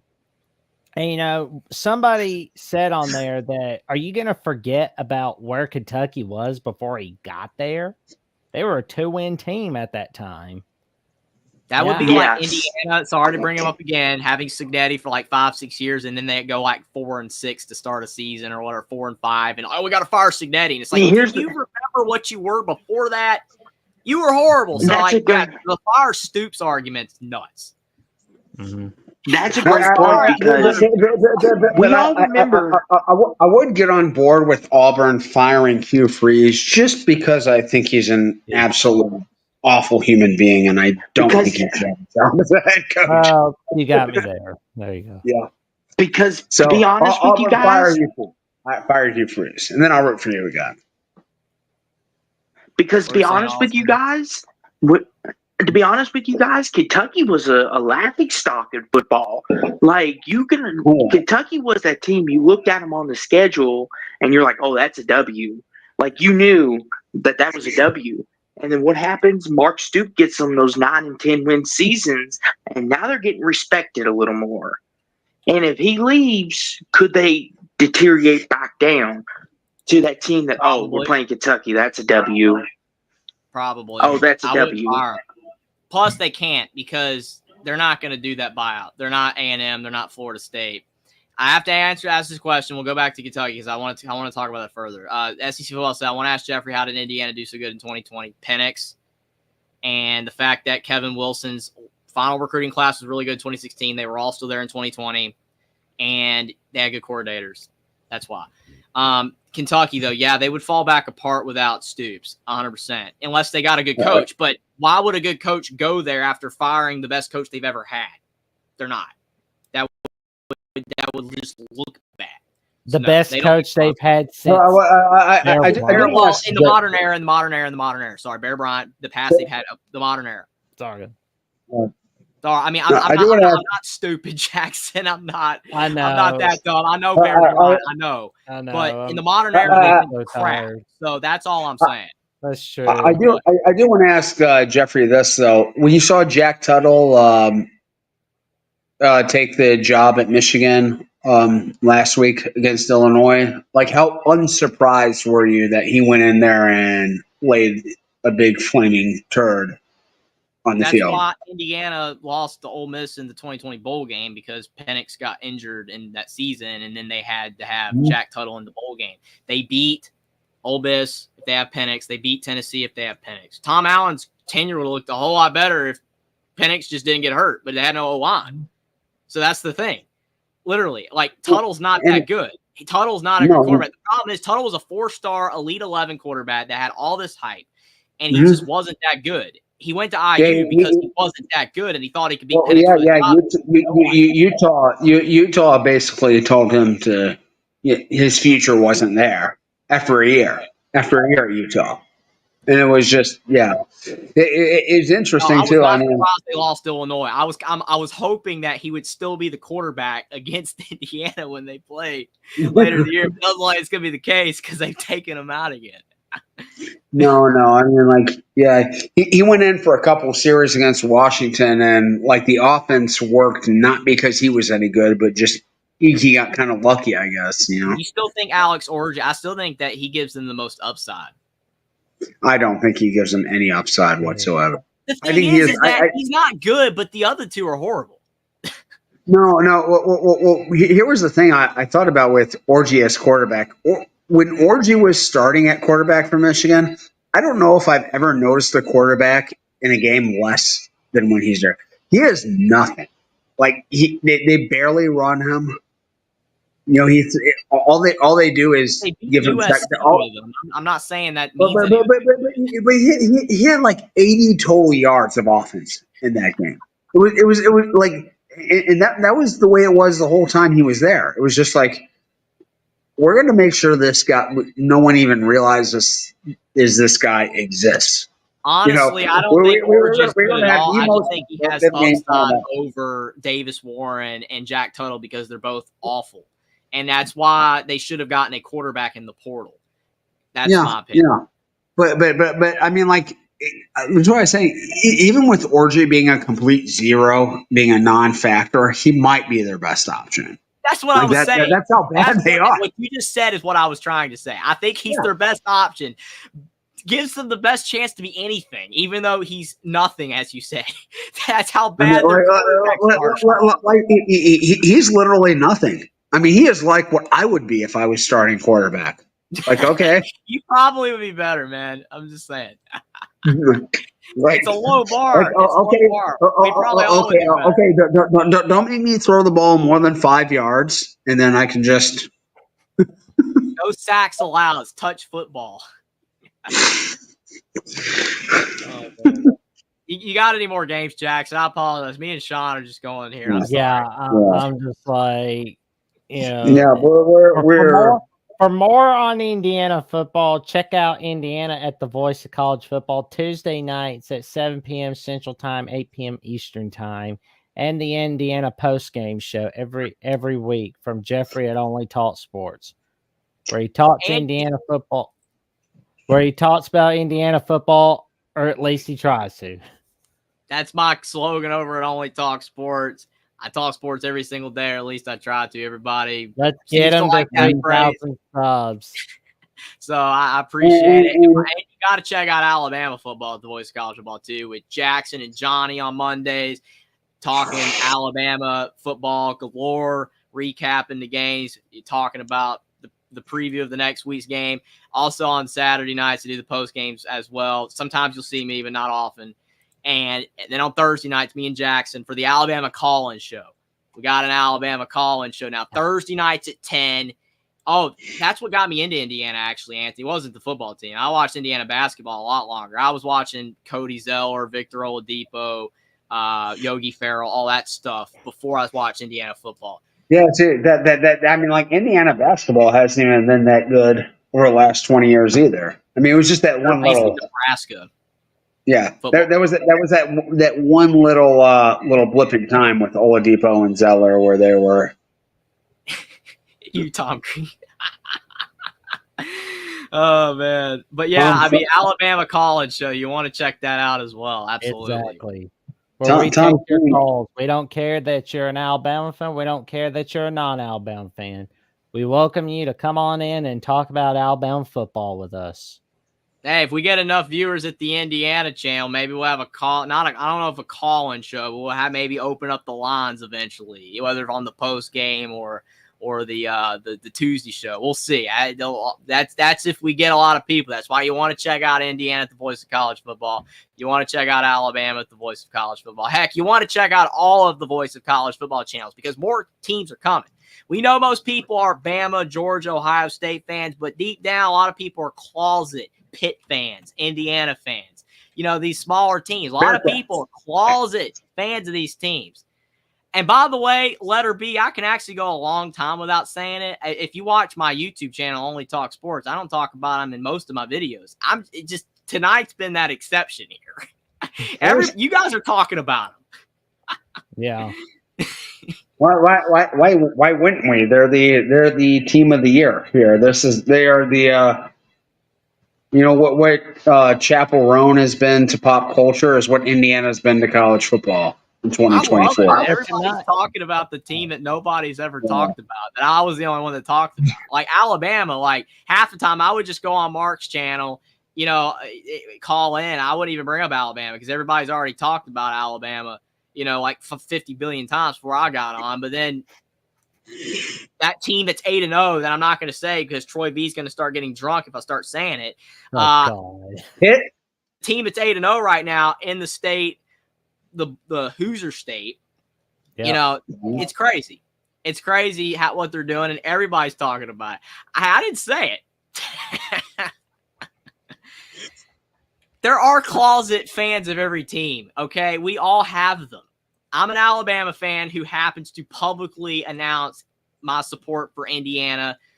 And I basically, from birth, I was a Alabama football fan, and I like Carolina basketball because I live in North Carolina. My ancestors, a lot of them from that region, they love the Crimson Tide. But I like Carolina basketball. So those are my first two loves, were Alabama football, Carolina basketball. Then Indiana got in the mix later. But I do I still love Carolina and Alabama. I know people say I'm a bandwagon fan. I'm not a bandwagon fan. I've been watching Carolina basketball and Alabama football since I was like a toddler. That's not a bandwagon fan. I do want to say this about Pitt. They need to get their own goddamn stadium. It is so depressing watching games when they play at Heinz Field, and like they've got really good teams and half the stadium's empty. That's a bad look. Yep. Pitt fans need to come out of the closet and get to their stadium.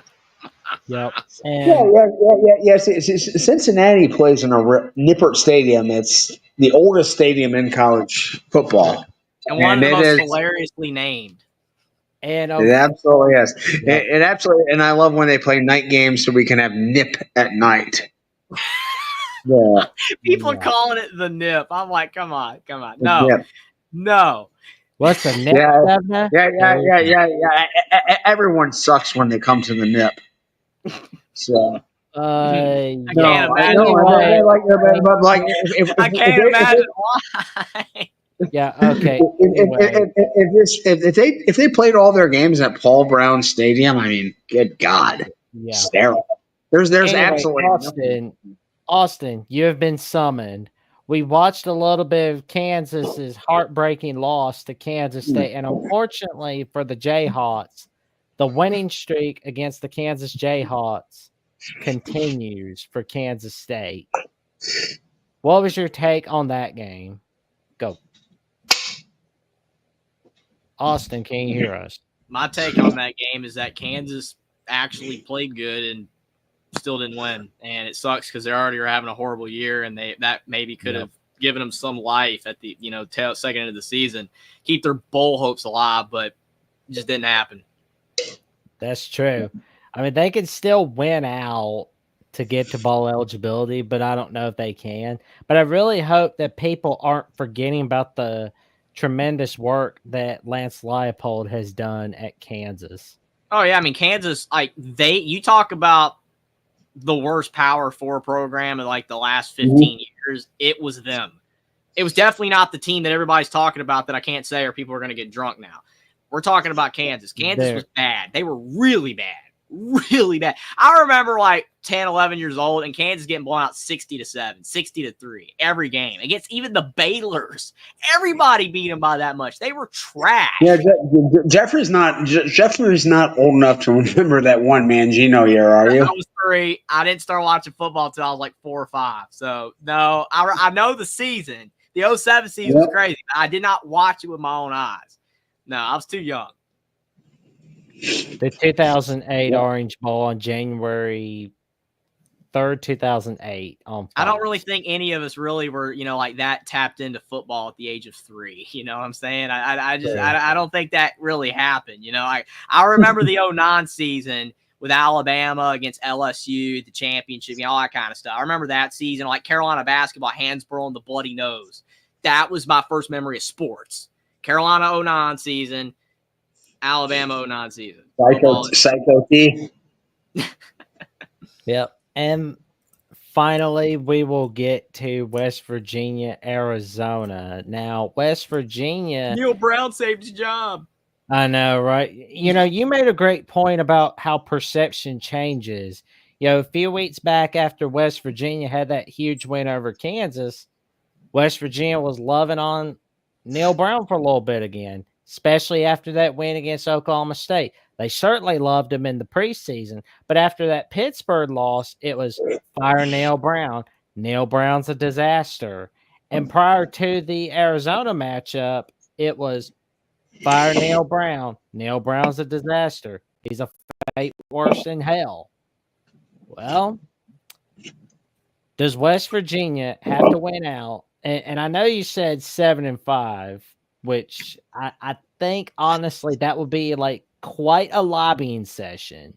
But if they win out, I'm thinking we can see Neil Brown stay, and then there's going to be some fans saying, "Yay, Neil Brown! We might as well be happy with what we get." And there's going to be plenty of West Virginia fans going on about, you know what? We need to think about the future. We need to run the Big 12. We need to get that title right away. Gentlemen, what are we thinking about West Virginia? And SEC football asked the perfect question. What are West Virginia fans' expectations? 8-4. Okay. I'm going to say you look through the schedule here. At Cincinnati, home against Baylor, home against UCF, at Texas Tech. They could win them all or lose them all. Yep, absolutely. Every single one of those games is almost a complete. See, here's the thing. Okay, I mean, here's the thing. If you're West Virginia, you have to look at this and say, do we want to keep having to get a vote of confidence going for this guy? Because that's what it's basically become Chip Kelly in his last few years at UCLA kind of situation, where he kept buying himself time until they finally pulled the trigger. I feel like that's the same thing with Neil Brown. He keeps buying himself time until they finally decide, we're done with you. We want better. Well, see, now West Virginia's not going to be able to get the coach of the team. I'm not allowed to say right now because people are going to get drunk. So, yeah, West Virginia, the issue is that they're a good program. They're a really solid program, and they have good fans, and they have decent, reach. Like, people look at West Virginia like, yeah, that's a solid program. Problem is, West Virginia, you want to talk about a growing state? Well, that's not West Virginia. No. Okay, that's not West Virginia, and they're in a conference that, frankly, nobody cares about anymore, which kind of sucks. So the issue we is at the voice of college football do. Well, we do. We're the real fans, though. I'm talking about like 90% of college football fans. And I would say on this network, they're one of our strongest allies. Like that. That's one of the strongest support West systems. Virginia fans, but they're not a national team for casuals. So the problem is that yes, their expectations are go 8-4, 9-3 every year at the least and do better. But the way that their program is set up right now, they're not able to do that. Because I mean, the thing is, you got Neil Brown going basically 500, and I don't think bringing back Rich Rod would work in this scenario. But he's happy at Jacksonville State. Honestly, I don't think that would work. You never know. I don't think it would work. But the thing is, though, is that, like I said, he's going basically 500, and they still won't fire him. They're still his buyout's low. You talk about all these teams that Norvell, $64 million buyout, Lincoln Riley, $88 million buyout. Neil Brown's is low. He could be fired right now.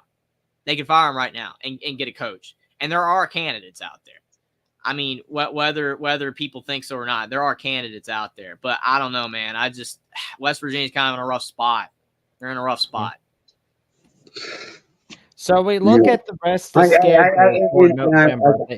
They've got a bye week as of right now, next week. Can they win out? Can they get the 7-5? Can Neil Brown save his job? The issue is West Virginia has no connection with these teams either. You know what I'm saying? Like, these teams, they do not have a connection with Texas Tech or Baylor. No. Their connections are with Pitt, Virginia Tech, Virginia, Maryland, all these like that part of the country, and they're split away from these teams. They're not even with their you know what I'm saying? And now they don't even have the matchups against Texas and Oklahoma. They have none of that. They do have some history with Cincinnati, and they do have some there's some regionality there. I agree.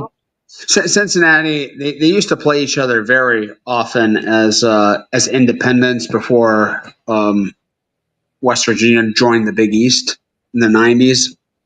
So, I mean, But yeah, this is. I mean, like that. This is just the whole point of the Big 12 right now. Is it's just kind of it's kind of a Frankenstein conference. It's right. Okay, we'll take a team from here. We'll take Arizona and Cincinnati and West Virginia and Central Florida, and we'll somehow make a coherent conference out of it. And I did know that the letter B. I Yes. said it earlier. But here's the thing, Sean. The Big 12 wouldn't have to do that if the Big 10 and SEC would stop poaching everybody. Yep. That's the thing. Absolutely. Also, like, that's why I've said that this 12-team playoff is so bad, because of the fact that you have all of the good teams now in the Big 10 and the SEC. They're not in any of these other conferences. Now you're mandatorily inviting all of these conferences to the playoffs that do not even deserve an invite in most scenarios now. That's just, it's broken. It's broken to have the ACC and the Big 12 so much significantly weaker. And they shouldn't have been significantly weaker, but they are because of money, because these programs got the heck out of Dodge. Like, well, we want to make more money, so we're going to go to the Big 10. We're going to go to the SEC. And I don't blame them, because people are like, oh, well, Oklahoma was stupid for going to the SEC because now they're not going to be able to compete. You think they care about that? They wanted the money. They wanted the money. That's what they got. They got the money. It has nothing to do with anything else. They got the money. And they'll be able to compete. Oh, If they get the right coaches, they get the right people in there, Oklahoma will be just fine. In the SEC. I agree, Jason. I wish we could reset the conferences. Bring the Big East back. And here's Bring the thing, back Jeff. the Southwest Conference, the Big Eight Conference. But like, I will say this though: back-to-back weeks, we got Oregon, Ohio State, and we got Texas, Georgia. Was that not pretty fucking awesome? That's awesome, Sean. But the problem is, it still makes the ACC and the Big 12 worthless. They mean nothing in the grand scheme of things. They mean nothing. And that's why programs like West Virginia that aren't in the exclusive club, that's why they are now behind that program up in the Hoosier State that nobody cared about until this season, because they don't have the money that they got. Here's the thing. Yeah, let's let Austin get his point. Here's the thing, real quick. I want to add to this because this is going to help this argument. In some years, we're going to have an 8-4 Big 12 team get a bye. Think about that. That's wrong. Or a 9-3 ACC team. Yeah. I mean, something like that could happen. We've been arguing this for years. And like I'm saying, like, one of the things I noticed when they first came out with this new format, the best seating spot on the roster is probably at that 5 spot. That's a better spot to be in than the number 1 spot. Jason said those could have been non-conference games. We got way better non-conference games than we do now. See, the problem is that in college basketball, you get rewarded for playing tough schedules, because if you lose 10, 12 games, you still get a 4 seed in the tournament because, you have the tough schedule. Problem with football is that you lose a game in the non-conference, it wrecks your season. It completely wrecks your season because now it's like, you have this loss on your schedule. You suck. You know what? You don't suck. You played this hard game. You lost by 3. But you get punished instead of Miami, who's playing nobody. And, they're great because they're on. They just look at your record. Oh, this team's 10-2. This team's 11-1. That's why you lost the non-con games, and that's why you have all this realignment. All this is happening because they want money, and because of the fact that actually what matters is your record and not who you play. We want the matchups. They're not going to give us the matchups. Now that you're going to get the conference games. It's stupid, though. But we're spanning the playoffs. Wait. Is that for real? They're non-conference games. That's nuts. Wait till you hear the 1978 schedule for Alabama. We had Nebraska coming to our backyard. We went to Missouri. We had USC come to our backyard. We went to Washington. They gave us a hell of a game back then. Yeah. But last year when I defended the playoff committee putting in Alabama over Texas and Alabama over Florida State, I was like, forget about the 0. Just look at what they did through the year. Like your mind is getting melted by this concept of undefeated can't be left out. If Alabama would have scheduled North Texas that week instead of Texas, they would have been undefeated that year. At the end of the year. See, the thing is, Sam, is that I agree that football can't be basketball, though. Just can't be on 16 teams. I 100% agree. I know that. I'm just saying that's why basketball, you can schedule tough non-conference games and have tough schedules, and it's okay. It doesn't tank your season to lose an early game against a really good team. That actually helps you. Almost losing a close matchup to a really good team is better than having a crappy non-con schedule, actually, in basketball. In football, though, in the past, people used to be content with, oh, well, we had a tough non-con game. We didn't win that tough non-con game. We go 10-2. Oh, my gosh, we're in the Cotton Bowl. This is fantastic. A New Year's Day bowl game. This is awesome. We didn't make the big BCS championship game, but this is cool. You know what? Now it's the playoff. Nobody cares about bowl games. That's why players opt out of bowl games, which is why bowl games suck now. That's the problem. Money and changing interests. All of it is just completely tank the philosophy of a tough non-con schedule and be satisfied with the 10-2, 9-3 record. You got to go for it all now. You got to go for it all. That's why the SEC schedule's crap. That's why they schedule Mercer and nobodies, because they want their teams to get as many teams to a bowl game. They want their teams to get as many teams to make a play. That's how it works. That's why.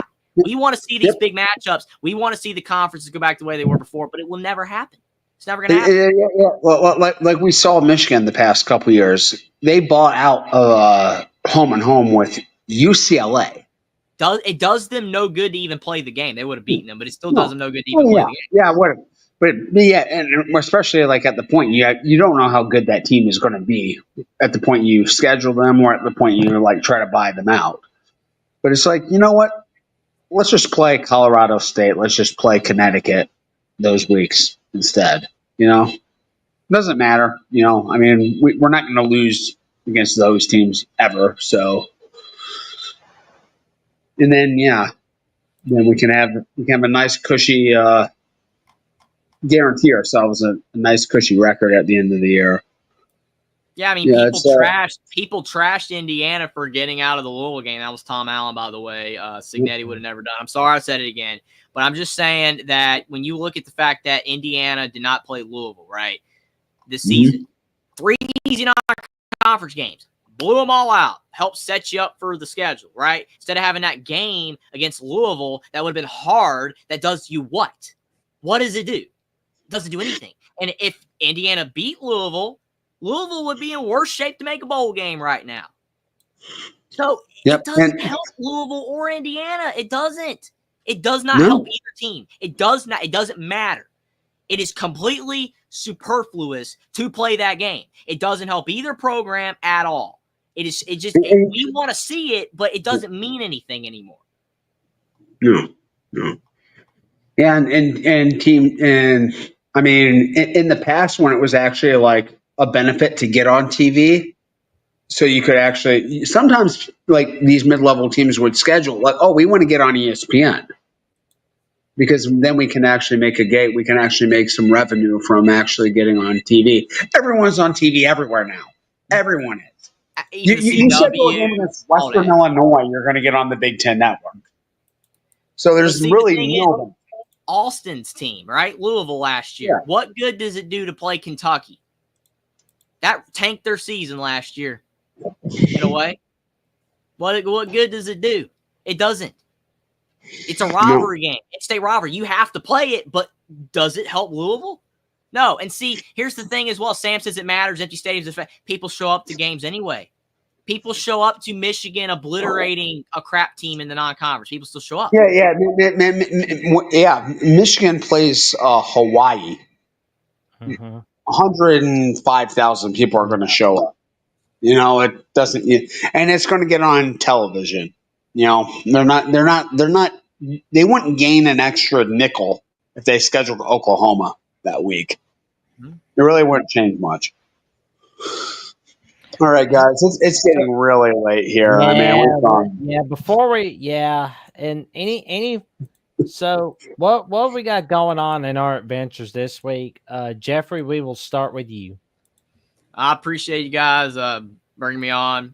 I missed the first hour of the show. I usually watch, Sunday Night Football, and then I either fall asleep or I come on. But appreciate you bringing me on. An hour late. Had a lot of fun tonight with all the debates and discussions. That's the point of the Voice of College Football: discussion, debate, and analysis. You know, Yeah. Mark Rogers, one of the, arguably you say it's the best. It is a top-notch community on YouTube. That's why I started watching 4 years ago. Love Mark Rogers community. Glad to be a part of it now as a contributor on the Indiana channel.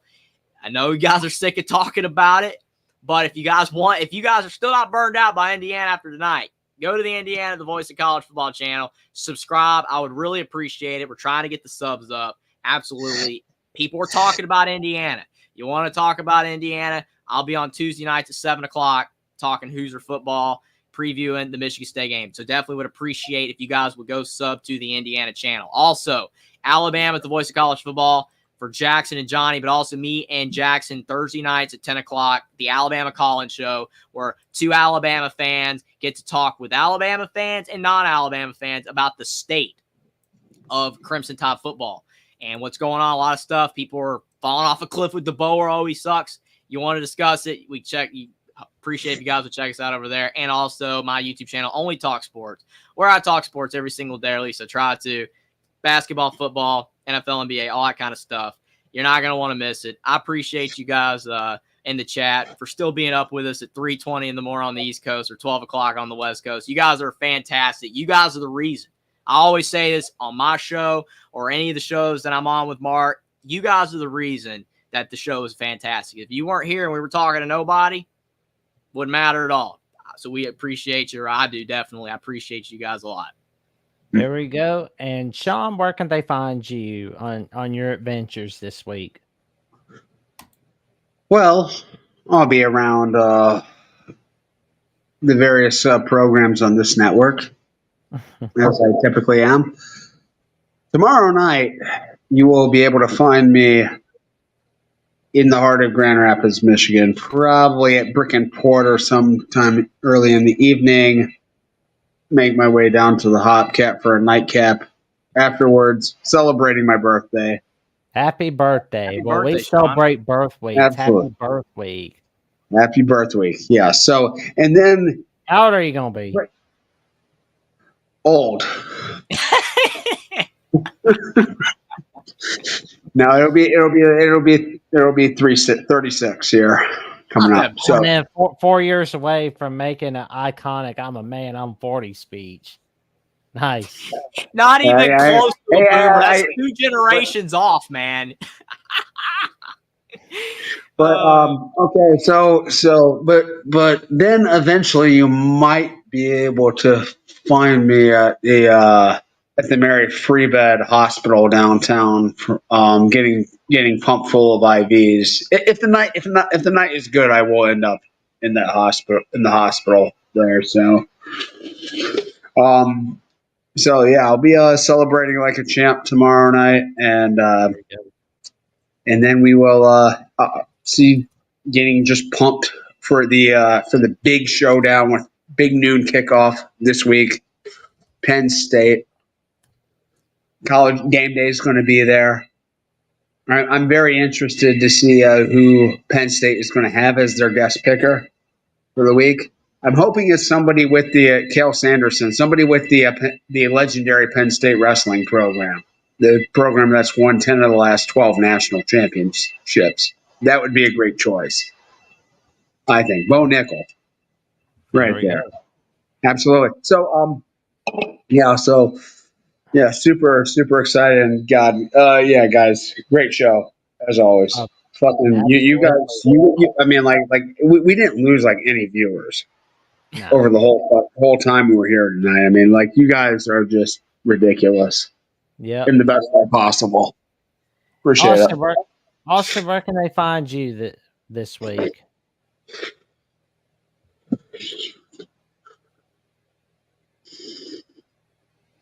I'll do his promo for him, unless you want to do it, Jackson. You can find. Yeah, there we go. You can find Austin at Austin W 1980 2639 on X, and you can find him on Sports Talk with Austin, where he's talking about the NBA and college football and NFL and so much more, and where he and I do the Pits Analysis Show Wednesday nights and the final whistle after the conclusion of all the games on Saturday. And of course, you can find me on Alabama at the Voice of College Football with Jeffrey at Only Talk Sports Thursday nights for the Alabama Call-In Show. And you can find me and Johnny talking about the scenarios on how we can get in the playoffs. And is there a possible scenario where we get into the SC title game? We'll find out and see. And we'll be recapping Alabama, Missouri, of course. But first, you can check out episode 54 of the Jacksonian later releasing at 7 p.m. where I will be talking with the Ohio State beat writer from Buttnuts 247, Patrick Murphy, where we will be talking quite a lot about the takeaways of the Ohio State-Nebraska matchup. The preview of Ohio State-Penn State. Was the targeting call at Nebraska-Ohio State the right call? The top 5 record for Ryan Day. We're going to go over it all right here on episode 54 of the Jacksonian. It will be released on YouTube as a premiere at 7:15 p.m. Central Time, 8:15 p.m. Eastern Time, and it will also be released on X on Jacksonville CFB. And I can attest, as someone who's consumed a lot of Pat Murphy's content over the last 5-6 years, this guy really knows what he's talking about. He's one of the best minds in the media covering college football. He knows the game inside and out, and he knows the history, knows the program very, very well. So any chance you can get to listen to him, I think you'll greatly appreciate it, whether you're a Buckeye fan or not. He's just a guy who knows a lot about the sport and is a great communicator, a great speaker. So, great. I'm looking forward to that. And I'll have more updates on that as well on Jackson Johnson 543 908 on Instagram and Threads. And gentlemen, are we ready to say that iconic line? No, birthday request. Okay. Can I do it here? John, 1, 2, 3. Pop-Tart, play me out.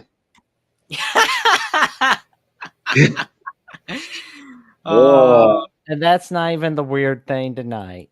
Good night, everybody. Sleep well, stay safe, stay warm. It's cold out. Like, comment, subscribe. Click on the notification bell so you do not miss another video whatsoever. And let's get the Voice of College Football to 100,000 subs. Good night. And don't be a naughty boy like this ref. Otherwise, you're going to face a full, what was that again? 300-degree? Roll Jackson. Go Hoosiers. Yeah, no clue. But good night, everybody. A Mason burn here or something like that.